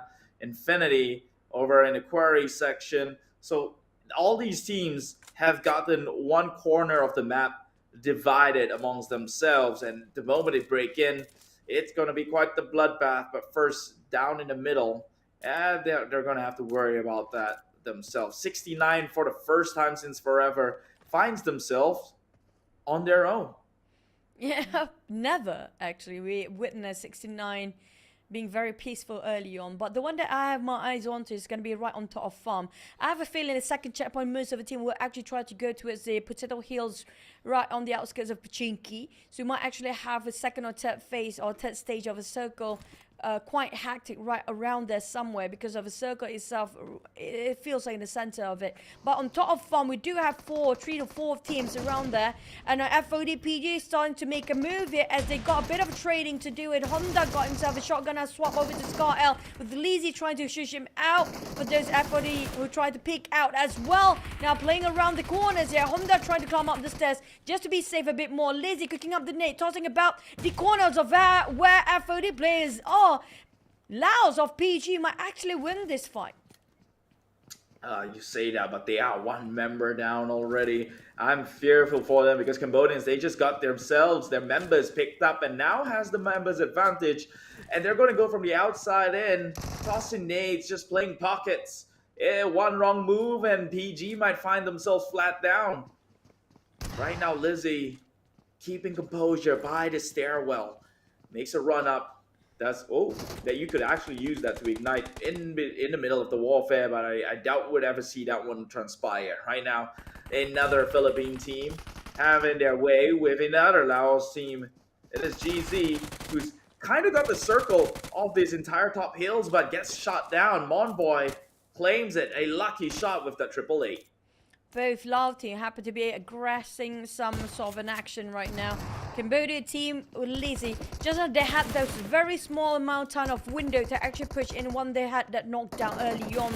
But now they lost that kind of window and FOD take reign over this compound and making sure they can't even jump down as well as PG losing more men and leaving only Poza left. But Poza with the Bison, what can he do with the Brunei is now creeping in as well and Poza taking the advantage, going around it, making it down. One knock and it's finished off to his Charco, but Poza managed to finish off at least one elimination, not going empty-handed as their sister's team. But FOD, they couldn't even get a rest as the Bruneians tried to wrap things up easily, not really easy, trying to finish off the entire team of FOD who keep on getting those reset back on up their feet, but now double knockdown, make it almost 3. The Cambodians struggling to just survive here. Struggling to survive, that is what they teach you over in survival school, which is probably the lessons they're taking right now. Unfortunately, will they learn, will they live to tell the tale tomorrow, or will they actually get gunned down? Bruneians, they're a bit hesitant to actually make a push onto, and that's going to give some time for the revive and pick up here for Cambodia. Newbies, I'm pretty sure he might have heard the jump. They might have given some sort of a thud audio signals here. And now Bruneians will be in a stalemate. I do wish they would be a bit more confident when trying to make the push. This has shown time and time again that they have not been able to capitalize opportunities presented in their face. And talking about which, Geek in a lot of trouble. Micah shot down to his knees. Yeah, but it's going to be Infinity Thai second team here. Just spot them out when they're trying to just scout for perimeters and finish off straight away. While trying to get intel, they got shot down instead. Now, Tanya and the rest of Infinity trying to find which where are their flankers here, and definitely spotted out on snipes, and Logan will chase the heck out of them. Look at how commitment they're giving to us this side, and just pop up a couple of smokes, grenades, just to get into where the gigs were back then. But Infinity straight away taking a bit of an upgrade of loot from that death box and trying to scout out where are the rest of the Malaysian teams. But they already flee from the crime scene. For the side of Brunei, still having a go. FOD, they almost got knocked down entirely before, now back up their feet with newbies and Chewy living with Piazzao have nowhere to be seen. They are actually taking two-way fight here from the side of Bruneians. Vampire has been their next target from Piazzao as their flanker here as Shrubs. Again, the MVP of the team get knocked down here twice in a row, back-to-back in Erangel. Feels like he got himself in a tough spot to work around. Sticky situations, that is, but that is not new for Vampire Esports, who's now occupied the center of the circle. School is looking like a formidable place to take this battle right now. Vampire, they will have to crawl their way out of the rut. Right now, Tony K has got eyes on the Cambodians and the Bruneians, who is fighting well within compound. That smoke is making it more obvious than not. That will give somewhat of a position away. And now Newsy made the venture forward, finds himself in the front line. 1v3 here. Surely you might want to hold the gun at the barrel off until your teammates come on over, which is already happening. Schweppes getting a little bit tagged there. Looking at his health bar, he's not being the healthiest of all. But Nuzi, maybe if he could get that surprise grenade. Oh, he spots one crossing by. Surely, this should be the signal to toss one in. Saw it. Oh, he saw that creeping gesture. Will it detonate? It will! Oh my god! He did not. He just stared at the grenade for the slightest of seconds there. But unfortunately, Gosu gets one member down. I believe that was Schweppes from the back end. Yep, and Stone just revived him early on with a small shock in between. Side of Devon, KE will actually be rushed in by the side of Gig, but out of nowhere, Infinity still chasing the tails. Look at how committed they are for Infinity to chase down a Gig Gig of Malaysia. And for the side of Vampires, they finish off the Brunei's, wrap things up with Tony K arriving, helping his friend here, Nuzi. On the side of Schweppes, he managed to get back up on his feet with Stone trying to help him. And Tony K now managed to revive on Stone again. This is teamwork what we're talking about. Tran G again knocked down on Strap. Or finish him off straight away. I think that's the longest time SLD have been invested so much against one player of VPE for the longest time. But for FOD, the fight against Ryan having a close since the VPE already arrived there from the ties. But it's not done and dusted yet. They have to have another go. SLD on the other end, they are roaming everywhere. Look at where they stand for the players. It's all across the map. Yeah, that's sad to see Schweppes to leave the lobby that early. There's so many more plays that he could have potentially done. And now that grenade just missed it by a couple of seconds as FOD, the members of them retreat towards the back end. But Nuzi is already waiting to greet them by the other exit of this school compound. Where will it go? He will try and spray here and actually clips Stoned. That was a Stone Cold Killer offer move right here. That's go time for the rest of VPE, who's got the nades all primed up. I'm pretty sure they know what floor they could potentially be in immediately. Goes in for the rush. Entry fraggers. They go swing as a duo, but they're losing so many members. It's a massive way to try and make that push. But that Molotov will hinder them back for the time being and maybe go in with the revive. But it's not a very good situation for Vampires. Everything's happening within the dark. They have no sights of it. That gun should pretty much prevent them from making any more moves, and that would be it. Stone nails one down in the coffin. The Vampires will take over this compound, and Cambodia will have to bow out, at least their first team. You saw the communication just by how the actions convey that. Just now, how Tony can be knocked down. He said, I knocked one down early on. And just tell Stone to go up and finish them up because you don't want to give them a reset at all. And Vampires have the mechanics, have the teamwork and working as a unit as a whole. And Stone being trusted with such a big task to go there and clutch by himself. It was a huge task as well, and takes such bravery to go there to push into the second stairs or second floor. Back to the side of Philippines of GE. Right now, the Myanmar will be visited and greeted by the Philippines with a couple of nades being exchanged from both teams there. And West coming up from Ichi from the back line, giving a bit of a support for Master Zion Smile. The Philippines, they will try to reposition themselves as Monboy try to push forward. But at the same time, I haven't got a glimpse of where the hats of the GE players are. GE, this is going to be quite the battle. It's by the hills. No heads were shown, but doesn't mean that no, they're not there at all. Right now, Philippines take a bunch of the bullets onto his buggy already. It's running on fumes at this rate. I'm not even sure if that's the safest bet to do. A couple of shots from an opposing direction could mean the end of that player, but thankfully, so no one is within that compound to, end their lives. Right now, Geek, who's lost Micah so earlier on, now finds themselves just by the bottom of school here, and with company, that is KE, another Cambodian team. Now, speaking of another team who love to fight, is going to hear Chef Axe, who usually will be very quiet, but these days, the past two games, when it comes to Erangel, they have been very aggressive here. Sinon might spot out KE players and Philippines who just cross over to their side, but they are taking a bit slower than the usual.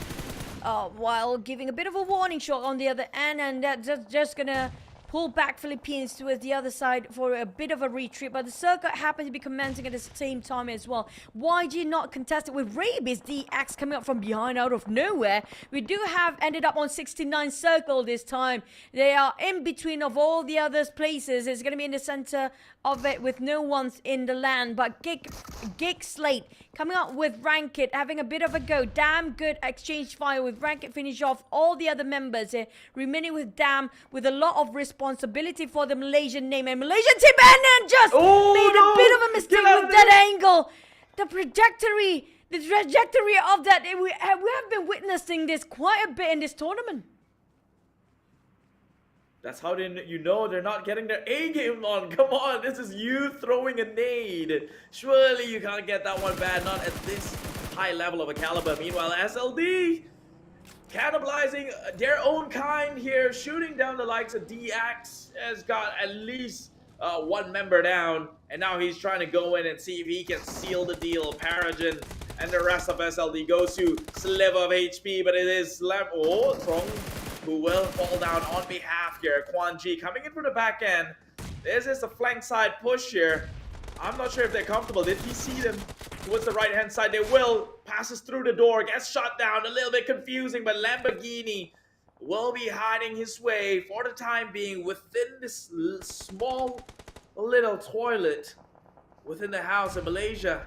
Gets shot out of the game without a fight at all. At the same time, we do spot it out. The both Vietnam team are actually having a bit of a stab against each other here.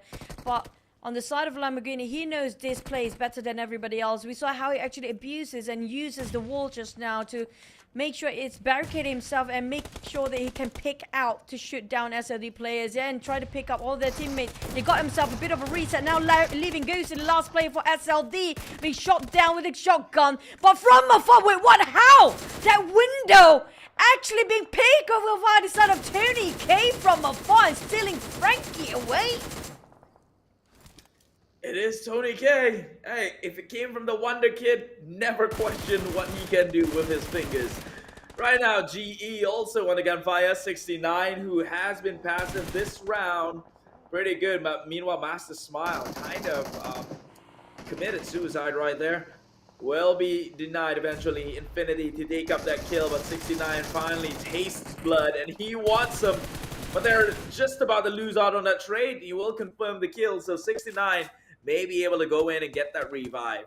Tansky making an opener for the rest of the team here, while GE have a bit of a reset for West being revived by Master Ichi. They were actually trying to retreat back for a bit to recuperate themselves, but the thing is, the moment they leave out this compound, there will be more teams waiting at the other end. Lamborghini pushing forward by himself against Newsy here, while we're talking about DX versus Thailand. It's going to be Vietnam versus Thai. Back to back, it's going to be both teams having such a powerhouse to fight against each other. Stone spotted out Chua, and Chua coming in very late. The problem with the side of DX, they're not being favored by the Blues and being closed in instead. But for the side of VPE, starting off with the 3 and straps, didn't actually have make a sovereign action still, but then still secure so many eliminations by now. Philippines Pickles on the second team here, spotted out 69, who just finished off the entire team of GE, almost half of it. Still remain with Master Ichi and West on the other side. But now they do have the elevations working on the end, and Pickle just keep the spray open just to make sure they cannot even pick out and give in sort of a warning shot. A warning shot indeed. It also, every bullet that came out was intended to kill, so I'm not sure if any of those was a warning indeed. They will try and get their best here, but Pickles will make his way off to blanks. Up on the high ground, top side, where it's much safer, and I guess where the grass is much greener. But 69 remains at play here within this compound against the like of GE. They have been able to pick up their one member, and they're going in with full force. Meanwhile, HFX, Agency ND, and the gunfire by another Filipino team here who's got 7 kills. Coming out from PH, this is already signs of life. They're kicking back hard, trying to survive and stay within the game, despite it being only two more maps away before it concludes. Now this is the fighting spirit that we hoped for. Yep. till the end. They're not giving up. We're loving this fighting spirit coming out from the teams that's down there, showing us what they can actually redeem themselves when it comes to the last two matches here. Back to the side of YG. Mon is doing the same thing. And finally got himself to show some sort of action. They wiped out the Thais. He got himself 9 elimination. Still quite a number of points there, if you ask me.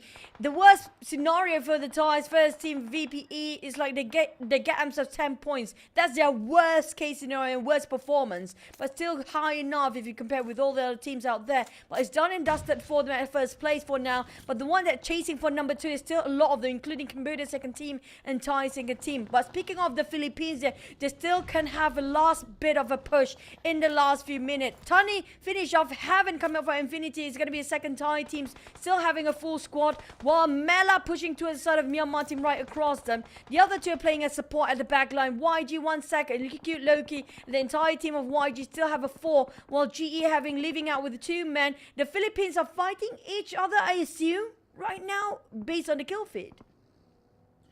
Well, they gotta be careful with YG. YG was the team that with one they took out the entirety of VPE, so they are in fighting conditions, that's for sure. Infinity still playing it pretty safe, but I guess they're playing it for the late game. Now that they are within the top 8, it's about go time for them to start getting some eliminations across the board here. KE remaining with Popov and one other player. They have to play out of plain sight here. Cannot get a little bit too aggressive. And yes, you are correct. Philippines is up against Philippines. I'm sure he saw Pickles gets tapped. Pickles now in a brine position.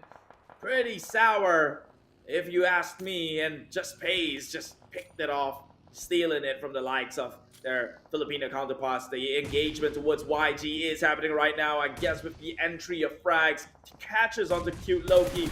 Immediately the high ground takeover. Cute Loki still crawling from the back end, but surely they have eyes on the rotations of the other member of YG who's going towards compound instead. And that forced them to have a retreat and being split by force for the side of Myanmar first team of YG here. Infinity, they have been chasing the tails of everybody else. Such commitment shows that they want to go for the eliminations. They don't care about those positions and rankings anymore. And got Tani spotted out. KE saying goes for Mela. They might actually have their gears up and guard up towards that side of an angle. And Mela just going to alternatively go for the loot instead. And HFX Agency, we spotted out the Indonesian team. I think this is going to be the last member of Indonesian team as well, as Agency just going to hold on to whatever he got left with nothing to barricade himself with except for the old car in between. But we do have a 69 for Indonesian second team. Lasted quite long enough for the full squad to still be alive. Alive and well, but you know what to say when you're not, your days are numbered. It's only due time till it's your time to go. But right now, that time is now, not just yet. Infinity, God Tuny, this man is the ones with the magical fingers to have carried the entire team more often than not. And can he do this again? This time around, they're widespread onto the northern section of this circle. It seems like they've got a good position, good coverage, with all eyes in the right direction. They can look to damage. Back to the side of Mela, keep an eye out to the side of KE, giving such pressure, non-stop spraying just now, hoping it will land the shots and connect whatsoever. While in the back line, they do have a YG to deal with also the first Philippine team coming up for PBE lineup. Rank at the moment were more than ready to actually take a fight as well, but they're trying to steal as much as they can. Look at Mela just casually swapping over his vision to the other side, but Monet taking a fight against 1v2 is Sando trying to play around the terrain a bit too late to giving an extra hand to the side of Monet just now, leaving it only him alone to just clutch it against the first Philippine team, Ranked and Raimon just across that. While we do have Indonesian first team being eliminated, they do have the second team assistance still there, but Blanks take it on Ranked from afar. And on the side of Infinity, taking advantage of this as well, being a third party from afar as well. Now, Infinity playing just like how VPE played in Miramar. They're trying to make sure that they were not being exploiting their own position while taking the fights from very long distance and just keep the taps on to make sure they got those eliminations instead. Yeah, it's just free pickings, high ground, free pickings, everyone in front of you. have to be able to get as much done as possible before the circle closes in. And if it closes away from them, things are going to look a bit more dire, as if they need to scale down from the hills into the open while everyone else has got this shelter to look with. It will not be an easy feat for them, but they will have to worry about it when the time comes. Meanwhile, 69 still in play. Already scaling forward is the rest of Infinity out in the open, as they find themselves outside of the circle, as I mentioned, and now they make it into the open grounds where they will be viable to the hunting grounds that is set up. Now, the Thai team, especially Infinity, are way better monster, just unleash the beast when it comes to an open ground, open field sort of a fight. They're better outdoors than indoors, and they prefer it that way as well, as they can see what's happening outside. But we do have one more Myanmar second team here being eliminated, leaving only one Myanmar team with one last player remaining. This is what happened if you happen to be this sort of circle still indoors, because there's so many angles to cover, and the one the compound they actually have so much of a window that's so hard to actually take covers from as well. At this point, on the side of Infinity, they do have most men to work around. The other team that actually have 4 men to an entire squad to have play around with. It's going to be Indonesian second team coming out from 69 here, which has been quite a while that we haven't seen them last this long. But on the side of Thailand second team, this is what they wanted, this is what they planned. They want to divide their intention towards 2 different angles entirely. The other 2 going for the Indonesian team is 69. The others going for the teams that going against them are maybe on Myanmar side or even on the Philippine side as well. Speaking about the Philippines, they still have 2 representative teams still within this top 5 of the circle, but I do reckon tempo will be slowed down drastically from here on out, as when you're out in the open fields, you don't want to be as obvious as possible, because you get gunned down like it did with Myanmar and one team from the Philippines. It is Philippines ones that's taking gunfire right now. You want to be able to snake your way through and avoid as much eyeballs upon thee, and maybe be that disturbance, that hindrance that came from the grass. Instead, Philippines, Infinity Mela, they eliminated one team from the Philippines who has gotten themselves 9 eliminations, so it's not for waste. But 69, best game so far, 6 kills, and in the top 3. Yep, they have been run and gun all day long and finally got themselves a bit of a end of the tunnel, that light they've been waiting for to redeem themselves, to show how they can actually be a powerhouse as well. But Infinity, Logan and Tony to go into rush with the Philippines, or maybe even reunite with the rest of the team with Bear and Mela, where they try to take down on the team with the most squad, on the most player first. While 69 challenge them with just pop-up smokes, trying to make sure that they can actually start to venture out and navigate themselves right across to the side of Infinity. But the thing is, it's so hard with such a distance between them. It's going to be a flat field the moment they step up this small hill here right now. Beer on the other hand scouted out the rest of 69, know exactly where they are, still have 5 grenades in his hands, 3 health utilities of that first aid, and a lot of bandages, almost shredded his fast even. But here comes whoever started the first fire will give away the position. It's gonna be 69 taken out on the side of Philippines. Now this is gonna be the winning one for Infinity if they're taking advantage of it. Here comes the first name drop about on side of Bear, taking advantage of what Philippines have to offer. Was 69 now separated their attention into 2 split, and there's going to be 1 split second as well of their divided intention. It's going to be a sort of Infinity to take advantage, leaving Indonesian team only leaving with 1 player, Ravone, left there. How can he actually do this with Blue Zone shrinking even further, burning their backs, and the Philippines trying to just spray and pray, and 24th row right in the line of sight of Bear, easily taken down as well. Feels like the time might take this chicken as well here, Keith. It's looked more likely than not right now. They have the manpower advantage, they have the coverage around the circle, and now they're only left with 2 members from the Philippines who's trying to snake their way. They kind of get jurisdiction, get the angle right. They are looking at it but not willing to show off and fire, but Blanks shows himself, immediately gets everyone onto one side, gets Scott Tooney, maybe they can play around with, he takes 2 down, can he clutch it up for his team? But eventually, till not, it will still fall onto the Thailand. It is Thai's second team in place to assume that number one position and walk away with that winner chicken. The rain coming up from this country is so prominent right now. Today has been an all Thailand evening. Yeah, but I have to agree. They have been playing so long, they didn't land that much of the chicken, and now they are climbing up the stairs and just joining in their sister team, maybe placing themselves in the second place here. Now we have to say, picking up Bear coming up from FaZe, just completing the Infinity lineup, even though they lost Newsy towards the side of VPE. But Beer standing in here as well, the entire team working out as a squad, definitely have better communications. We saw how they waited for the right time, that trigger discipline, Kev. They saw the entirety of 69 of Indonesian team right across them, but they hold their trigger finger and that having that trigger discipline, just waiting for who start first and they be the third party, knowing that the fact they don't have that much of resources to play with as a start. They know if they start the first few fights, they will be the one that goes down first.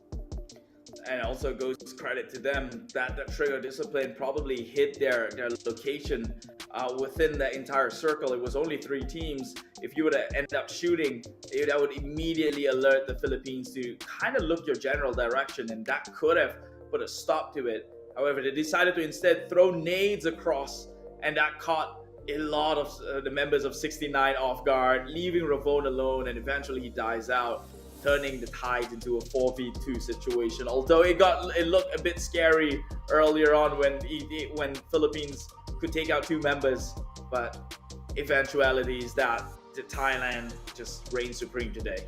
But at least it's the best performance we're getting from Indonesian teams from these 2 days. This is the first time we're looking over the Indonesian teams getting such aggressive and proactive rotation since the start, coming up from 69. It's always them trying to initiate fights early on in every single map, but it didn't turn out so well. But this time they're starting off very quiet with no neighbors. Turned out so well for them, getting on top 3. They might actually have to keep this going.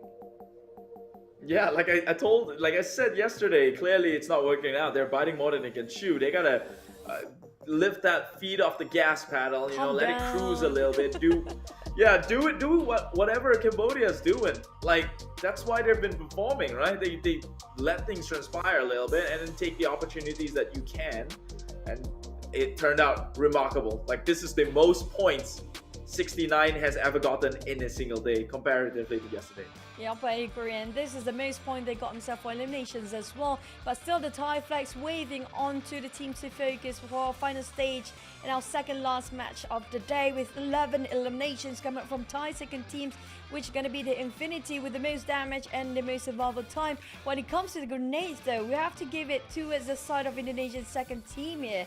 There have been multiple times for the side of 69. Love their grenades. They have been run and gun. They've tried to bulldoze people. It's just sometimes to wrap things up, the closure of those fights they're having difficulty with. I mean, it's always hard to kind of like confirm a kill, especially in the situation that you're in.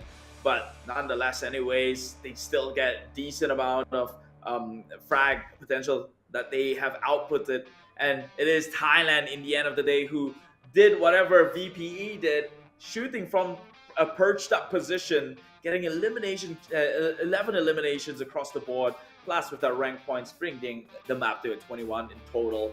Philippines with 9 of their own. This was what we were so proud to look at. It's a breath of fresh air. After for so long they haven't put any numbers that's impressive enough on the screen. Here they are. They're doing it despite being the last 2 games of the entire tournament itself. Indonesia with 69 showing signs of life. If they had put up such display earlier on, this would have been a different outcome. Now for MVP this time, it's going to be Philippine first team coming up from PB lineup, if I'm not mistaken. Casido coming in for this time. This is well deserving. Look at the damage output. 913 with 3 eliminations. That's brutal. I mean, like, they dish out so much damage. This is the case where they kind of share the same boat for the Indonesian and also the Philippines. The damage output wise is so huge, but it's just the elimination to translate into those points. It's a bit of a problem. Yeah, people capitalize on things. I'm pretty sure that it was Infinity who took most of the kills because they were having wars of their own, and Infinity just came in, just sniping things down, sealing the deal for themselves, and that's how they got so many points. I mean, I would have done the same thing in their position. You're perched up there, everyone's having their war down in the low ground. You might as well just capitalize on that situation. So credits is given where credits is due. Philippines looking really scary towards the last few maps to play here in the Southeast Asia Esports Championship 2023. But I'm loving this for the fact they're giving us a bit of their introduction to its PMSL to SEA Games. It just shows they are there. They are there for us to see them as always. They're under the spotlight right now, finally here with us in this tournament, waking up to the last few maps here. But when it comes to damage output and elimination, is still taken away by the Thai second team, which coming up from Infinity, and the first Thai team also not that too far behind when it comes to these towers. We do have the Indonesian team that on the third place, just on the second Indonesian team, placing themselves quite one of those towers, not too as high as Philippines and the Thais right now. But we can see the regions and the nations here. Laos kind of being suppressed in this map. The Vietnam team also feels the same boat. Same goes for the Cambodia and the Myanmar. Feels like they're toning down or being tamed for a bit in the last two map of Erangel. Yeah, Vietnam getting tamed is one heck of a shocker. I really thought that this could be the game that they come in strong.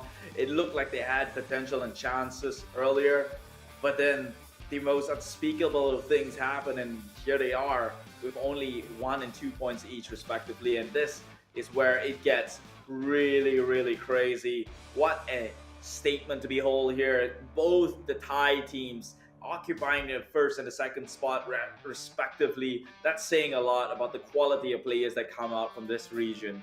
Well, we're looking over for the Vietnam first team trying to catch up, which is going to be DX or the Xaviers trying to catch up to its Cambodia second team, which is just 3-point shy difference. I feel like they want to have this sort of a pattern, like, okay, fine, Thais take it for the first place, but we maybe have this alternating flags between the Vietnam and Thais for the top 4, right?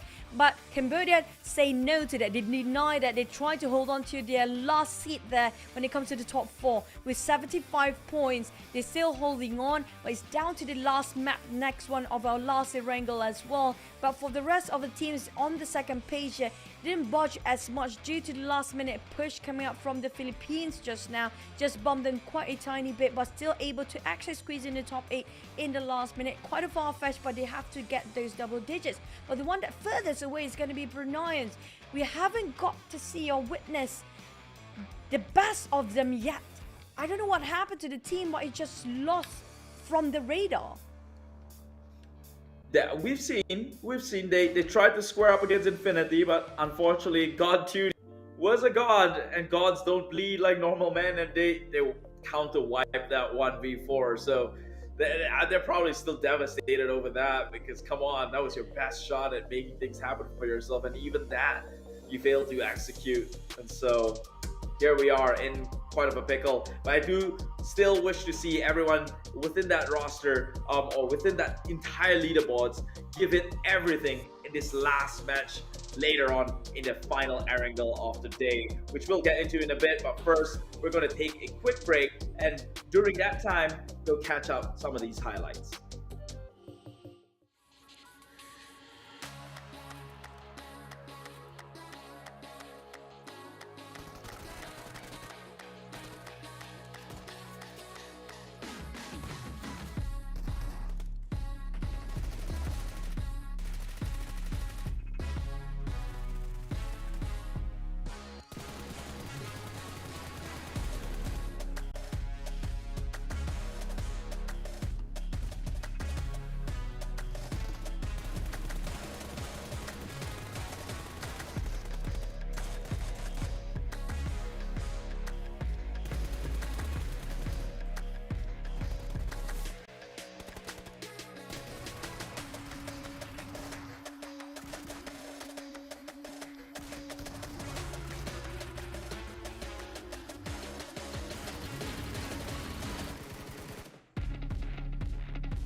This March of 2023, we're excited to announce that the C Esports Championship PUBG Mobile is back.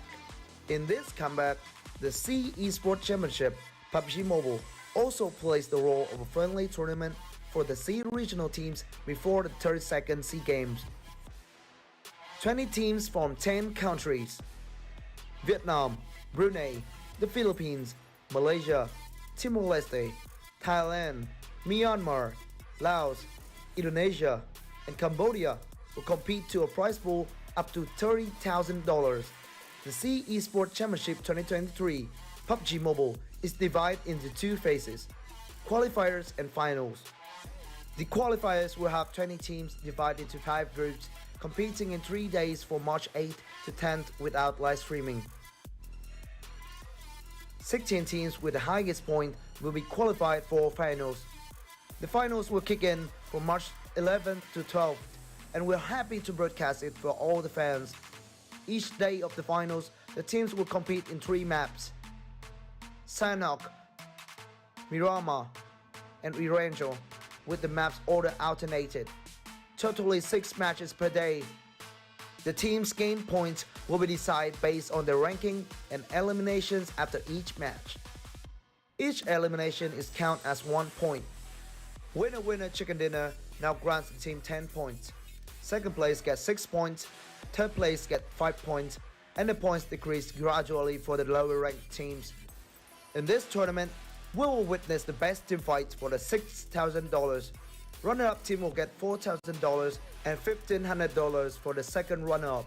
From top 4 to top 8, they will get $500 for each team. With each winner chicken dinner, team participants also get $115 for each match from qualifier stage to final stage. More than that, we're also awarding individual prize such as finals MVP and gunslinger with $500 each. Now, are you ready to walk with the tournament? Let's enjoy the survival party.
Now, are you ready to walk with the tournament? Let's enjoy the survival party.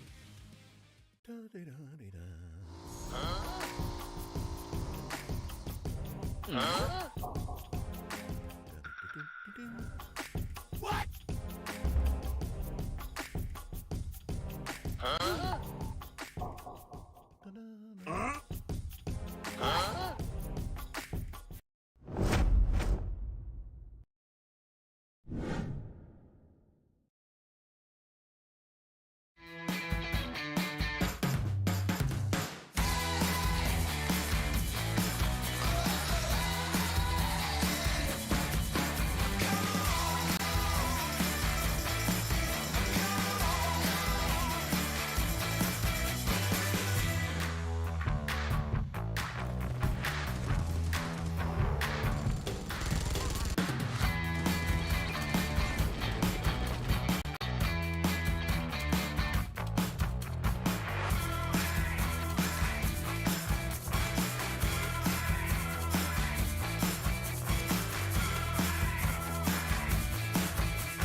Hey there, fellow PUBG mobile players! The skills gameplay of Gearfront massively changed up the strategies of players. For the sake of adding even more variety to the skills, we've added 2 new skills as part of the version 2.4 update. They're the player launcher and tactical camouflage. Some existing skills have also been combined. Let's check them out. First new skill, player launcher. Players can now launch themselves like a ballistic missile for high-speed travel. Move to any location you can think of, no matter if it's the top of a bridge or tower. These spots are great for ambushing enemies, which makes this skill great for large maps like Erangel.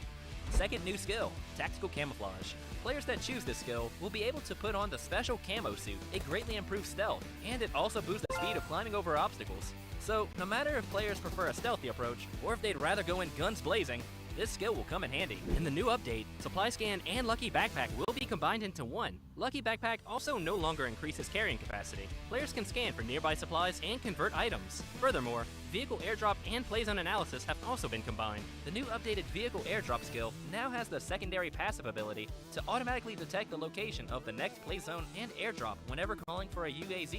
Players will be one step ahead of their enemies in reaching safety. In the new version, players who choose the Black Market skill will not only be able to get a free basic crate 5 minutes into the match, but they'll also be able to purchase and match crates that come complete with a set of gear.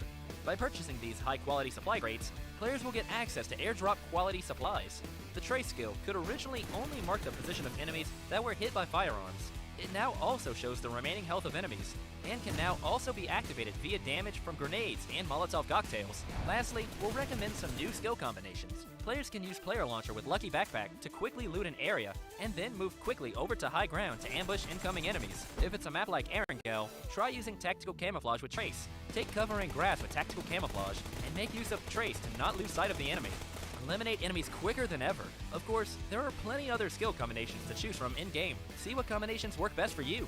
Gearfront will be available from February 15th to March 12th, and will be playable on Erangel and Livik. Invite your friends now and explore PUBG Mobile together. Is it?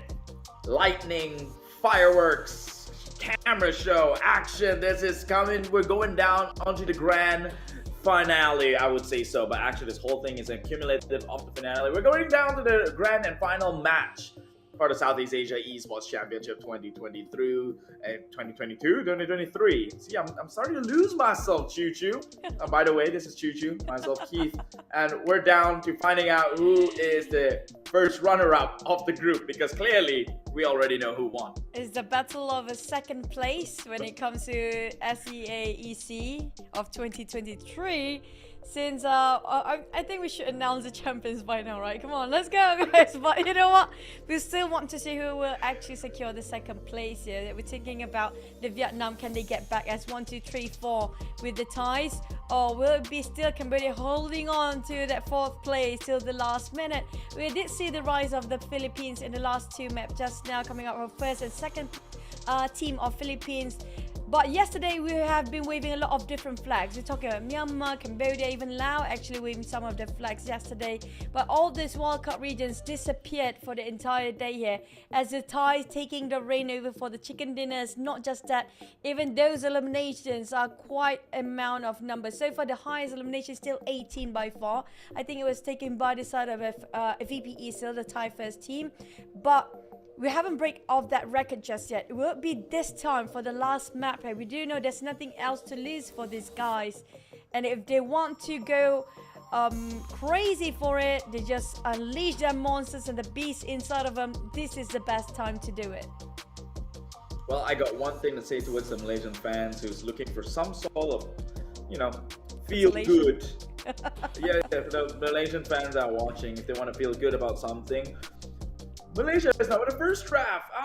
Last checked, they were there, bottom off the first draft. So, hey, at least you could say you're not the bottom half. And I mean, it's fine being in the bottom half. Someone's gonna have to beat. This slight improvement, although it could be better. But yes, the question is, will it be an absolute dominant from these nations? Thailand and Vietnam will occupy the first top 4 positions, or will Cambodia remain slot here at the top 4 positions and Vietnam from actually having 2 representatives on the top? It all goes down to this last match of the day. It's an Erangel match, so anything can happen. It really depends on where the circle is, and if that circle closed the side of VPE again, I'ma just midway pack up and leave. Juju, this whole thing yourself. No, please no. But we mentioned about this behind the scene earlier on, Keith. We talked about the teams that fighting against the Vietnam and the Thai teams, other than these two nations, the other nations, the other flags, when it comes to Southeast Asia tournaments, are they ready for the Pro League in the future in this short amount of time? Because right now, what we're looking over is some of the players might actually, or some of the team are trying to test out new experimental stuff when it comes to their lineup, even the new players, or try to swap in and out of the players that we do know there's a lot of transfer windows, new players coming into change of the roster and stuff. Do they have enough time to improvise within this short amount of time, given the fact that the PMSL even is very near the future? I believe in one thing, right? As a principle, there's a time and place for everything. Although I kind of forget my time and place every now and then with my words, but that's disregarding the point. There's a time and place for things, and everything experimental shouldn't happen on an official platform. It should happen when you're practicing, when you're strategizing. And so scrims, that's what scrims are for, right? So I wouldn't accept that as an excuse if a team says that we're just experimenting. Just admit that maybe we gotta work harder towards the official matches that are coming out, like PMSL or even the SEA Games. Yeah, I agree. And also, given the fact that we have the SEA Esport Championship, sort of a sneak peek in the future, like for whatever gonna happens in the nearest future as well. This sort of tournament also given sort of an impact, like Vietnam and also Thailand, giving such an aura or that vibe that maybe in the future tournament, the other teams will have a bit of too much respect given to them to contest in certain compound, that set a tone for this team to actually take reign over and leash all the other teams to make sure they sit where they're supposed to be, and they're taking reign over this entire map or this any tournament in PUBG Mobile. That sort of a setting the mindset of the other team that should respect these guys. This giving a lot of space for this team to actually perform better than they are right now. Yeah, I mean, after today, after seeing two Thailand teams on the top, would you dare say that you could take them on even if you put in your best? I hardly doubt so. But right now, we got that one more chance all these other teams to kind of make a difference in their standing. It is the last match of the day of the tournament. This is day 2 of the final stage here in Asia Esports Championship 2023. Erangel, Flight Path, Novorapnoye.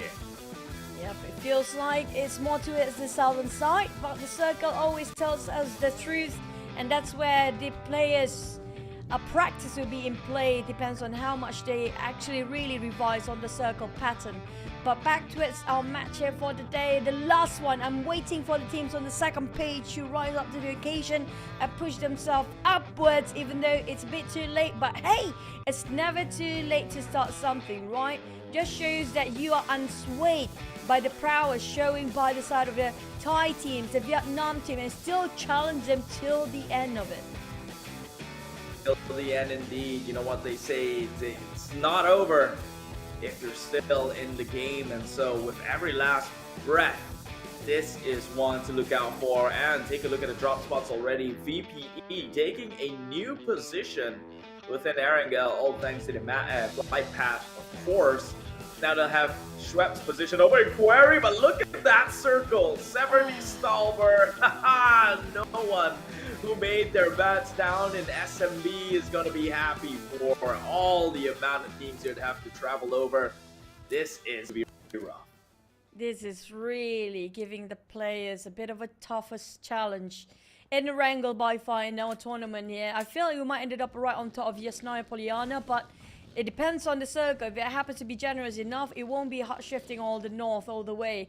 Because if it ended up on top of Severny and still have a lot of water ratio in it, we might actually have very little land to play alongside with it. So far, not much of a clash is happening just yet, but we might actually have a bit of a skirmish between 1 or 2 players, including a Philippine first team. After they just landed themselves, happened to be clashed with the Philippine first team, who just went monster in the last map. I am talking about the Philippine team actually do have what they have to offer for us. They have been really run and gun.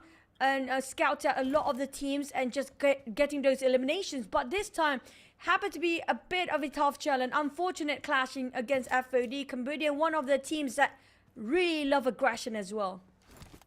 Yeah, I mean, this is the last map. If anything, I'd like to see all these teams play it a little bit risky, take a little bit more opportunity, you know, overstep boundaries a little bit and trying to get, you know, something happen for themselves. You'll never know if it might swing onto your end. Right now, Philippines, 2 members looking onto Easy's way, but he's tossed on the nade. It will clip just about a little bit here, but he immediately tossed down the smokes. That's going to tell him on where position is, but he caught out the hit for Rankid himself, who is behind that rocks per se, and he cannot transfer the sprays and will instead go down in the making. Nang, on the other hand, trying to reposition himself. You see on the flank side of the Philippines, they just secured themselves a couple of guns. They just landed from the parachute straight away, going for a fight here without any gears, including Dragons. Do have level 2 of the helmet, but that sort of a pressure on his side still managed to might just chop down one towards their HP here, but John pushing forward and just gonna finish off with a punch as well, as he's pretty low on ammunition. But at the same time, the splat is real, but they didn't see John where he's at. They miss him just now, and Rankid trying to make a bit of a damage control from behind, but Joseph bleeding right across him. John on there, they're still holding on. I'm not sure how much he got left in that magazine, but it's running empty pretty quickly. But Rankid ring around the rosy, playing with a bit of a spray, but down to the fist fight, the manly fist fight of between two teams. This is what we call the manliness of them all. Still Philippines taking away with a masculine fight in the end. What a way to call it the final match of the day. But then with some gentleman fist fight, unfortunately though, Philippines, I don't know. I mean, you're playing within the rules, but you pulled out the gun at the end when you knew it got a little bit tough. So I kind of had to shun you on that. If it was going to be a fist fight, you should go fist fight all the way through. I mean, they're running out of bullets. They don't have the choice. Again, this time choosing, well, on their own. Look, they have really changed up the strategy. What do you think about that, Choo Choo? I mean, like, they for the fact that they realize, you know what?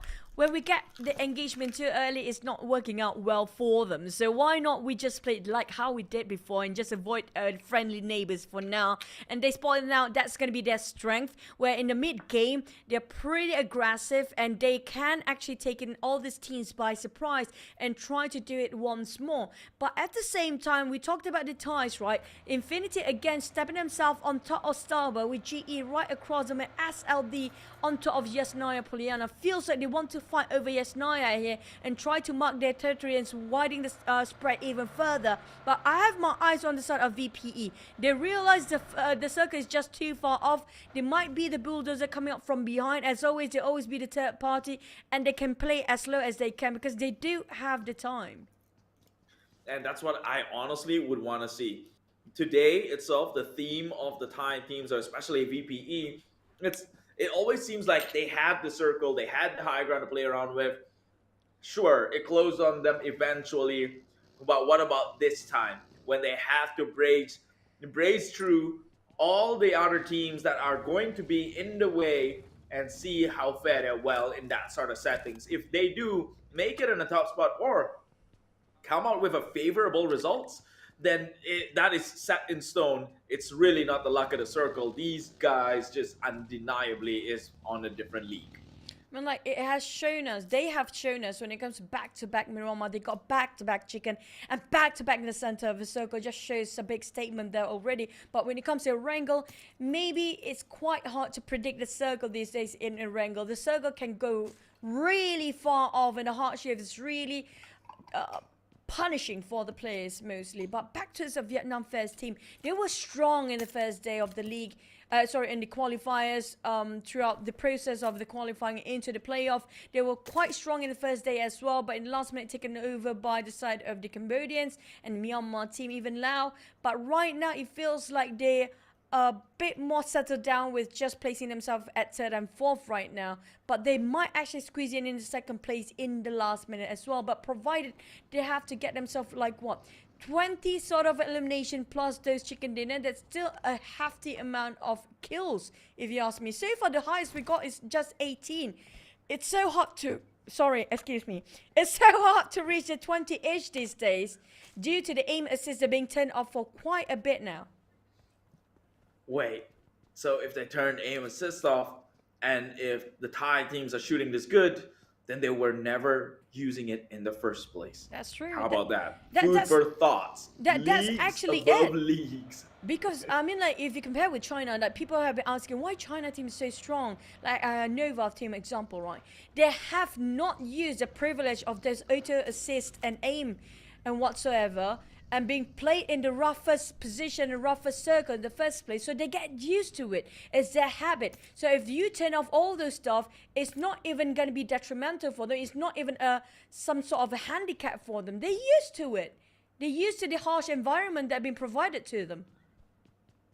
Yeah, and it's an environment I wish everyone would adopt, you know, because you gotta factor in for the worst case scenario. Now, talking about the worst case scenario, it did close towards Severny Starboard and somewhere in between, and it did take 1/3 of the entire map filled with water. So it is a worst case scenario of what you mentioned, and right now they're gonna have to settle things out. 69 and Yangon. Myanmar versus Indonesia, but all the nades have been primed one after another. He's got to be careful. 1 sec may not last a single second here if they do come in with a push, which they are. Already propped up the nades. 69 has got members far left corners and so on and so forth. A nade caught through the wind. Only gets Sando a little bit by the splash here, but nothing too detrimental just yet. However, his car will not be in commission for the time being, but 1 sec with the nade with the back end just paid it with his life in Brunei to take down Hulk as well, and suddenly the tides have turned. The Indonesians here. Brunei, Rev 1 actually gets a nade onto Brunei as retaliation. Now they're left with Sando to trying to hold the fort here, but then PPE, they're coming up to clean. Newsy, he's right in front of the enemy's lanes. He's low, but they've got more people, more players on the inside. Newsy got the kill, but he's not dead just yet. And the rest of VPE, they're running straight in. Stoned is going to get primed up with that nade and gets taken down. Tony K is on the opposite end. Does not know what to do. Schweppes, can he clutch things through? He can. Takes 2 down already. Only 1 member left from 69. And he's going to go ham at it. Schweppes is the man. Now, this is surprising. We're going to recap that later on. But back to the side of the news. You're going to cook up the nade. And it's going to land right on top of it. It's going to be a golden nade as well. Clip quite a number. Now, Straps pushing in with the rest of VPE. Leaving only 1 player left. And 69. 2 teams going out back to back. They were the furthest away for VPE early on. A minute ago, we saw they're just leaving the gut cut field. They're around there somewhere down south. But all of a sudden taking the advantage. We're not done yet as the Bruneians fighting in the blue zone against KE of Cambodia. Out of nowhere, this fight's happened in the second stage. And still inside of the blue zone, both teams feels like a lose-lose. Now to recap what happened, that was a swift moment of time. They just happened to transition and easily taken the fight into their lap just now for the side of VPE. Yeah, just unfortunate that Stone had to be the victim of that ballistic bombing. Otherwise, man, that Straps though, God, just clutched it up clean against 2 members himself.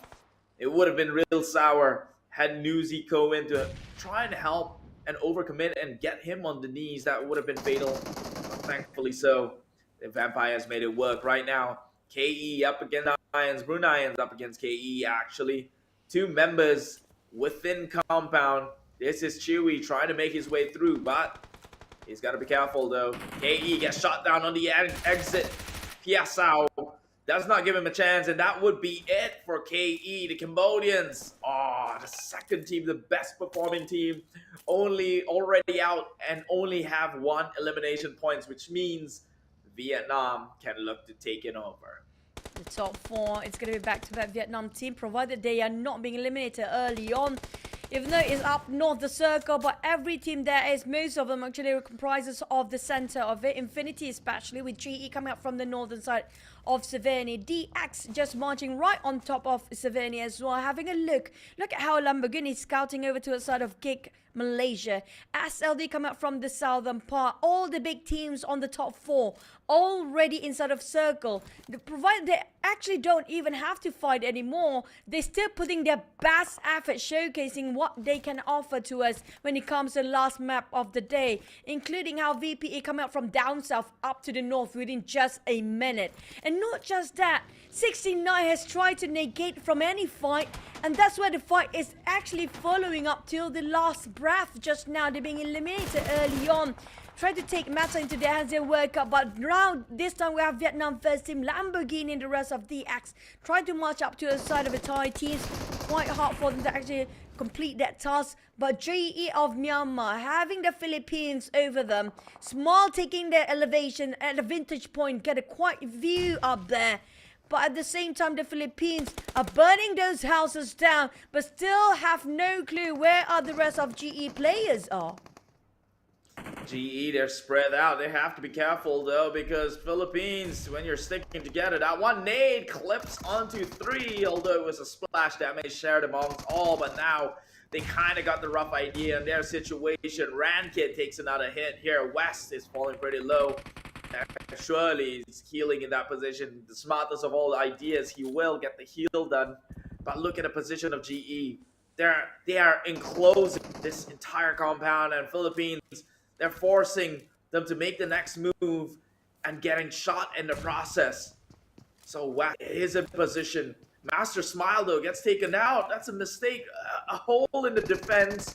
And now Philippines can look to make the march up forward. That's one angle uncovered already, but the blue zone isn't too kind. And West hiding inside the smoke could be that thorn in the bush that you need to capitalize and cripple the likes of the PH. Well, these guys are burning themselves in the blue zone. We do see and witness just now from the kill feed, Gig Malaysia just start to fight against PG of Laos, but West right now have to take cover. Slither of health remains. Lucky enough not clipped by those grenades. Now Rankit pushing forward. West still hiding at the corner of the house here, with being surrounded by the entirety of the Philippines. But at the same time, when this is over, I swear to God, the Philippines hoping those death boxes coming up from GE do have first aids, because they were chucked down by the Blues, and that's going to be super harsh, because it's going to be 1% of HP chucked down per second in this fourth stage of the blue zone. At the same time, they're not wrapping things up as fast as they can, making it so hard to find the last player, which is going to be Master Ichi creeping up from behind, spotting out Raimon. But Raimon heard the footsteps just now, leaving Raimon to us to deal with Ichi. Ichi have a huge responsibility on his shoulders to clutch down for the entire team. Rankin got chucked down by the blue. They can't even save him. They have to build this. I'm not sure if Master Ichi do have any sort of vehicle to play along, but I still try to take one more elimination before he goes down. Dragon will be left behind with only bandages to work. It's not gonna work now. It's gonna be a lot of HP chucked down by the second. Master Ichi desperate enough to find that dragon to get that one more bonus point, but this is not gonna happen. Both are going a different way and separating themselves. For Master Ichi, that's it. That's just it. There's no way for him to get out from here. When the man tries, I don't know what the thought process is for going into the deeper end. Surely with that sort of circle, you would have expected to make the way out of there. Master Ichi got a vehicle himself. I think that was the game plan all along. You know, he's going to make it well above the blue, but gets gunned down. Ryman was in place, and now let's take a look at HFX under gunfire by the other Philippines. Nichols turning them into mush here with that brine of a man. He's trying to shoot them down, and HFX, the pacifist of a team from Indonesia, will walk away with 0 kills. For the Philippine first team, they get scouted out by another team differently, which can be from the side of Brunei, if I'm not mistaken. On the side of Gig, they have to take the fight against the Thai teams just across them if they want to pass over the other side. For the Gig, they actually have to give away Micah again, or Mika here, against the Bruneians. Chewy just next to him, bandaging himself, while VPE taking Piazza from a different corner entirely. Pickle with the DBS, ring around the Rosie with the Lao team here, trying to exchange with those shotgun, but setting X with those elevations works well on this side as well. Here comes Symbol to finish off the job alongside with him in case there's a third party watching them from afar. Third party real far forward here. His allies chooses not to make the move. It was a gone case from the get-go. And talking about gone cases, PG, how are they looking to scale these mountains? Not especially with Geek Fam or Geek Slate in place and out of circle. Again, further exacerbating between the divide of terrains here. Look at the team on top. It's Infinity, G, and possibly PH. If they could make a way through right now, looking at like Infinity has got the better coverage of the map and the high ground to play around with. Not just that, Kick also trying to scout out every single position for all the teams out there. ESB or the Bruneians struggling to climb up the small hill here, with SLD taking the vintage point of view with the highest elevations, guarding over those coming out from the southern part. Now they have to cut across SLD to make it alive for Kick Malaysia team. But for the Philippines, being greeted warmly on the side of a spray of GZ, of Lao, Assassin Axe and Symbol, making sure they cannot even pick out. But the one opener they're waiting for the Philippines is going to be MM tossing those grenades. Another one dropping a double down. It's going to be Symbol on his knees. Assassin Axe have a bit of a retaliation, managed to win this one around, but VPE out of nowhere, shot from afar. It's going to be GZ winning over the Philippine second team. Both Philippine teams out right now, leaving only 8 teams in the 5th circle here. 8 teams, this is your top 8. Everyone from this point onwards will take away a placement point when they do leave. But nobody wants to end the game as the bottom fragger just yet. Vietnam, SLD, Paragon already have their sights set upon the Malaysian champions here. It is Geek Slate in place outside of the circle. But they also have VPE nearby lurking. And they have to be careful and be wary, as things are only going to get harder and harder right now. Some taps onto the vehicle that's going to deter them from taking any sort of advancement. Snipes will die down into the blue, but Tony K will leave himself behind for the time being. He does have a vehicle to ensure that no one else comes out from that last skirmish. Vampires, yeah, sure, champion, but look at this discipline. Look at how much they keep it going, even though it's like they are losing. They got themselves 10 eliminations already. Are they breaking the record again with 16 remaining? Excluding themselves, it's going to be 5. 20 players out of their lineup, it's going to be like, what, 17? It's surely they can actually break that one anytime soon with 10 already in the bag. We thought they're going to play it safe or play it relaxed or chilling out. But for VPE, they're going more insane here. They're just blowing our mind right now. Even though they're comfortably sitting at number 1 spot, they're not showing any sign of slowing down by getting more eliminations than ever in the last map. Here comes DX Lambo, just whiffing with those sprays, but still trying to commit himself to a side of Schweppes. But look at how they place themselves for VPE. The Thais are so confident with their firepower of each individual in the lineup. They're separating themselves on the majority left side of the circle just by themselves defending this. Oh, but the circle just moved against their favor. Again, they have to go against all odds here. VPE now have to make their way downwards from the hills that they were currently on. Finds themselves towards the lower side of the ground here. Meanwhile, DX is also in position. I don't think they should commit to being neighbors with an unfriendly individual. They will just be gunned down. Safer to take in the big entrance here. Meanwhile, Infinity, they'll be stuck in place for the time being. GZ also comfortably on the high ground. But VPE now under taps, under gunfire by DX.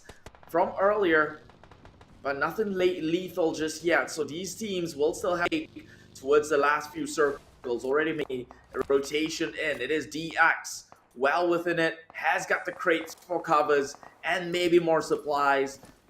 This could be the way of Vietnam. Finally, one good game for the likes of Vietnam for this entire day. Frankie pretty low right now with Laos GZ trying to have attack on the side of Infinity Thai second team here. Having a go, but they got shot from behind, which is going to be GZ kind of being sandwiched in between two teams, which is going to be coming up from SLD of Vietnam.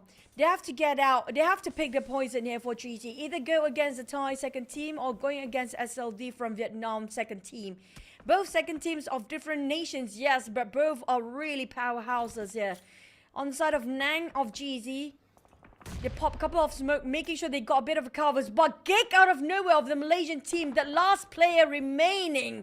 Still taking a bit of a third party going on. While he can actually do it, why not? Back to the side of Infinity. They are stopping the Axe from moving forward. Damn good. It's just really good taking on GZ as a third party from behind. Dropping double nade down. Finish off 20 straight off. Symbol still not have a clue about this. How can he? That nade hits anyone within that general area, pretty much, not even a direction. So he can't even tell from which it came from. But that one just bounced off. But finally they spot him out. But damn good. Good with the reflexes as well. Retaliated back onto Symbols. Symbols will die out. And that is the remaining of GZ. Wiped out against Slate. Lamborghini on the side of the Axe of Vietnam first team have a scout to the side of Infinity, but the blue zone is not on their side. Time is not their friend anymore with 40 seconds on the clock. Less than that, they have to push forward. Lao finish off at 4th place, even though they had 4 men early on, but due to that one person of Malaysia player, damn good, making it crush down for them to actually take this chicken away, leaving all the big powerhouses here with 2 Thai and 2 Vietnam. Both of these nations having a go to show who's the alpha in the last map, in the last match here. I do know for a fact the Thai first team, the Vampires, got themselves a double digit already. But who will stop their rampage mode? Who will stop their bloodthirsty run here? Is it going to be DX, who's been shot down early on from afar? It's going to be Tony K, if I'm not mistaken, knocked down the side of Chua G from afar. But Infinity kind of clamped them down from above as well. DX stuck between the Thais. Stuck between the thighs. That sounded more worse for wear here, but I get what you mean. It's a sticky situation, and Infinity, they're going down hard, but Milla gets punished by DX themselves. Right now, a bunch of grays within outside of the circle compound. VPE takes down members from DX himself. So there's a war going on between the Vampires and Vietnam's number 1. Schweppes is on his knees. Tony K hiding behind a tree. Newsy has to play within a very compromising situation. Only has the smokes to render the bullets for the time being. But can they find their way out of this? Right now, playing from the low ground. Schweppes is totally out of it. There is no way someone could go in for the revive. As I say that, Tony K is making that effort. But it seems like a risky situation, but this man is built on risks. They did not get here. VPE did not get here comfortably, and they're retaining. So they're holding up this real well. Could even go in for the revive, but how long till that circle blue comes in? Lamborghini's on his knees. 3 more of the Xavier is in place.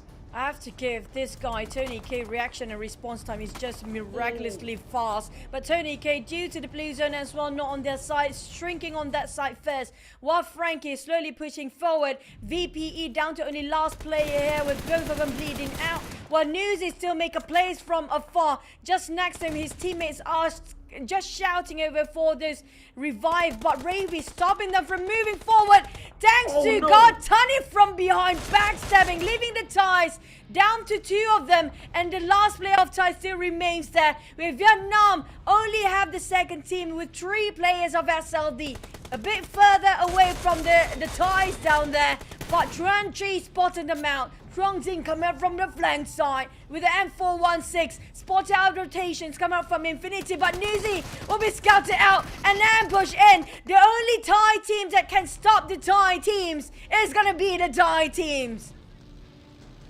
I mean, it's God Tuni, the man from who's nowhere nearby to get that kill. At the end of the day, this guy is literally doing. Though right now, Thailand versus Vietnam, it's all credit still to the first team in Thailand, VPE. They walk away with 12 kills and a top 3 finish. But yes, are now down to these two. Can they have another Vietnam flag up across the board? The Infinity taking so much hit, and God Tuni down. Beer 11 as well. He's going low and will be sent to the grave. 1G coming in flank side, and it is no avail here. The ultimate victor for this match goes the way of Vietnam. SLD, they wave their flags loud and proud. I feel like the kryptonite for VPE, it's gonna be Infinity, but the kryptonite for Infinity is gonna be coming up from the Vietnam team. Feels like it's a cycle between all these top 4 teams here. We definitely know which flags are waving up there, but we'll be alternating of Thai, Vietnam, or we'll give it double Thai and double Vietnam. We have to wait and see, but surely we know for a fact the Cambodian flag will have to just being pushed down for a bit and give away that top 4 spot back to us in the hands of the Vietnam team as well as the Thais. Yeah, at this point, it can't be argued with. Both Vietnam team had a great game. D Xavier themselves, although they got picked off at the end of it, they still made it onto the top 5, and seeing it, how many kills they've got across the board, it is undeniable. We are going to get, as it should, a fair position of teams that have performed throughout this entire season. Like literally, if you had 2 ties in the first and second position with Vietnam coming in 4th, I don't think anyone could argue with that, with the performance they've put up.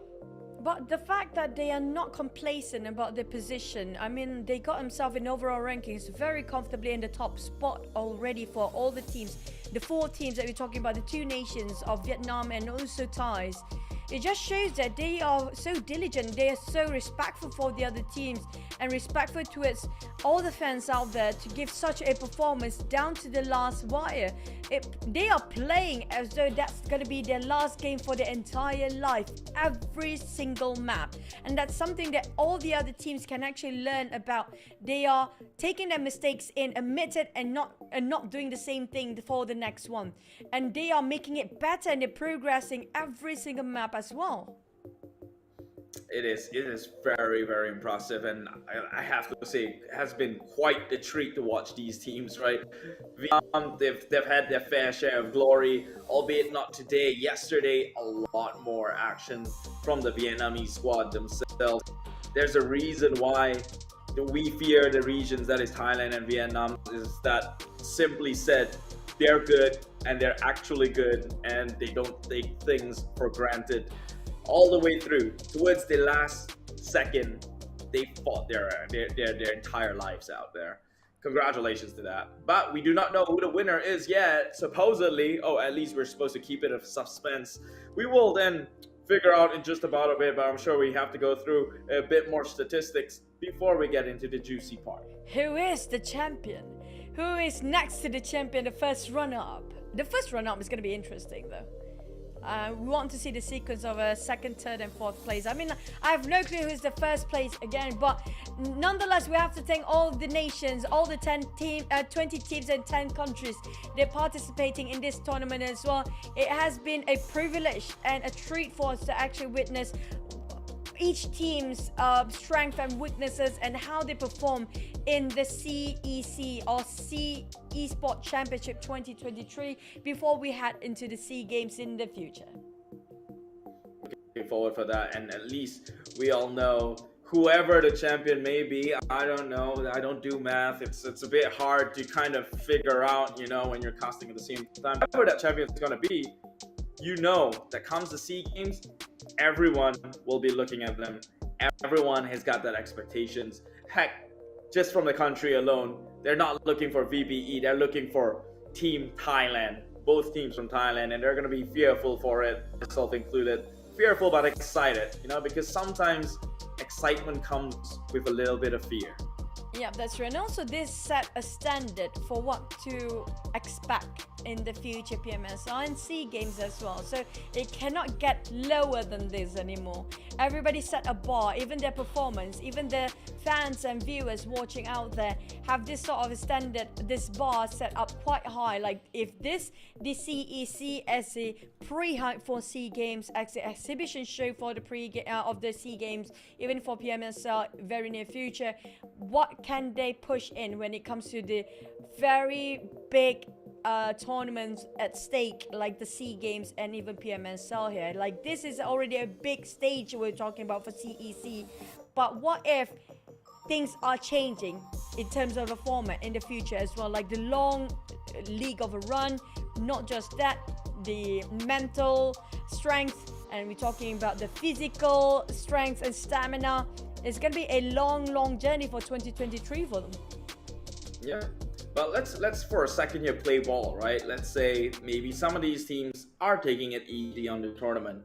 At least they know, on a positive note, that they have to keep up, because they're nowhere near close what Thai teams are showing right now, what Vietnam teams are showing right now. They are taking things easy. There's also the chance, you got to tell yourself, what if those regions were taking it easy too? Yeah. And they're crushing it. Hey, I'm kind of worried if this is like, some teams are like, no, we're just like trying to experiment some stuff and trying things out. What if the teams up there is actually doing the same thing and they just show like whatever they're trying kind of really scary, and that's not their best? What happened if like the Thais and the Vietnamese not trying their best yet? That's scary in that sort of prospect. I mean, like, you know what? I mean, like, I don't want to even say it, but hey, be ready, guys. Yeah, that's a scary thought, but I think, well, generally speaking, everyone agrees that competition makes things better. If it wasn't for competition, you won't get improvements, and if no one else is doing better than you are, then you will not improve yourself as it is. So this is great. This is wake-up call to a lot of the teams. A lot of the other teams has also picked up where they left off. Cambodia deserves a shout out this entire tournament.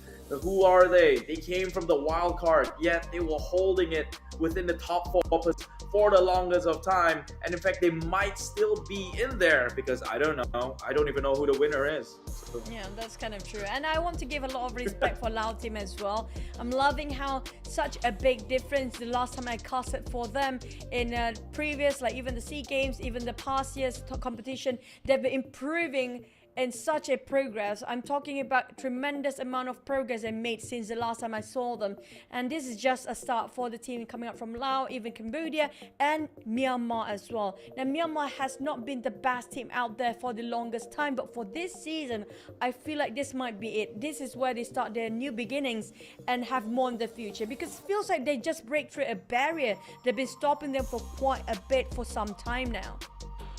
You know what's sad though? While we're talking about nations back and forth, see who showed potential, who did not ones that came out of our mouth to, shed a little bit more light on the Indonesian team, who, let's be honest, seems a bit dulled out throughout the entire competition. It's not because they're bad, it's just because, come on, someone is stealing the spot.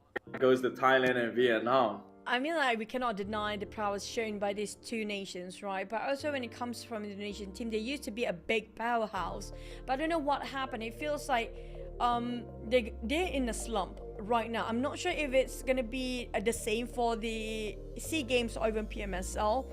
But I'm hoping to see them where they used to be in their glory days. We missed that.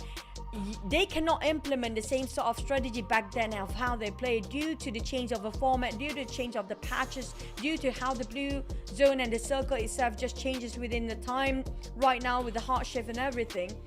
So it's not the same anymore. They have to accept the fact that all these are gone. It's a new era. They have to wake up and realize, you know what, we need a new strategy to approach the game. Because back then, back in the PMCO days, back in the first season, the circle shifted was not as hard shift as today. It didn't even shift as much, it just shrinks in the center. And the blue zone wasn't hurt as much as well. They have so much time to take their own time to just look up and think about it and reassess. But these days you don't have that time. Time is so essential for these guys. You have to make critical thinking, make a judgment call just within split second. So you have to realize, you know, the old days are gone. The glory days are gone. They have to make a new name, a new beginning, a new start for themselves. Ladies and gentlemen, what we just witnessed here was Choo Choo getting passionate about the game. See, sorry. if it wasn't for people like her, y'all won't be improving and taking this seriously. I'm so embarrassed you gotta when give you up say the, that. you gotta give some reaction down in the chat. Do you not see the passion of fire in there? It's burning real bright. But I have to every single word she's saying, right? This is the cold hard truth and reality. Like, let's go back to Darwinism. The strongest species isn't the one who's going to survive. It's the one who adapts. Patches have changed. Metas has changed. Playstyle has changed. It's time to change. Get on a horse. Yep. Or, you know, stay behind. If you're not on the bandwagon, well, that's a lot of... Yeah, I mean, like, Yeah. if you're not with the change and you're not going anywhere, that's the case for most of the veteran players. I'm going to give it a whole truth. So they're having sort of a forum and a talk here while waiting for the stats, right? So, I mean, like, there are cases where the veterans are really having a hard time to adapt. If you compare with all those big names down there, because I saw the rise and the fall of all and each team throughout the 5 years of PUBG Mobile since the dawn of it. So it's quite frustrating and disappointing because they can't adapt. Sometimes they just want to, but they can't. There are times that they're hitting a wall and just couldn't do much about it. That's where we saw, but their thoughts are like golden thoughts. They are so wise. They are experienced players. So we need these veteran players sometimes to just take a step back for a bit and see what has changed. Sometimes they are with the flow so much they forgot that things has changed around them. I have an idea though. If you cannot adapt, then you gotta take from the playbook itself, do whatever Vietnam and Thailand's doing, and that is to set trends itself. If you can't adapt to their playstyle, then you might as well come up with your own. Yeah, it's so good. Everyone has to follow. Now they have to adapt onto you. That's just wishful thinking. Obviously, easier said than done. We're just running our mouth here because it just turned into a forum. You might as well drop down your topics down below in the comments as well. Yeah, well, we're waiting for a little bit longer.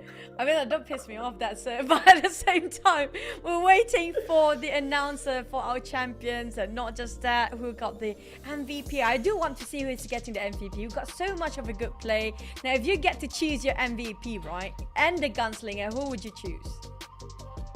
If I had to choose an MVP, it depends on what the merits are on. My merits of an MVP has got nothing to do with numbers of damage. I would give it, honestly, Schweppes. No one else. No one else. It has to be Schweppes. Although the numbers doesn't reflect that, right? It is the damage outputted. But he's done so many things that the computer that has won them that game. Take a look at the flags off across the board here. They're all waving red, white, and blue. It is Thailand across all 4 categories with the most eliminations, most damage, over 2,241 self, longest survival time, despite Vietnam being the one who actually won this game, and the most grenade. It's not breaking any sort of a record right now, but even though they're breaking their own record, it's going to be on the VPE side. They still got that 12 eliminations. And Thai too, they got this questionable like always. But the grenades so far we got the most was like what, 60-ish, I think. 60, yeah, 60 from Laos. It was that pivotal moment between Thailand VPE and Laos PG itself. And talking about VPE, here they are, top of the leaderboards right now for this map. Not the overalls just yet, and 17 total points from Thailand. Actually, wait, what? They're not the chicken dinner winner, but they've got the more points than the likes of Vietnam themselves. So Vietnam may have gotten the chicken, but they're not the overall winner. That's why I was shouting when we were talking about like they were struggling to actually make a way to get into the circle just now. They already got themselves 10 elimination points, provided they're starting with a 3.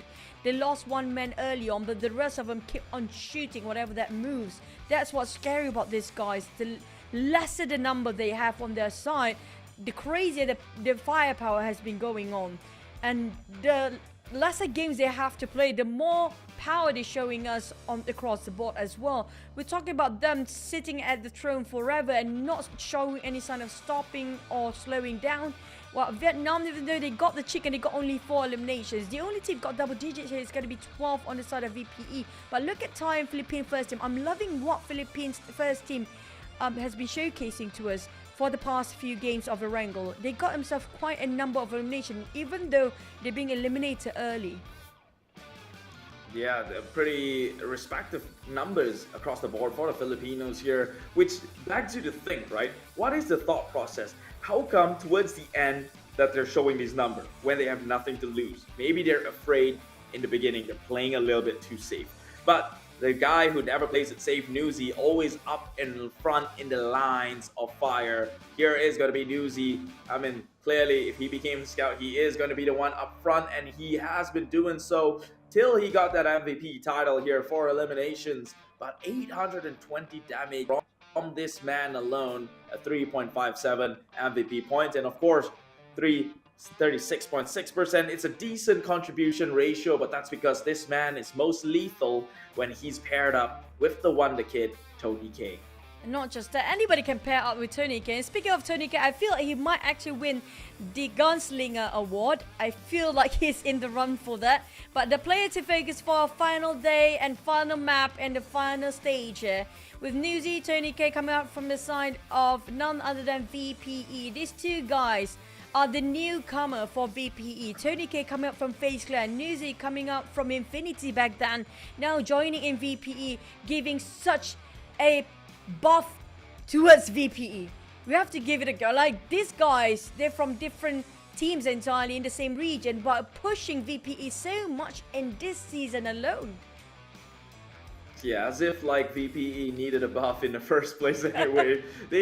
Tony K just came in and made them overpowered. That's exactly what just happened here. But across the board, you've got Assassin X from Laos actually getting a feature here. So not too shabby themselves, performing much better than some of the powerhouses that you think should have performed. Indonesia, Malaysia, that included. Laos has showed up big time, and I might even say outshone some of the greats. Same goes for Casado coming up from Philippines, and God you have to remember that clutch of 1v4 of Brunei before this. But for Casado, I'm loving how the Philippines are starting to show up here in the last minute as well. But when it comes to elimination and damage wise, well, we only have one tower to talk about. For the Brunei, they really try to put a lot of effort this time. You can see a difference of the progress when it comes to the bars of elimination and damage stats here in the last minute, but it's a bit too late for them to catch up. On the side of Cambodia, it feels like they're losing the momentum. Same goes for Myanmar, as didn't gain that much of damage output. Damage output wise, yes, Myanmar first team did actually dish out quite a bit, but they didn't secure those elimination points. Yeah, so it's not good enough, they say. But hey, this is, in the end of the day, on a positive note, the pre-game to the C game. So you have time to fix whatever you think is wrong. But hey, if that marginal difference with the Thailand team, I think that's a lot to be fixed out here just to bring yourself up to par.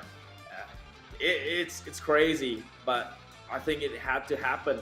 It had to happen for a wake-up call or realization from all these other nations here. Cambodia did absolutely okay this tournament. I'm quite proud of them, not gonna lie. But we're still waiting for the announcement. We have no clue who's the champions. We're putting it in suspense. We don't know who's number one. The margin is so small. We barely can compute in our brains and even calculate it so far. Well, who's the champion here, Q? Is it Malaysia? Was it? Wow, that's Was Malaysia the champion? Okay, we're gonna have to wait and see, but I want to see the overall rankings by far in the last map just now. How will it fare with the overall rankings? But here comes our champions for Southeast Asia Esports Championship 2023.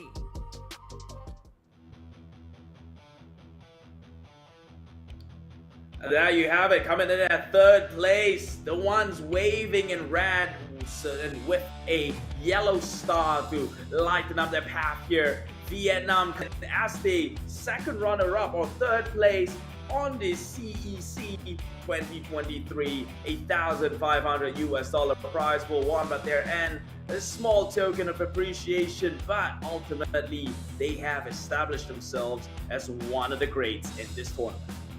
Yep, Vietnam's second team coming up from SLD, more than deserving with the last showcase has shown us, getting themselves that chicken in the last minute as well. Just placing at 1,500. I mean, that's more than enough. You times by 4.3 right now. I think around there somewhere for the conversion. But still, when it comes to second place or the first runner-up, the Thai second team coming up from Infinity with $4,000, a whopping amount of that dollars. The Benjamin, the band's gonna be happy about that. But was such a big difference between the third and second place here.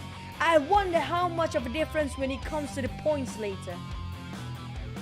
I think it should be a leap them from the first place to the second, but between this and the third, I think it's just grazing it by a little bit. But Thailand, second team here to only be a neighbor towards the champion team, which is Vampire Esports, coming up from Thailand. Thailand's division, best team ever established and continuing their reign from last year on a global level. It is Vampire Esports home $6,000 do the conversion, do the math yourself. I'm pretty sure you still have to divide it between players and orgs.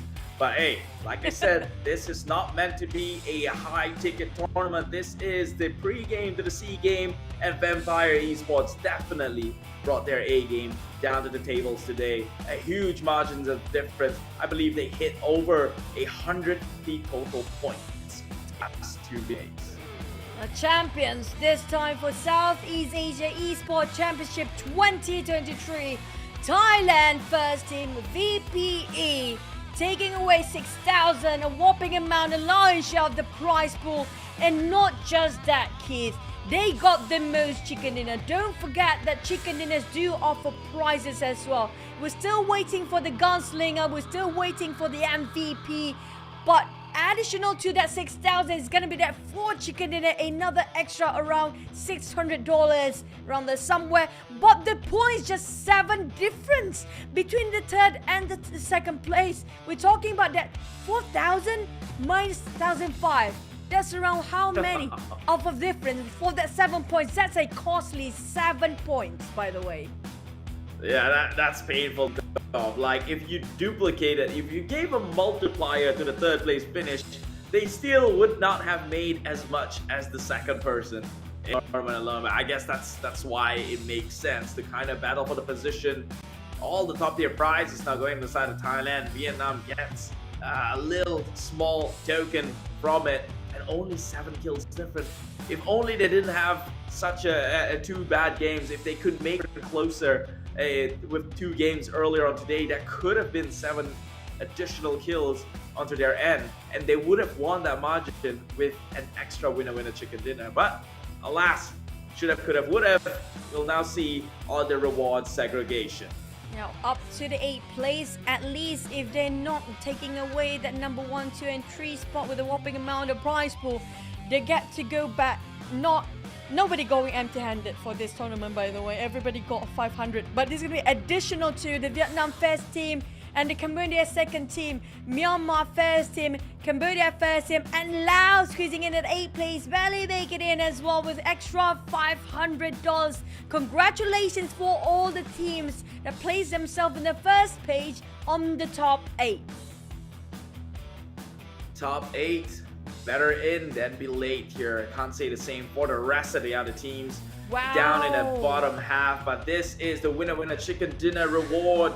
Up across the screen, Thailand's best team takes home $900 additionally to the 6,000. Thai second squad brings home 600, similarly to Vietnam second squad. Malaysia gets 3 chicken dinners, so that's 450. Not too shabby, I would say myself, similarly to Vietnam here. And well, Myanmar taking on 300, the rest taking on 150 from Cambodia, Philippines, Myanmar second team, and Brunei. So Brunei still gets something in play. I mean, like, this included with the qualifiers, if I'm not mistaken. Hence, they still got secured quite a number of it. So, don't just remember about the finals here. This is going to be including the 3 days of qualified they have been grinding all day long. Hence, Thai is going to be another additional almost $1,000 into that 6,000 prize pool already. If it's not enough, we got straps for FMVP for the extra $500. We are rooting for this guy for the FMVP. He's well deserving. And this is his time to shine. It's always about, you know what, Newsy and Tony K back then. But for FMVP, it's definitely going to be Straps. No way it's not him.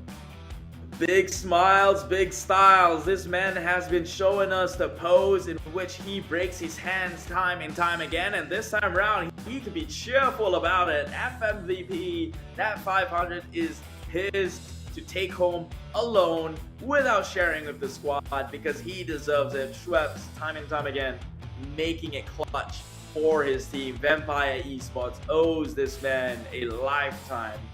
That's being exaggerated, because you still have to perform the same way he did come SEA Games, but with his name there, I'm quite confident he could. Yeah, about down to the Gunslinger Award. Now, we have quite a number of names out there. A lot of Thai teams definitely, but we do have to remember the other players on the different teams as well. They might actually have a shot at this, because it's down to the numbers for the Gunslinger. It's not just MVP, it's going to be the overall. We do know for the side of Straps, he is a nade god. His nades were the opener for the team, making so much plays for the rest of the team. But you know what? He got extra $1,000 just for himself. I thought it's going to be somebody else. He's going to be Straps again. Okay, this one, I would say I did not see this one coming. If you had told me Gunslinger go to the side of Straps, I thought it was impossible to kind of quantify what he did. But seeing as though he got the Gunslinger Award, I'm not going to say, I can't mad at that. I do thought it was going to be Tony K or someone above, on the above, who's dealing in the numerical damage. But hey, Schweppes getting Gunslinger, deserve it. $1,000 for this man. And this guy is gonna go back to Thailand. I mean, he's gonna be flexing out, walking out of his gaming room, $1,000 richer, and that's excluding the team's prize pool. Oh my god, imagine how much within just this amount of time they got themselves all the prize pool. But nonetheless, we have to thank for all that you guys been supporting us since day number 1. Sorry for our shortcomings, and production crew don't cut me out yet. I need to thank you guys. Thank you so much for Verissa, VNG Games, Sidespain Quantum Studios, and Level Infinite and Crafton, as well as PUBG Mobile for having us. And thank you, Keith, for sharing the deaths with us. And I think that's it for both of us. See you guys next time. Thank you. Bye-bye.